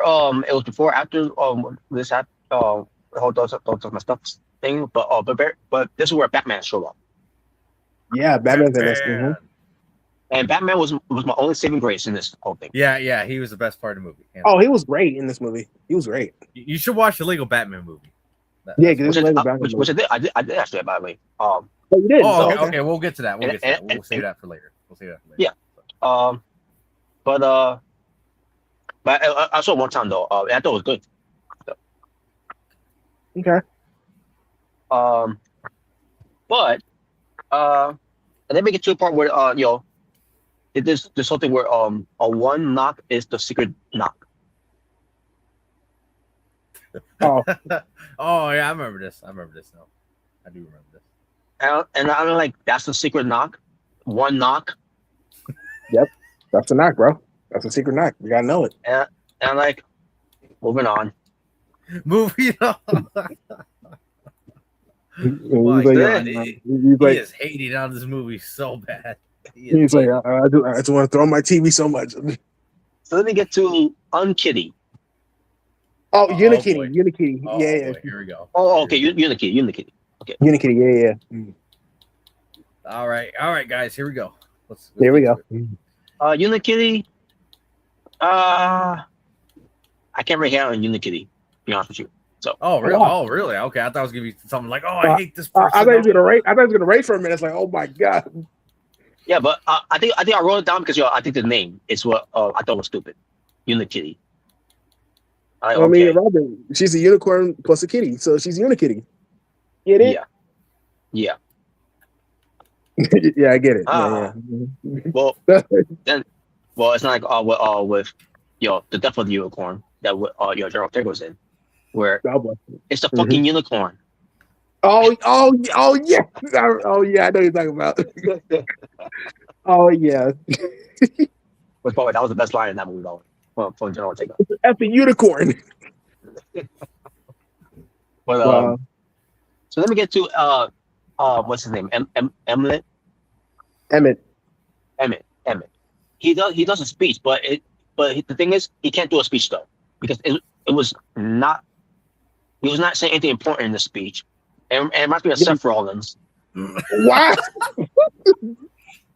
Oh my god! That's why, you know what? That's why you hate him, because he reminds you of Seth Rollins. That's why. That's why you didn't like him. He said nothing important in the speech here. It doesn't. I like. Okay, maybe he's gonna make a point here and all that, and like I'm waiting, and like, yo, he's not saying anything. Like, what the fuck is this? He was trying, Robert. Basically, Robert, if this was a wrestling storyline, you call this guy the worst babyface of all time. The worst top guy of all time. He was. Yes, he was.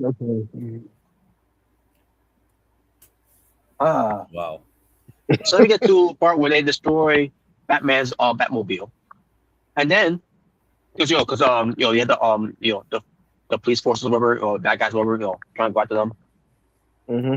And then Wonder Woman said, we could get her in our invisible jet. And also they go to her invisible jet, which they can't see, but apparently they destroyed it. Yeah, I guess they can see it. I'm just like, how the fuck are you gonna destroy it if you can't see it? Well, I guess they got, some goggles, where they could see it. It's like, oh, there it is. Let's destroy it.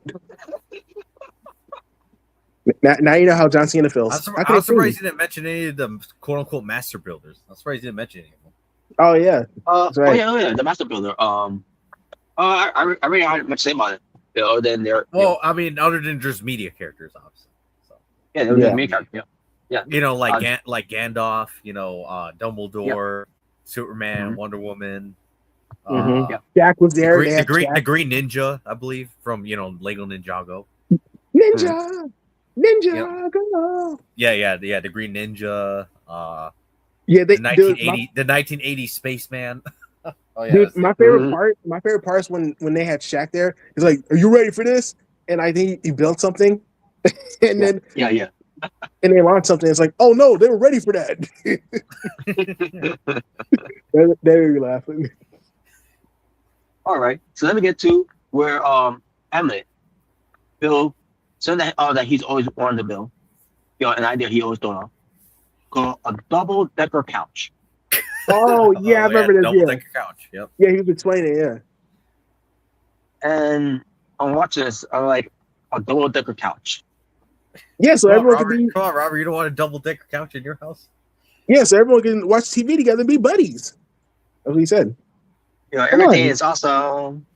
Yeah, everything's awesome. Oh my god. Robert's like, I want to throw this guy into thumbtacks in a fire match. Oh wow. And exploring barbed wire. Yeah, you remember when Johnny Bravo got shot? I kind of wish it was Emmett. Whoa. Who shot Emmett? No. You know what? Remember Sid did that one toy in Toy Story when you blew him up? Yeah, I wish that was Emmett. Oh wow. Yeah. And then we get to a part where I think this is what Batman said here. Batman said, "I'm here to see your butt." Butt joke. Another butt joke, basically. It's basically a butt joke. Basically, it was also distracted this guard or something like that, right? I don't know. I guess it worked. Oh, I remember. Oh, I'm funny you said that. I remember there was one part where like Batman was throwing like batarangs, right? Yeah. He's like, because he was throwing multiples, right? And one finally got it. It's like first try. I remember me and my parents, we were laughing like hysterically when he said that, like first try. Wait, your parents enjoyed it? Oh yeah, they loved it. Yeah, me and them. Oh wow! Damn. Wow! Damn. Wow! Damn! What do you mean damn for? Does someone say damn? Wow, what's that supposed to be, Robert? I'm just saying, yo. Wow, If I didn't enjoy it, I don't know how they enjoyed it. wow, wow. Maybe That's they what I'm got saying. That's what Oh, I'm Robert, saying. you think that part was funny where Batman was throwing the batarangs? First try. first try. But I did enjoy that though, yeah. Because but again, Batman was the one thing that was a savior for me in this movie. So, Wow. oh man, but yeah, but I did enjoy that though. The Batarang. So then we get to this printer, right? And I can't remember who did the print of their butt on the printer. It was the spaceman, the 1980s spaceman, or whatever the hell his name was. Okay. I believe so, right? Wasn't it? I could be wrong. Maybe I'll remember. I'll recall. But I'm like, oh my god. Basically, you're getting tired of the butt jokes. Basically, you're like, oh I was my getting god, tired of the another butt jokes. Yeah. And then we get to a blind on lookout. Basically, someone their one of the ideas is to have a blind person to be on the lookout, even though he's blind or she or whoever was blind. Who cares? Oh my god. It's like kind of a blindfold steel cage match. No, no, I don't. Oh boy. I can't remember it was before or after this one what I'm about to mention, but I think I guess it's the part where where are my pants, and then they put the pants on whoever. Yeah. It's like, yeah, here's your pants. Show canceled. Mm-hmm. There you go. Yes, now we got that way. And I'm like, good. Now show canceled. Yeah, thank God. Never have that show again. I hate it. Exactly. Come on, Robert. You want this real show? Honey, where's my pants? I mean, that should have a catchphrase on a TV show, but Be fun. For Robert, it's funny. I bet he thinks all those stupid shows on Invader Zim make more sense than Where's My Pants. exactly. If you ever watch that show, Invader Zim, how they show the stupid shows on there. Mm-hmm. So you're probably like, those shows make more sense than Where's My Pants. Yeah, exactly. So then we get to a part where apparently Legos can cry. Yeah, they can cry, man. I guess what happened when Emmett they thought he died because he sacrificed himself or whatever. I don't know. Mm-hmm. Yeah, whatever. And they cry. Whatever. Like, wow. Whoever. And then we get to what? Wow. Then we get to Taco Tuesday. Yeah, Taco Tuesday. Yeah, I think that's where the phrase originated, right? Taco Tuesday. I believe that's where it comes from. Yo, Taco Tuesday into Freedom Friday. Freedom Friday on a Tuesday. On a Tuesday. Go on, you don't like it? Wow. I like Taco Tuesday into Freedom Friday, but on a Tuesday. On a Tuesday, got your girl in. Yeah, next thing we can do call Monday Night Raw on a Wednesday. Yeah, I think it's good. We'll have Dynamite on Sunday. What? Oh my god! And then the rest of it, we saw some live action with Will Ferrell. And, yeah. And the man upstairs, by the way. The man upstairs. Yeah. Yeah, which is called the man upstairs. And the rest. Yeah, because basically, by the way, Will Ferrell did voice President Business. The main villain. Yeah, he did. Yeah, he did. Yeah, because pretty much Will Ferrell as a villain, Robert. Wow. I don't remember Will Ferrell. I don't remember Will Ferrell. Obviously, he's a great actor. So yeah. I know another movie should have did live reaction to Step Brothers. That's another one we should do. Oh yeah, I agree. I remember Step Brothers. Oh yeah. Or what that one movie, The Battle of Ricky Bobby. Oh, that's another good one too. We should do live reaction to. Where he's a NASCAR driver. Yeah. Yeah, I remember that. That movie makes me laugh too. Dying of laughter. Hey Robbie, you ever seen Megamind? I did. Oh, you did? Okay. Not to the fullest, but I seen most of it. Yeah, Megamind is a really good movie. Really a movie, better bro. than Lego movie. Yeah, it's a good Yeah, movie. Yeah, it's a good movie. I still love the Lego movie. Is that what I enjoy? It's this movie, Lego movie. Wow. Anyways, Robert, continue on. So, yeah, and the rest, they saved the day, and blah blah blah, and I don't remember much of it after that because again, I saw it months ago, about maybe 2 months ago or 3 months ago, whatever, and there you go. That So was yeah, months ago. Okay. so yeah, We get it. You hate it, Robert. You're just like president of business. You hate everything. It didn't go your no, way. So. yeah. So I didn't like the movie. Only was saving grace was Batman, and that was basically the gist Oh, of you it. didn't like the ending where everyone wins and then there's some random aliens that come in? Yeah, because mind you, this is from the son's imagination. So that's basically why everything was the way it was. Mm-hmm. That's basically what it was. Like, honey, where's my pants? Yeah. That's probably why there's so many butt jokes. Because I mean, the kid was a kid. So. Yeah. So what? You're gonna blame the kid now? Huh? Is that what you can do, Robert? Wow. No, I'm just saying. And the actors are did their jobs and all, but still, Yeah. I like the movie. I hated the movie. I hated the movie. I hate this movie. I hate it. I still love this movie, man. It's still part of my childhood. I have fun watching it. I personally like the movie. I like it. I like it, But Robert, you hate fun. We get it. If it's not Shinsuke, you don't care. Wow. It's not Shinsuke. What the hell? He's got a new Shinsuke. His name is Konosuke Tetsuka. Oh boy, Bobby. There you go. There you go. Who's the most boring, the most charismatic, the most unimpressive looking wrestler I've ever seen in my life. Oh, get out of here, man. Next to Cody Rhodes, by the way. Oh, okay. You lost me there. Wow. Well, that'll be a match to happen, eventually. If it would be the most boring match. It'd be the most uncharismatic promos ever. It'd be the most boring. The most boring segments I've ever seen in my life. Wow. Wait. Dude, not even the gobbledygooker can make the entertaining. Wow. Come on, bro. Don't do Cody like that, bro. Come on. I think it's great. Come on. He's going to do it for his wife? He's going to do it for his daughters? He's going to do it for Mama Rose? Come on. Oh. All right. Unbelievable. All right, Robert. Well, now we got the Lego movie out of the way. What other movie did you watch? Yeah, what else you watch? Well, I watched a movie that I had something I watched for a while. It was back in 2011.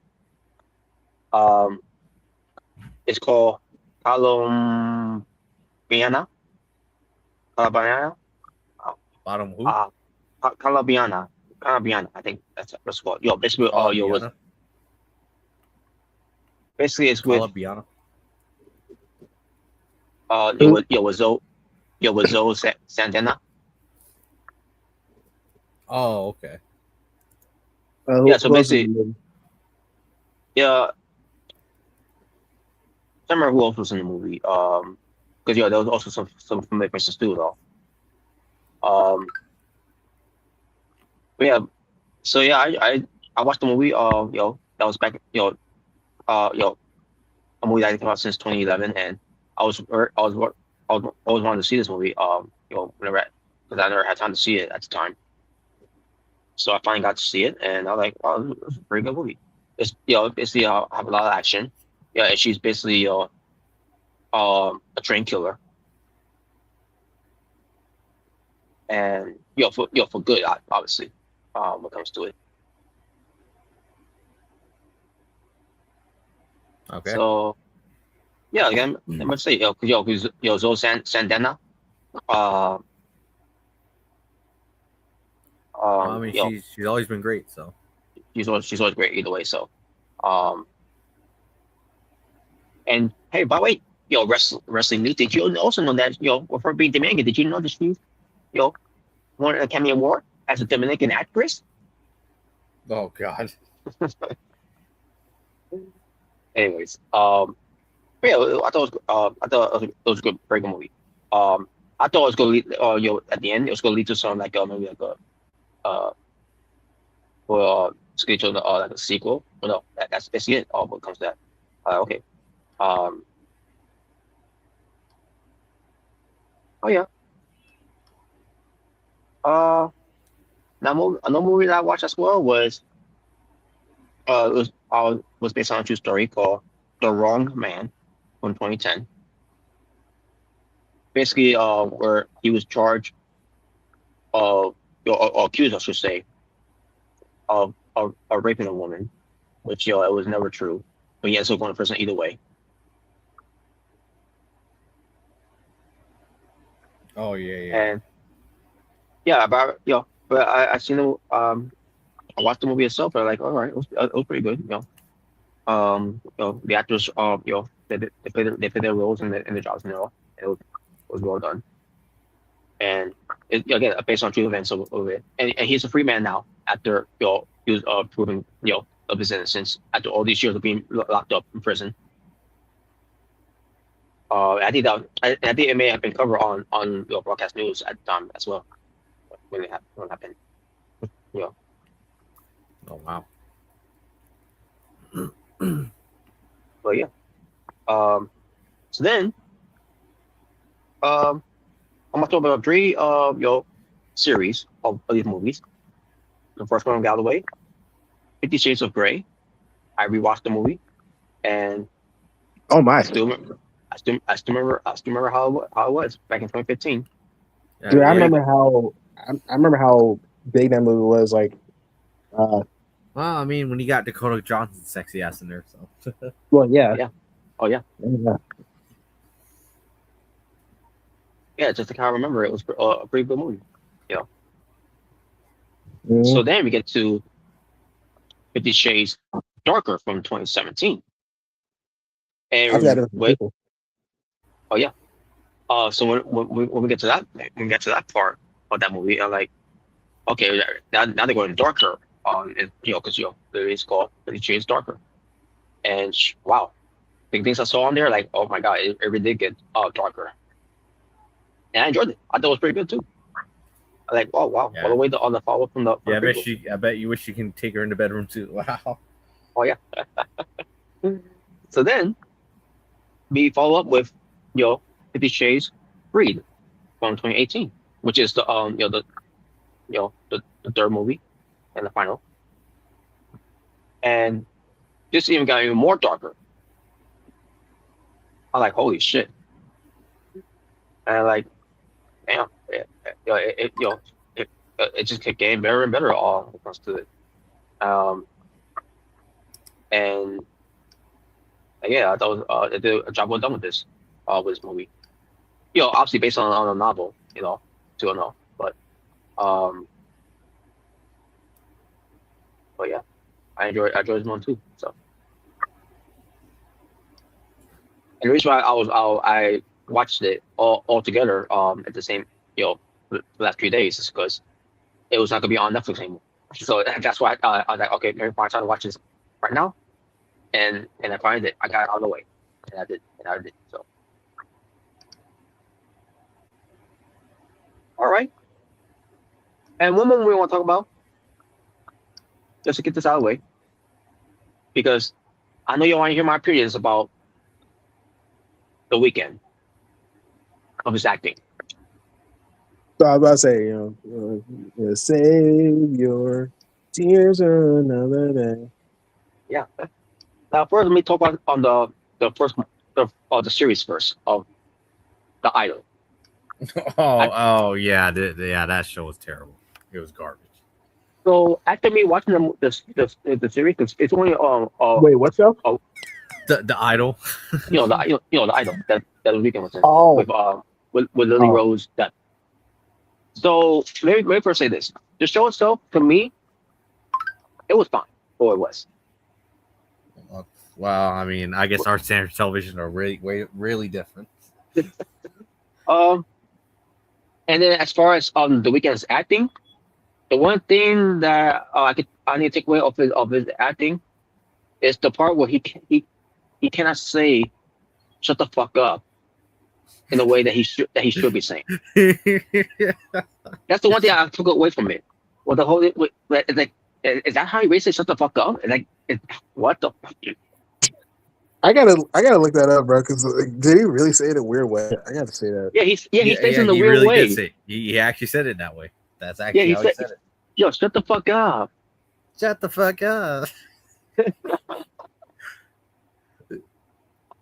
No, oh my god, is this what you're talking about? When you were saying shut the fuck up in the Idol? That wasn't the Idol. That was Hurry Up Tomorrow, I think. Okay. No, I was wondering which one it was you were talking about. Okay. Well, it was Hurry Up Tomorrow. I believe that was from the clip. Unless he said it in the Idol, I can't remember. But yeah, he did it too. But it was not bad. Then on Hurry Up Tomorrow, which we get. Okay, I found it, bro. Hold on. Oh, you found it. Yeah. Yeah. No. You said that you needed this. You said that this made you feel better. Okay, relax. Okay, you go out there and you're destroying yourself. I just want to help you and you won't let me help you. I'm not going to watch and stand by and let you hurt yourself because I care about you too much. And I just want to help you, Abel. Shut the fuck up. Oh my god, he really did say it like that. Shut the F up. Shut up. That was the most zesty shut the F up I've ever heard. Yeah, you see why no one believed him at all as a cult leader in the show. Shut the F up. You can see why. It's just like he's not believable. I'm sorry, he was not believable. And here's the thing: in the music industry, yes, he has charisma. He has a great voice for singing and all that. Yeah. But as an actor, the dude had no charisma at all, no presence, no nothing. Shut the F up. Shut up. That is hilarious. There's reasons why there's a lot of musicians that stick to music and not go into acting. There's a reason why. Yeah, I'm surprised that was a meme. Maybe dude, it was. Eminem and freaking Justin Timberlake, I thought were better actors in their movies. Oh yeah, Justin Timberlake. He's pretty good. He's pretty good actor. Yeah, he was a way better actor than The Weeknd. Way better. Yes, and The Weeknd, he's not the obviously because he admit this in the interview he did. He's like he's an amateur when it comes to acting.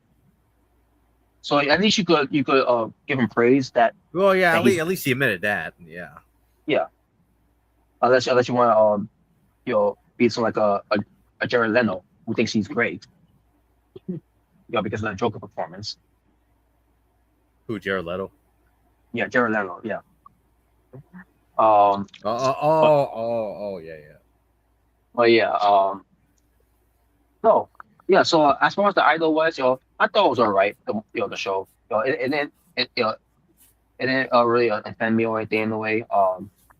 It wasn't that. It was offending. I just thought it sucked. So. Yeah. Okay. Yeah.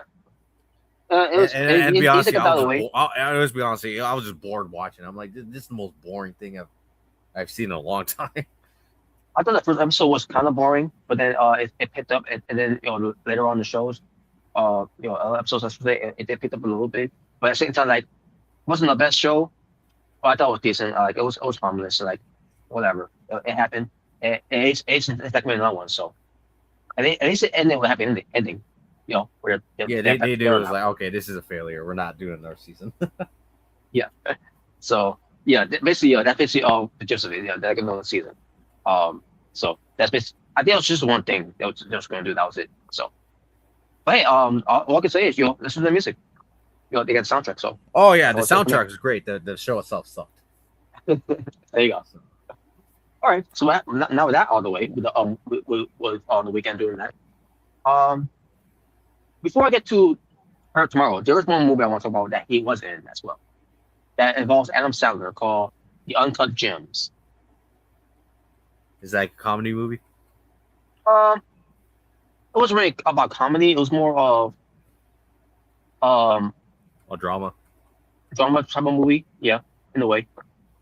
It involves Adam Sandler. I thought it was a very good movie. 100%. It was back in 2019. I thought it was a very good movie. As far as The Weeknd in the movie, obviously it was just him playing himself and performing, because of singing, whatever. And then and then apparently trying to be with this woman who Anderson was with. And then so he was not a fan of the Weeknd, by the way. When it comes to the name or what he is, as an artist. Basically, you just buried him in the whole film. Very much, which I thought was funny. I thought it was hilarious, especially when he saw his girlfriend that he was with. Like, because he was married, a married man with kids, who's divorced from his wife. And basically, his girlfriend, that he's with, she's she's a hot piece of ass, by the way. Oh wow. And then basically, saying go fuck with the Weeknd was like that. Go fuck the Weeknd. Go fuck the Weeknd. Oh, that's great. Oh man. Basically, they got into a fight, in the club, to where the Weeknd tried to spit at him. I'm like, wow, what the hell? Oh man, but I thought that was hilarious. But yeah, I thought it was a good movie. Obviously, something happened at the end was sad. And it was very upsetting when it comes to it. But that's all I'm saying from there. So now let's get to Her Tomorrow from 2025. Now, obviously, this is all about why this movie happened in the first place. It happened because The Weeknd wanted to do a movie based on what happened to him in real life. What comes to him, at one time when he did a live performance, he lost his, he kind of lost his voice in a way, and it blended into this movie that he did here called Her Tomorrow. And in this film, Her Tomorrow happened,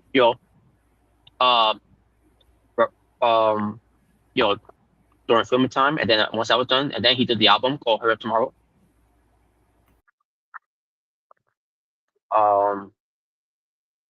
So basically, I'm not gonna go too long of it, but I want to say what goes to his performance as an actor, because those moments that he thought he was on point with his acting, like for example when he was crying, because when basically with tears falling down on that and everything, at least he got that down when it comes to is that to acting performance there. And as far as acting, again, his acting is all right. But again, back to the whole thing with, what Jaber shared with us, oh, shut the fuck up. Shut the fuck up. I'm like, does he, like, it's not good. That's not, like, and then, he continues on, saying things, to General Takeoff, who, Yeah, it's not good, but it was funny though. I mean, it's funny, it was bad, but it's funny. That, Yeah. Shut that up. Shut up. Like, what are you doing? What the fuck are you doing? Yeah. That was funny, bro. Like, that was hilarious. And General Takeoff's face, the way she looked, I don't know if it was designed that way, of her reaction. I don't know if it's, I don't know, but I makes me wonder what she's thinking when as he's saying this to her. She was probably thinking, she was probably trying not to laugh. Like when she heard that, like you trying not to laugh. If I was her, I would have been laughing like all the time, bro. Like I would have died laughing. Oh man. But at the end, I'll just now as far as how I thought the movie, I thought the movie was alright. People are saying it was the worst movie of 2025. I'm sorry, I won't go that far. I mean, have you heard of One Bound to Another? Yeah, that, and dude, I don't know if you've seen this. Have you seen the War of Worlds 2025 with the Ice Cube? I have not. Dude, it's one of those. It's so bad. It's funny type movies. Like you gotta look at it, bro. Like it's freaking. It's freaking hilarious, bro. Like you gotta watch it. Just how like bad it is. Like it's funny. Oh man, you gotta check it out. I think it's on Prime. I think so. Oh, okay. Well, I'll see. I'll see on Prime on there then. All right. Yeah, I believe it's on Prime, so you could check it out there. All right. So yeah. But again, Hurt Tomorrow, it's not the worst movie I've seen because I don't think it was the worst movie. I thought it was alright for what it was. But as far as the weekend, if because again he say he's yes. Because again he said he's doing an amateur in this when it comes to acting. But maybe if you have a better you acting coach to actually have him perform very good. If he wants, that is if he still wants to continue, to do movies, whatever, and pursue acting. But at the same time, don't quit on on your music either. Because that's where you you do best at. So so there you go. That's all. That's my thought about that whole thing with the weekend.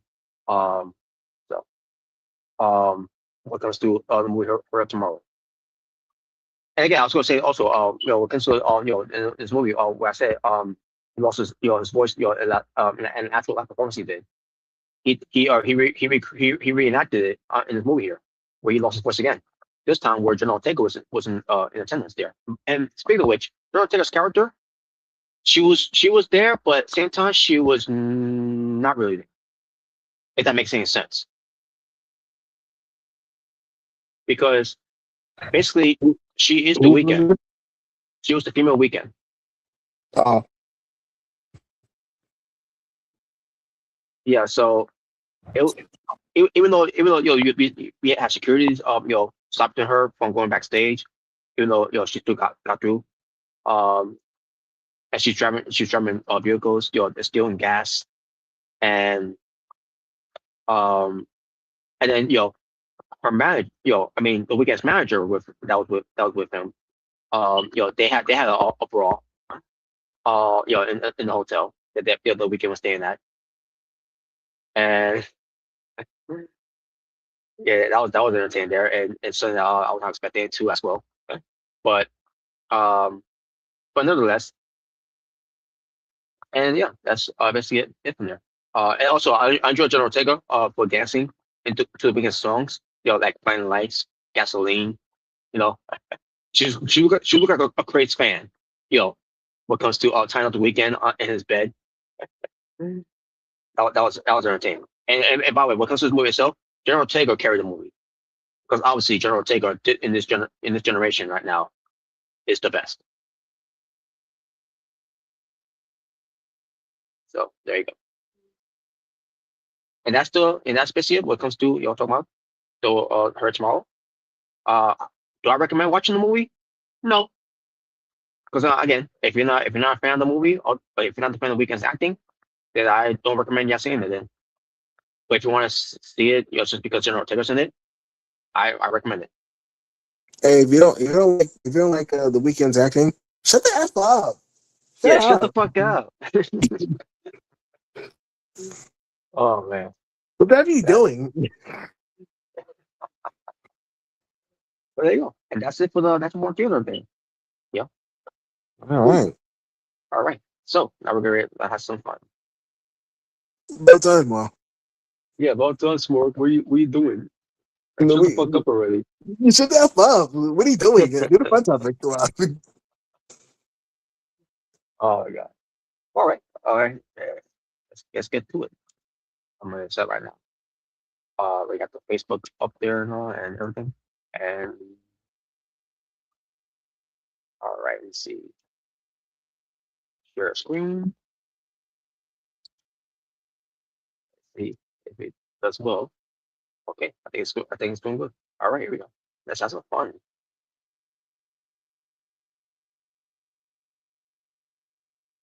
Hold Mhm. on. Let's see it.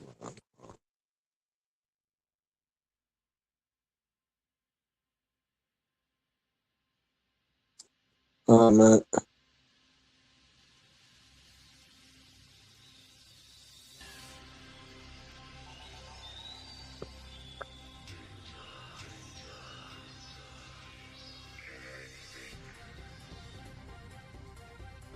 Danger. All right, I'm back. Yeah, it wasn't showing for me, but now I see it. Okay. All right. Yeah, so all right, so here we got, obviously see some logo, we see these championship belts right here. Basically for this one, for each championship belt, you could pick your top favorite, WWE championship match from each belt, basically. All right. Yeah. In SummerSlam. So yeah. So All I'll right. go. So yeah, you go. Yeah, so for the not so undisputed WWE Championship, like for the match at SummerSlam, Yeah. I'll go with John Cena versus Cody Rhodes from last year. Wow. Yeah, it's fucking ass. For the spinner WWE Championship, I'll go.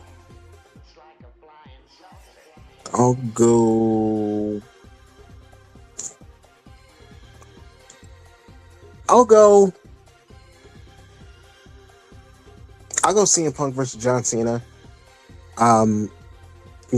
When Triple H was guest referee, that was a pretty good match. All right. For Undisputed Championship, SummerSlam, I'll go with Brock Lesnar versus The Rock. 2002. Mm-hmm. And for the Winged Eagle belt, I'll go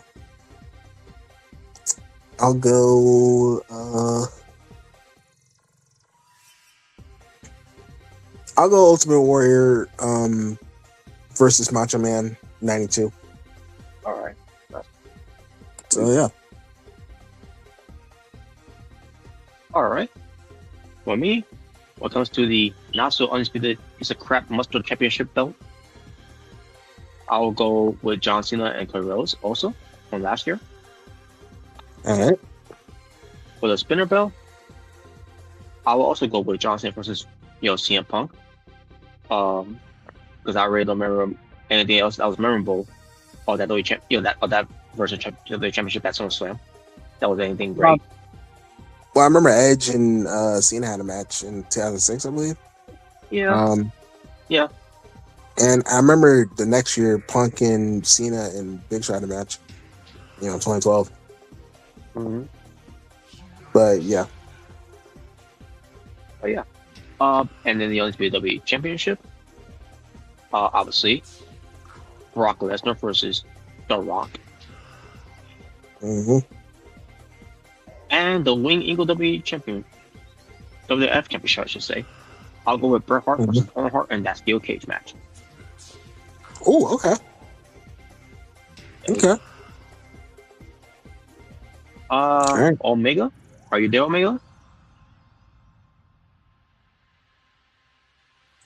Where are you? Well, whenever it comes back, we'll go get back to him. All right. All right. Next one. All right.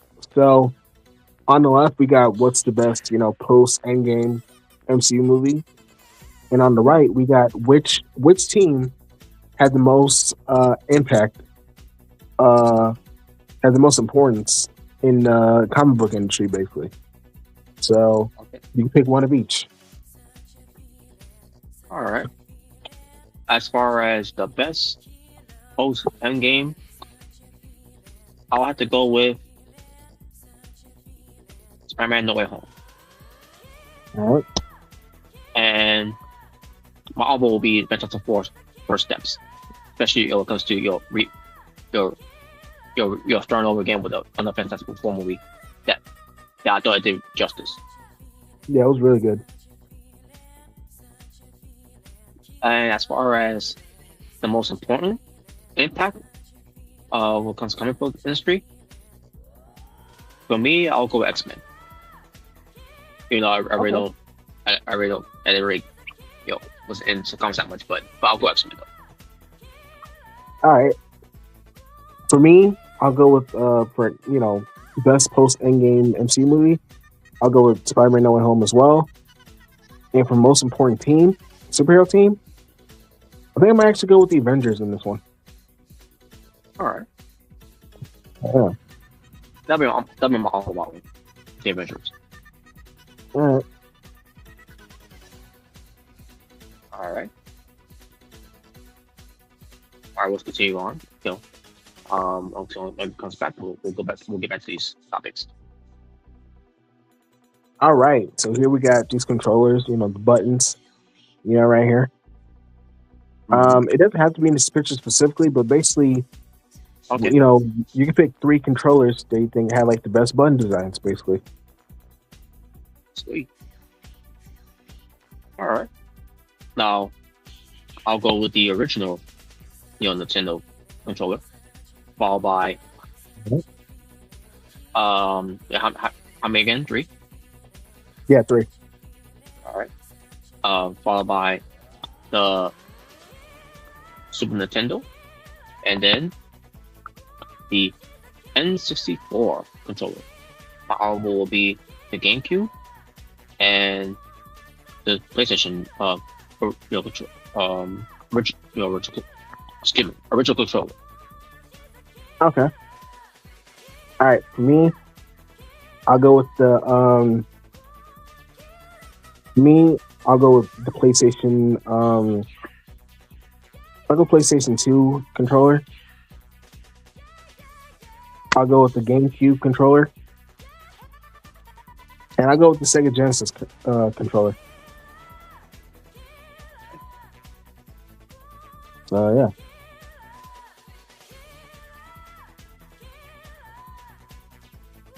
Right. We'll go next one. All right. So on the left, we got Charlotte's accomplishments, in WWE. And on the right, we got Jade Cargill's accomplishments in wrestling. Yeah. So for this one, you can pick 3 of each of your favorite. All right. Favorite accomplishment. For Charlotte Flair, I'm gonna go with her first reign as NXT Women's Champion. All right. And I'll go with Charlotte Flair of the Raw Women's Champion, her first reign. And All right.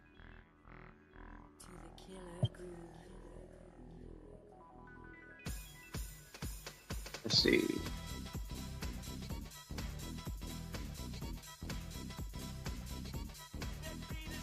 I'll go for SmackDown Women's Championship reign. She first reign. My honor will be the Royal Rumble from 2020. Even though she should have not won it, but either way, I'll go with that. As far as Jade Cargill, I'll go with her undefeated streak. I'll go with her TBS Championship reign. All right. And I'll go for her Women's Tag Team Championship reign. There you go.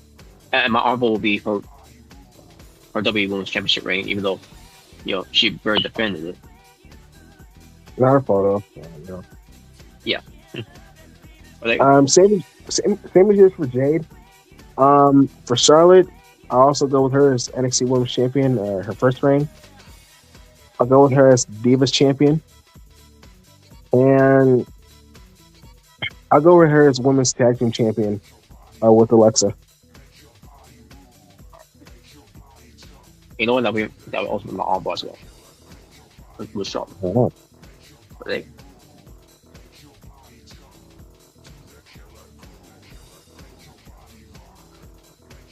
All right. Here we got 2 unused SummerSlam logos right here. So, so basically for this one, which one of these do you think is the best one right here? The bottom one. The bottom one? Yeah. All right. I actually go with the 2015 New York, New Jersey one.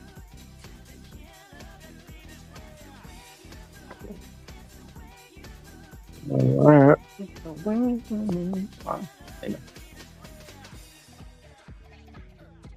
All right, here we got the highest grossing DC movies of all time.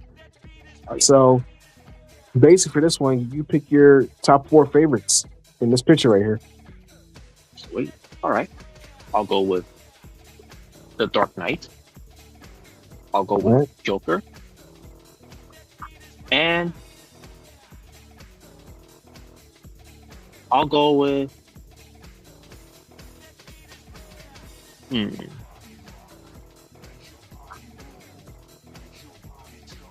I'll go Aquaman. There you go. Okay. Although it'll be Wonder Woman. All right. For me, I'll go Aquaman, The Dark Knight. I'll go Batman vs Superman: Dawn of Justice. I did like that movie. And I'll go Superman from last year. Oh yeah.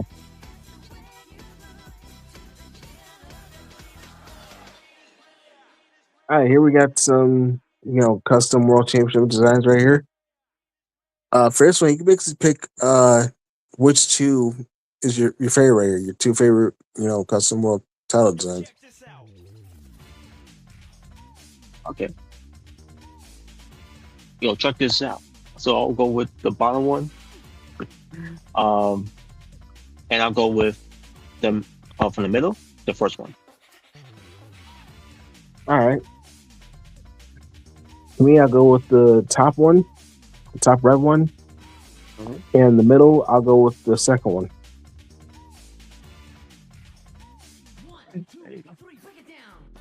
Break it down. All right.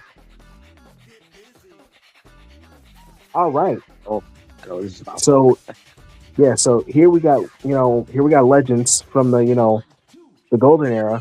That's never won the Eagle belt. That's never won the WWF championship, basically. Mm-hmm. So basically, out of these legends right here, which 4 would you had be WWF champion during that time? All right. I will go with Roddy Piper. Okay. I'll go with Owen Hart. All right. I'll go with the Ravishing Rick Rude. All right. And I'll go with the bad guy, Razor Ramon. Ooh, okay. For me, I'll also go Razor Ramon. I'll go Roddy Piper. I'll go Mr. Perfect. And I'll go Ted DiBiase. Mine will mention be Jake the Snake. Yep. Mine will be Jake the Snake. All right, sweet. Speaking of Jake the Snake Roberts, he's done with AEW. Oh, really? Yep. Which is no surprise because there was very much they couldn't do it from anyways, because he's always had, health issues. Yeah, not any life threatening, but still. But yeah. But so I think it was for the best. So. Yeah. Well. All right. All right, there you go. All right. Next one. All right, here we go. That's the wrestler. So this one, guess the wrestler who has held on to all these championships from NWA, WWE, WCW, and TNA. I'm guessing Jeff Jarrett. It's indeed Jeff Jarrett, which the irony of it, because we just talked about Jeff Jarrett hours ago. Yeah. I think the TNA, I think the multiple NWA World titles kind of gave it away. Yeah. I think that's kind of what gave it away. Which, by the way, I gotta mention this because of Jeff Jarrett, because I had no idea what came to it during his reign of terror. Mm-hmm. They said also on Dark Side of the Ring that his reign as NWA TNA World Champion was close to 1,000 days. Like, no way. Wow. Well, I mean, I'm not surprised to see how many times he's won it. So I like, wow. I believe also Adam Pearce has won. He's won the NWA World Title like multiple times. Yeah. Now I don't know. I don't know if they made your console combined I think days. I think it would have to be combined. It had to be that one because there's no way he did he did a Roman Reigns type of deal. No, yeah, it had to be combined. So combining all of title reigns. Yeah. But there. All right. But that's it. Yeah, that's what I want to mention because I heard on Dark Side like wait, he did like no way. But yeah. In my world. All right. Now, guess this wrestler who was at one point NXT champion in the current, in the current champion, Raw and SmackDown tag champion, United States champions, and who recently was WWE champion. Same as Zayn. Which obviously, yes, Sami Zayn. So, basically what gave it away was obviously the NXT championship. Yeah. And then, currently become a WWE champion. Which not anymore. Yep. Because CM Punk. Guess the wrestler now who holds these championships will comes to Ring of Honor, ECW, WWE, AEW, and some other. I don't know if that's for Ring of Honor as well, but I think some other indie promotions. But yeah. Well, so who is it? CM Punk. Which speak of the devil, it's CM Punk. Yep. There you go. CM Hogan. Yeah, CM Hogan. Mr. A part-timer came back to win the belt. What a hypocrite. Yeah, I've been seeing that. Yeah, I've been seeing that. Well, if you remember during the time when he mentioned that, he's like, okay, I want to be that person. I remember on the Worst He Muse in that podcast with Pocobana, like when it comes to him with part timers, and then leave, and then okay, I want to be those, I want to be that person to be coming back and then winning and then leaving. Well, he got his wish, and there you go. Now see with him being back now, that's he's gonna be there now. And by the way, he's not. Is he a hypocrite in that? Not really, because at least when with him being champion, he's always there. It's not like he's leaving and going doing other things as well and being gone for a long time. Yeah, it's not like Brock Lesnar. There'll be times that he's not there, but then there'll be times that he is there. Yeah, it's not like I said, it's not with Brock Lesnar or Roman Reigns or any of that. Yeah, no. When Punk is champion, you'll most likely see him. Yeah. So, yeah. So. All right. There you go. All right. So here we go. We got every Canadian wrestlers that were at one point WWE champions. If you want to include that Universal Championship belt or whatever. Well, but basically world champions in WWE. Basically. Yeah. So, what comes to these Canadian wrestlers, pick your top 5 favorite Canadian wrestlers that were world champions in WWE. Okay, I'll go. For me, obviously Bret Hart, Chris Jericho, your boy, Edge. I'll go Christian, during the one more match times. One more match. Yep.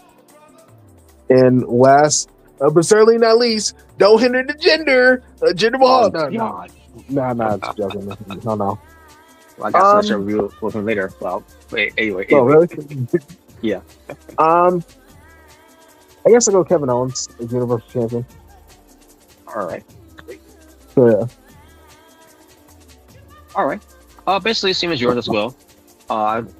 It'll be one thing if I would pick Sami Zayn, but they didn't give him a chance to give him a ring. No worry, he'll get one more match probably. And I just saw that on that post show that he did when he was causing a storm, which obviously they believe. Oh, still. Yeah, I saw that too. Yeah, and I even saw a video of like some fan saying F Sammy and then Sammy pull up middle finger to them. Yeah. But like, yeah, he was really crashing out. He was really selling it. Mm-hmm. I'm definitely gonna check out SmackDown to see his reaction, and because Punk's most likely gonna be there too since he's now WWE champion. So I'll definitely check out SmackDown for that. All right. Well, yeah. And also my this honorable mention is Jinder Mahal.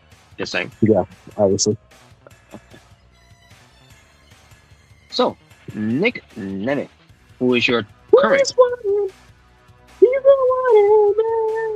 He sure is, because he is your current TNA World Champion.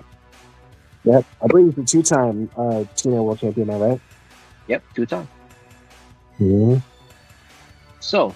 Oh yeah, and I saw the segment. And yes, he did a segment where there's some guys that he's beaten, and yeah, so that's a long list there. He's beaten when it comes to being the best, I guess. But in this one, when it comes to Nick Nemeth being these guys, pick your top 5. When it comes to Nick Nemeth beating them in the most impactful way of his career. Okay. I'll go with John Cena when he beat him in the TLC ladder match, for the Money in the Bank briefcase. Yep. So I'll go with that. I'll go.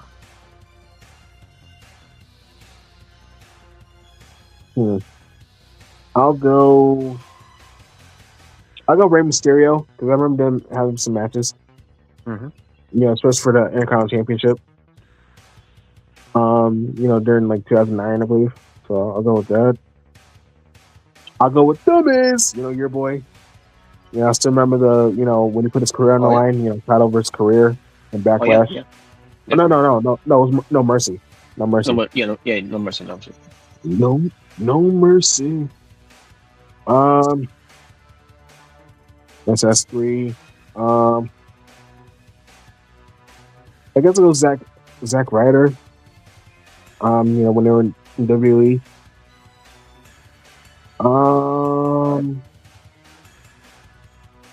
And one more. Let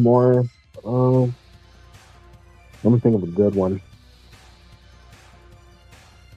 I would say John Morrison or Johnny TV or Johnny Nitro or Johnny Mexico. Yeah, Johnny Mexico. Yeah, I've heard that part. That was funny.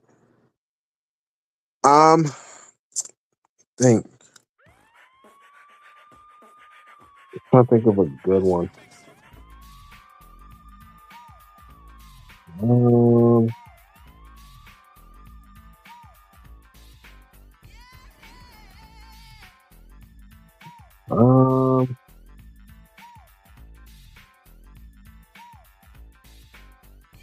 I think. I said Cena, Mysterio, Miz, Zack Ryder.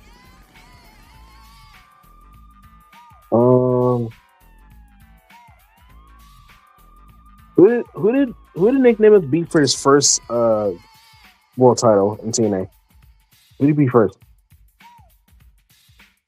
I believe that was, if I'm not mistaken. No, it wasn't Moose. It was someone else. It was Josh Alexander because it was that 6-man elimination match. I think it was on Summerversary. And so I believe it was because Moose lost the belt because Joe Hendry beat him, and then Josh Alexander turned heel on Joe Hendry and pinned him, and then Nick Nemeth pinned Josh Alexander. So yeah, right. I don't think he was on the list, right? Josh Alexander. Nope, he's not on there. Which I'm surprised that he's not on that list because he's being him too. After Summerversary. Yeah. But I guess he forgot.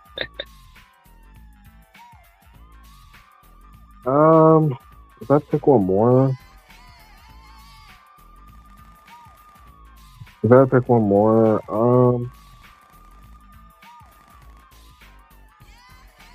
I, I guess I go Ultimate Dragon because I didn't hear that they had a match. I don't recall that. When he said Ultimate Dragon, I was like, wait a minute, what? When did that happen? Yeah, this is like I think this was like early, like when he was just being indies again. Like, Wow. I believe it was before he got into TNA. So I guess I'll go with that. It must have been Japan then, because that's what Yeah, Ultimate Dragon's probably. wrestling most likely.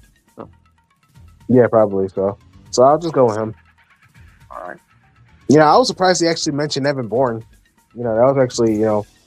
I was surprised he mentioned that. All right. All right.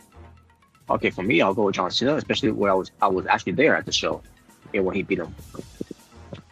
Oh, you were there? I was there. Oh, That's even being there where when the Shield made their in-ring debut. oh wow. Yeah, that was that same night. Oh, okay. I will go with Randy Orton. All I'll right. go with Kane. Okay. I will go with Rey Mysterio Jr. And I'll go with The Miz. The Miz. Yeah, so there you go. All right. And my arm will be John Morrison. And there you go. Yeah, and especially when I was there also. Because John Morrison's final match at the time, from 2011 until years later he came back. Mm-hmm. So, there you go. All right. Teams Mount Rushmore. Yeah. So if you had to fill in one person to be on there to be with AJ Styles, Sting, and Kurt Angle, who that will be? Oh, that's easy. Samoa Joe. Same here. There you go. And by the way, this is wrong because I think Jarrett mentioned of his Mount Rushmore of TNA, and he did pick those three. And I can't remember who was the other one he mentioned on there, but yeah. Yeah, because I always, even to this day, I always kind of see, Samoa Joe as a TNA guy because that's why I got introduced to him. I know, I know, like he was pretty big in Ring of Honor too, but I always just saw him as a TNA guy. Yeah. Yep. So. Pretty much. Yeah, I agree. So yeah, Samoa Joe indeed. All right. Ooh, we got contracts. Yes. So when it comes to signing a WWE contract with Triple Bitch here, wow, it'll be a 3-year deal with a $1 million salary. Unless you ask for a pay cut, Well, yeah. But your role will be a mid-carder, be mentored by John Cena, and the bonus will be a 1 world title run. Oh, okay. All right. That's right. Yeah. So then, what comes to an AEW contract with Tony Khan? Mr. I fear for my life. 9 days from tonight. Yeah, I fear for my life. Yeah. Shane's not here. So, it'll be a 4-year deal. Okay. With $1.5 million. Oh, that's more than you offer me, Triple Bitch. Triple cheap. Triple cheap. And your role would be a main eventer. Mental by Young Bucks. Okay, well, you lost me there. Yeah, I was saying you lost me there when you said the Young Bucks. Okay, you lost me there. Yeah. And Creative Control. Again, you lost me there. You lost me the Young Bucks. All right. I'm not being mentored by no Young Bucks. No, we don't play politics. Yeah, sure. Yeah. So, NXT contract with Shawn Michaels, the Heartbreak Kid, or sometimes he'll turn babyface's heel for no reason. Yep. But either way, but 5-year deal with obviously lower money of $50,000. You'll be a main eventer, be mentored by Jeff Hardy. Now there's a mentor I would love to be with. Oh yeah, not the Young Bucks. Yeah, exactly. I'll even take John Cena. Oh yeah, fuck out here, young Bucks. Fuck out here. But and the bonus to be, I mean to the main roster. All right. Okay. I'll consider that. And finally, Triple A with the Undertaker, who's doing a great Yep. job there, by the way. Yes, he is. This 10-year deals. Wow. So Ooh, basically, 10 it's like a job security there in a way. Mhm. But your salary will be 25,000. Okay. Your role will be you'll be a legend. You'll be Oh, mentor okay. Rey Mysterio Jr. No surprise there. Okay. Mm-hmm. And bonus will be living legend status in Mexico. All right. So basically, El Grande Americano. Yeah, basically, yeah. Okay. So, All right. as like I said, which contract are you signing? You know, I would have signed with AEW if they didn't have the Young Bucks as the mentors, so I'm not picking that. Yeah. I guess I'll go WWE contract because, you know, Mick Carter, you know, $1 million. My mentor is my boy John Cena in the world title run. That doesn't sound too bad, so I'll go with WWE. All right. For me, yeah, I was gonna go with AEW, but AEW lost me there because Young Bucks. Why can't be a Kenny Omega? Yeah, Kenny Omega. I will take MJF. Exactly. Yeah, he'll shot you and everything, but he should be he wants you to do better at the end of it. But Yeah, exactly. And I will go for NXT, but then again, I want to deal with Big Joseph calling my matches, especially when he goes, "Ooh, wow, ooh, man, Yeah, because we don't want to see Robert, you know, just beat up Vic Joseph for no reason. Like, yo, what was that for? Was that part of the script? Like no, you just hate him. And I'll just smack the candy out off him. Wow. Yeah, this Halloween okay. Havoc is like you got candy, like wow. Fucking candy. Dude, you freaking nerd. Wow. Dork. Anyways. Wow. So it's between AAA and WWE. Well, I want Andy to do AAA, so I'm going to take his contract here at AAA. Hey, you get to be a living legend in Mexico, and you know how loud they are. So hey, yes, that's not bad. There you go. All right. Not bad. All right, so your Mount Rushmore of who you have your Mr. SummerSlam. Okay. All right. So for me, I'll go with Hulk Hogan. I'll go Brock Lesnar. All right. I'll go Bret Hart. And one more. Who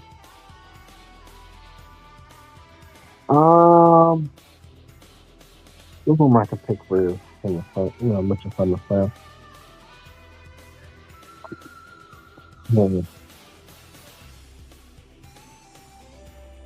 I guess I can go maybe. I'm trying to think. I'm really good one.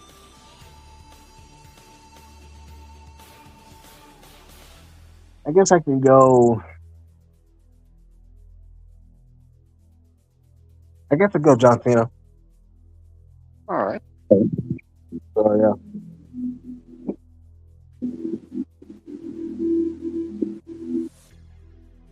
All right, for me, I'll go with Hulk Hogan. I'll go with Bret Hart. I'll go with Shawn Michaels. All right. And I'll go with Brock Lesnar. Yeah. All right.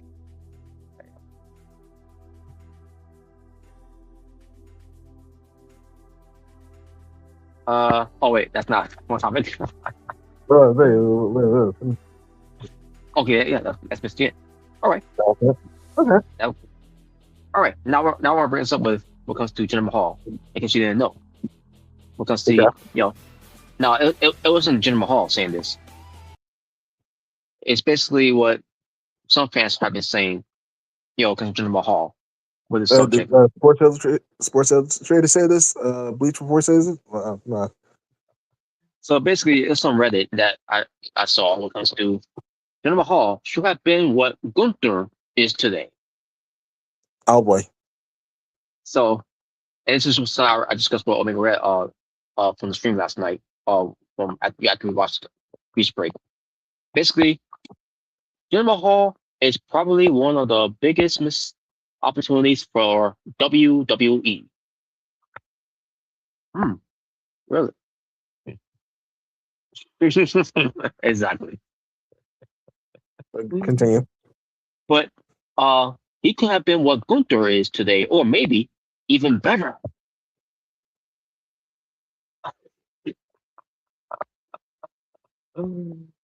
Because he Continue. checks he checks all the boxes. For example, Oh, really? great physique, which Okay. he does. You know, You don't know uh, nutrition.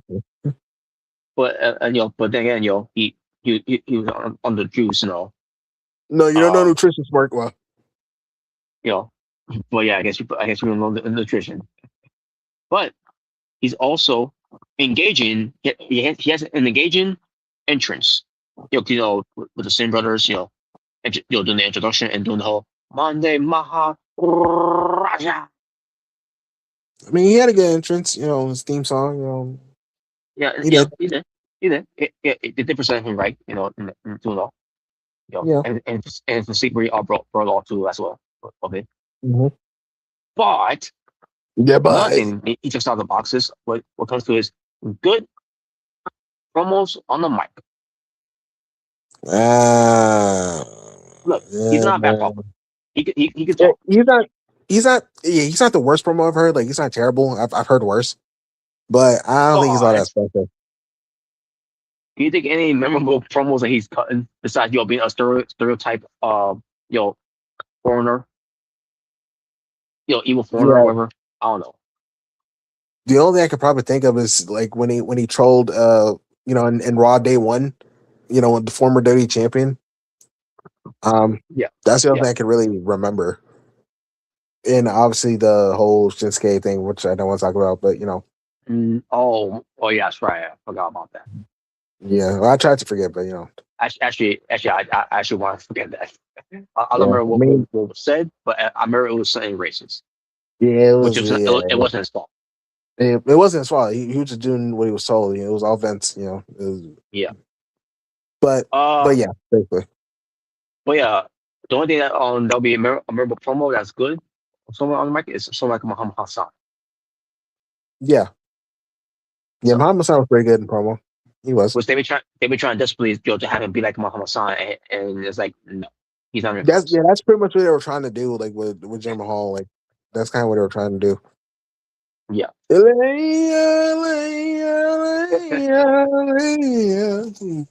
Exactly.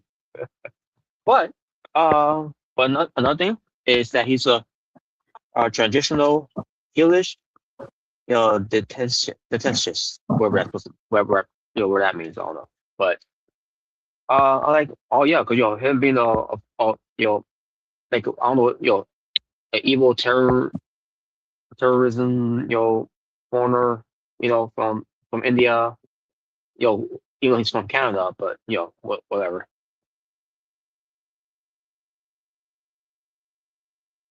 Yeah. So yeah, so that's all the boxes he checks from there. But wait, we're not done yet because Oh. so basically they ask, so what went wrong? Well, this is what they think what went wrong with Jinder Mahal Oh boy. because someone believed more than the creative was an issue, but another issue was the main issue. It was the fans who did Mahal dirty. Well, I mean, here's the thing. I mean, when you've been mainly a jobber for most of your WWE career, and then all of a sudden Yes, you win the WWE championship, yes, yeah, it's just that's pretty much what it was. Because that's pretty because before Jinder Mahal became WWE champion, he was just jobbing. Like he was in a yes. nothing team with Rusev. It was a bunch of nothing. Even his first run, like they're presenting him, decent, like with Great Khali, but then they, lost. He Hmm. got lost in the shuffle. He Hmm. was just, floating around, and then obviously the infamous, 3MB, you know, Hmm. where it was just a jobber faction with Heath Slater and Drew McIntyre. Like Yep. basically, majority of his time, like was him as a jobber. That's just how he was Yeah. booked. Yes, And he was. him as WWE champion, like it just came out of nowhere. Like it was just for shock value, basically. That's just what it was. It's just for Yeah, shock value and nothing else. you're right. You're right. And also because WWE had a big market, for India, because obviously they watch WWE, Which is true. Which is true. Yeah, they did. which is true. But yeah, that's basically what it was. So and fans didn't like it, especially we had guys like Shinsuke and Bobby Roode at the time in the roster. Mhm. Yeah, that definitely didn't help at all. That didn't Yeah. help his case. Which is funny you So mentioned that, because what you said there is almost similar to what was written here. So basically, so let's continue. We can think what was said here. What comes to it, because it felt like a clear case of perception versus reality. Fans just did not want to see him in anything other than a jobber, as we mentioned, as already been mentioned, yeah, well, I and mean, that's good. Yeah, yeah, I mean that's how WWE booked him for majority of his run. So you can't really blame the fans for seeing him yeah, as that. yeah, and that's completely on them. And yeah, that's true. It'd be like having during the '90s, during the new generation era, where Barry Horowitz, one hell of a talent in the ring, but Yeah, but for someone of his size, because he was a small guy and didn't have the physique like Jim Hall has, but hmm again, great talent in the ring, but he was a jobber yeah, yeah. until he, That's like having him becoming win the WWF championship out of nowhere. yeah, pretty much Yeah, and especially during that time when they weren't doing good business at the time, that would not be good. exactly. No offense, but it just wasn't at that time. No, now even though fans they take of him, but still, um, Yeah, but when he was a jobber, he was a heel jobber first, and then and then also they out of nowhere turned him a babyface jobber, and then one match with Chris Candido, Skip, he beat him. yeah, hmm But then um continue on by saying that not that creative did not have its misses. Yeah, tell me something about that. yeah, Instead of setting him up as an old school heel, yeah, even though that's been played out for so many years, and just him doing that, it just wasn't working. It wasn't, yeah. and no one It cared. just the four hill was kind of just played out. It was kind of Yeah, outdated during that time. pretty You much. know, Only thing that worked at that time was Rusev, and after that, yeah, it's the they only thing also that worked. worked after that. Yeah, it only worked because of Rusev Day, really. You know, Yeah. Mhm. But they focused too much on his heritage, trying to the captive the Indian fan, the Indian crowd, basically. Again, in a way, marketing to the Indian crowd. yeah, 'cause that's basically what they were trying to do. Because Yeah. like when you look at like Great Khali like videos in Hmm. like in WWE like the WWE channel, it gets a lot of views because he's basically a big name in India. Like Hmm. he is Yeah. a huge star in India. So that you can World travel. He's an attraction. yeah, so you can see why they kind of wanted that for Jinder Mahal. Yeah. Yeah. But he Yeah, obviously that's why. go to those shoes, No, I mean hell, they even had. I remember when they had Great Khali come out in that terrible John Brisson match. You know, you know why they did that? It's because not only because he's Indian and obviously because they have history too, obviously, but also Yeah. because Great Khali does big numbers for the Indian market. So Yeah. that's Yeah. basically why. But Yeah, they continue on by saying instead, had the creator put him across as what Gunther is today, Jinder Mahal would probably have succeeded much better than Gunther and have been a tier one main event heel. Well, first off, what comes to physique wise, yes. In the yeah, ring, no. no, And plus, you No. want to talk about what comes to good promos on microphone? That's Gunther. Gunther will eat his lunch money. Yeah, Gunther is really good in the mic. You know, you can take him seriously. Yes, especially got some hidden gems there. When it comes to guys to Randy Orton, the Goldberg, Bret Hart, John Yeah, Cena. dude, I still remember that Bret Hart one when I think they were in Canada. It's like my Yes. all-time favorite wrestler is Bill Goldberg. Like we all thought he was gonna say Shawn Michaels, but no, he said some worse. It was Bill Goldberg. You're like, wow, dude, That was great, man. that And was funny. and the recent one that we heard, even though it wasn't on the microphone, but still, it was on the altercation, more so interaction where they'll threaten you when they'll kick him going to Yeah, because when on Nick all Raw, this, where he's like telling Nick all this, your favorite wrestler just like your favorite GM. yeah, exactly. Basically, Gunther, has memorable promos. Basically, Yes, uh, Jinder Mahal, not so much. yeah. And the ones if you think of you wanted to forget, you don't want to bring it up. Yeah, yeah, the only one, yeah, like I said, the only one you do remember, yeah, you don't want to bring it up because it was just ugh. Again, it wasn't Jinder's Yeah, fault. It's just what he was given. It was slow to do. yeah, exactly. But yeah, But yeah, Gunter can wrestle Matt, circles over around Jinder Mahal. yeah, So basically that's basically the whole thing about Jinder Mahal there. Um, again, it wasn't for Jinder Mahal, obviously. It was from people, put him on that pedestal. Still to this yeah, day, the Trump on his pedestal. Like I don't get why. yeah, yeah. Trust me, bro. Jinder Mahal is now all that. No, he's not.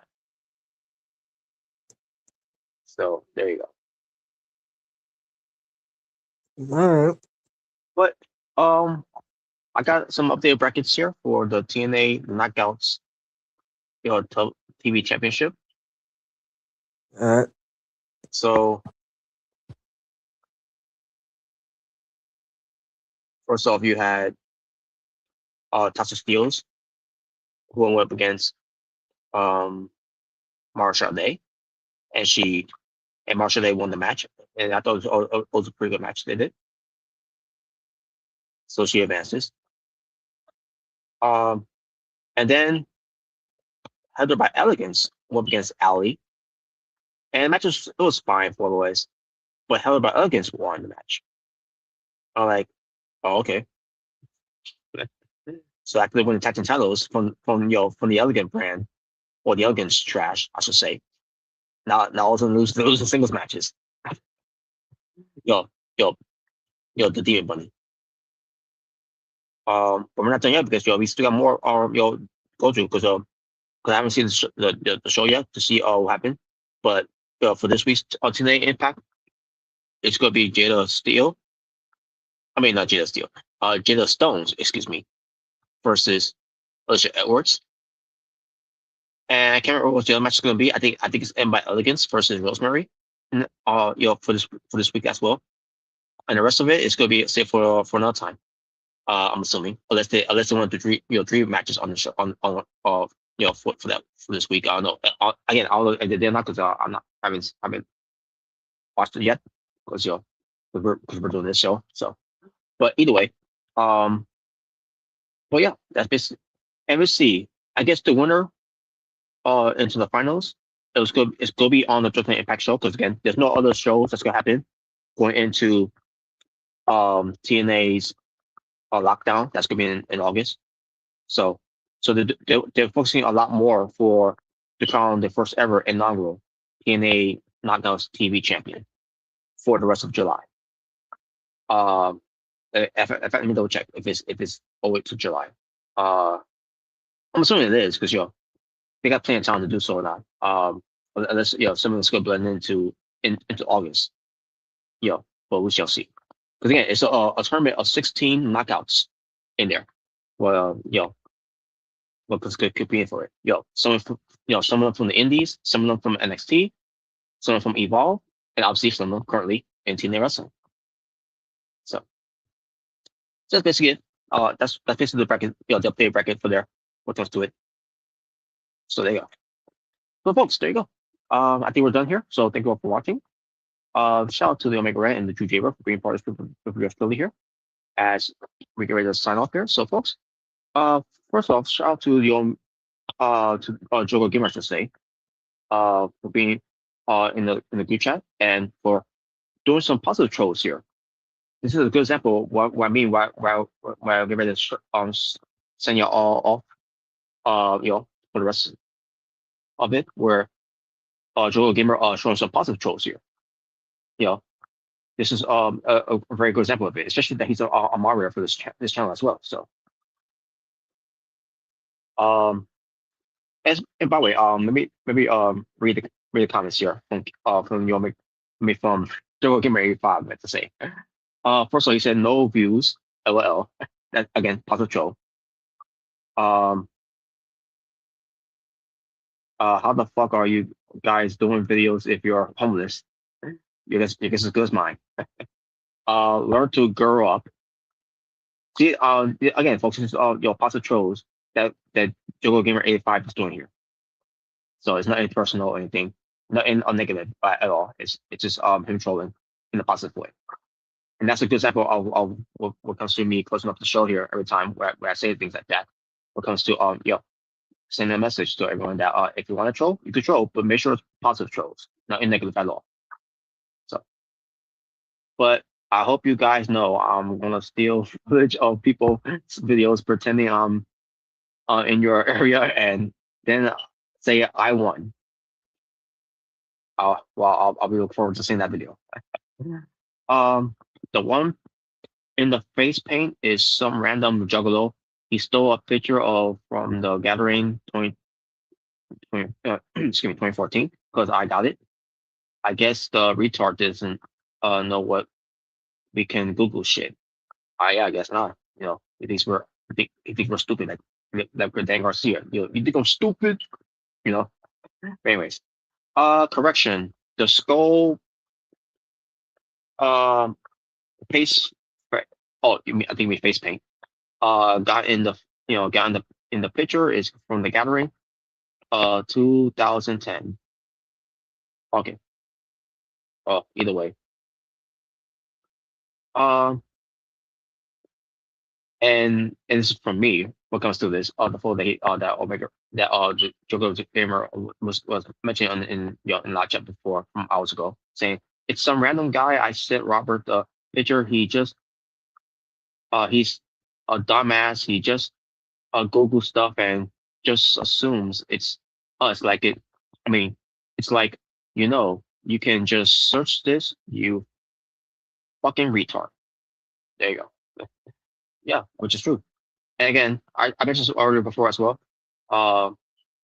Basically, I'll look like someone named Tech, Tech 9, whoever, But either way, apparently he doesn't understand when you tell lies and it's all stolen shit from social media or wrestling. We can just Google it, you fucking moron. Yeah. And if you're wondering who we're talking about, folks, that we're talking about it, we're not going to talk about his name at all because we're not giving him that the privilege. Not going to give him any attention other than talk about we'll talk about right here about things that's been mentioned. But the one that makes me look like Brian. Excuse me, Brian. He put laughing emojis there. I don't know what his obsession, excuse me, is with trying to amuse Roman Reigns' name. It's weird. Yeah, I guess he needs to acknowledge the tribal chief, in that way. But yeah, Joseph NY, which is Roman Reigns' real name, so people know. So people, if you want a good laugh, Google that right quick, see if it pops up. me. There you go. Damn, Phil Brooks. Huh. The name sounds awfully familiar. I could have sworn he just won the WWE Championship. Well, it doesn't say that, but basically, I know what he's mentioning for this because of being Sami Zayn. So, uh, talking about Jay here. It's just like some random guy that he Google search from the gathering, searching Google and just steal it and just say he, that's him. He's slow. He can't get dick hard. I mean, he can't get his dick hard. Excuse me. You see, the funny part, he literally he literally not pissing off anybody when we laugh at this shit, which is true. We do. Literally every week, the dude just keeps failing, which he does. Just like he's failing life because he continues doing this shit. Next week it's gonna be another fake account with gay associations, racist language, and more lies with no receipts. Moving on, which is true. That's what he's been doing. With these stock accounts that he's been doing. So if we ever get his address, I'll make sure to send him some Blue Chew in the mail. Pretty sure he needs it. Well, I'm pretty sure he's going to be needing all of this so much that he's going to overdose on it and and heal off. I feel sorry for that white guy at the gathering this year. He better look out for 100 pounds of fury. Well, same here as well. The match sucked. Goldberg versus Undertaker was better. I got to remember what match we're talking about at the time when he brought this up. And finally, the only outlaw, Double J, Jeff Jarrett, because he's JEFFJARRET. That's Double J, Jeff Jarrett. There you go. And there you go, folks. That's basically all the comments there from Jogo Gamer 85, who's my rare. So shout out to Jogo Gamer 85 for being my rare for this channel, and shout out also to Rockstar Tokyo, who's also my rare, but wasn't in the live chat. But either way, I'll give a shout out to my rares of Jogo Gamer 85 and Rockstar Tokyo for being my rares for my channel. And that's pretty much it there, folks. So, folks, thank you for watching. Shout out to Omega Red and the True Gamer for being part of the stream with yours truly here. Shout out to everyone else that watched, but then comment in the live chat. But if you feel free to do so for next time, when we do either a watch along or a BTA or whatever else we will do here, or even when it comes to me just doing a rare live stream which is just gonna be about me. Just do a live stream on my own sometimes. So sometimes I rarely do it. But either way, please feel free to do so next time. But be sure to show some positive love, positive support, and positive peace all around. And again, if you want to troll, make sure it's a positive troll and no negative trolls whatsoever. A negative trolls is 0 tolerance and it's unacceptable, and you will be put on timeout. Unlike someone who makes stock accounts, who harasses us and obsesses with us and stalks us and all, that person will be blocked. But for those that does negative trolls and all, and you be put on timeout, and once you get out timeout and you continue to do that, then you'll be permanently blocked because there'll be no third chance after that. No, you only get a second chance, and that's it. But also, make sure to have a positive attitude, positive energy, positive vibe, a positive mood to keep things a safe space for all parties around. And with that being said, folks, to keep things cool, aloof, and zen for us all. So there you go, folks. With that being said, folks, this was BTA episode 307. Next time we do an episode of BTA, wherever that may be. Who knows when that may be? We shall see. If it happens next week, you'll find out. But that next time it will be episode 308, whatever that may be. Hopefully we'll cover something when it comes to more wrestling news and more wrestling results or wrestling updates or wrestling overall. And even when it comes to talking about movies too, in a way. Um, either way, that's all we talk about for next week's.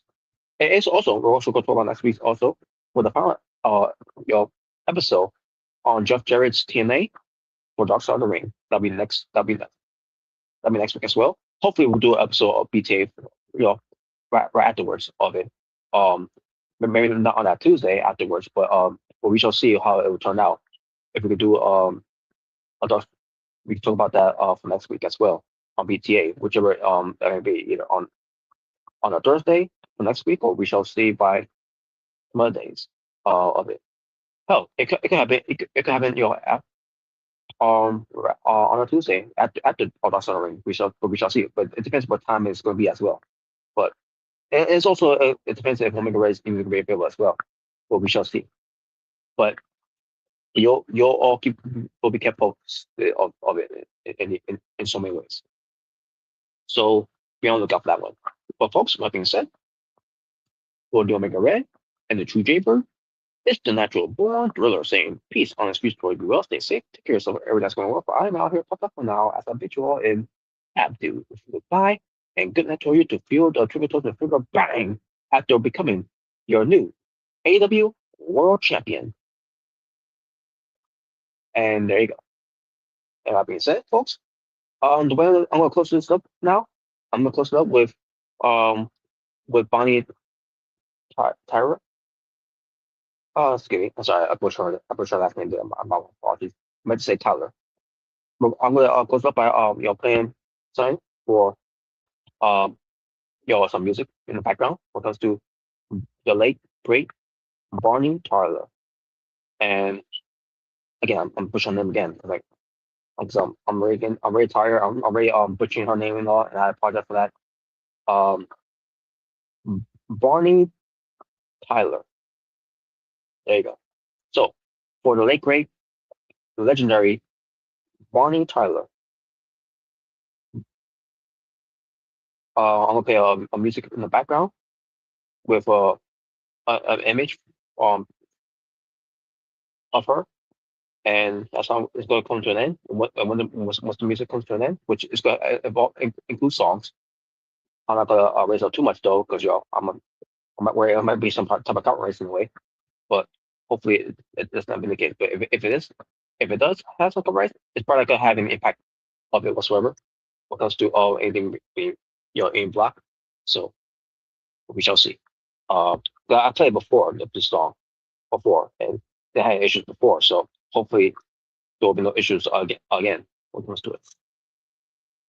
But here we go, folks. That being said, I'm gonna ready to end it here. So for the late great Bonnie Tyler,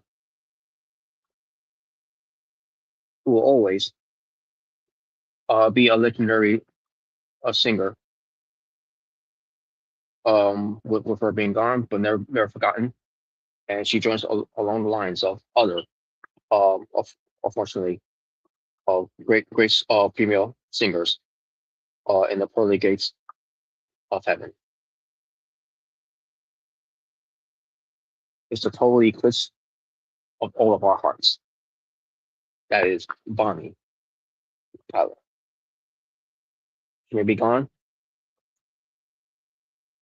but she will always be holding on to a hero at the end of the night for all eternity. That being said, folks, take care of yourselves. God bless. Peace. And more importantly, rest in peace to Bonnie Tyler. To Bonnie Tyler.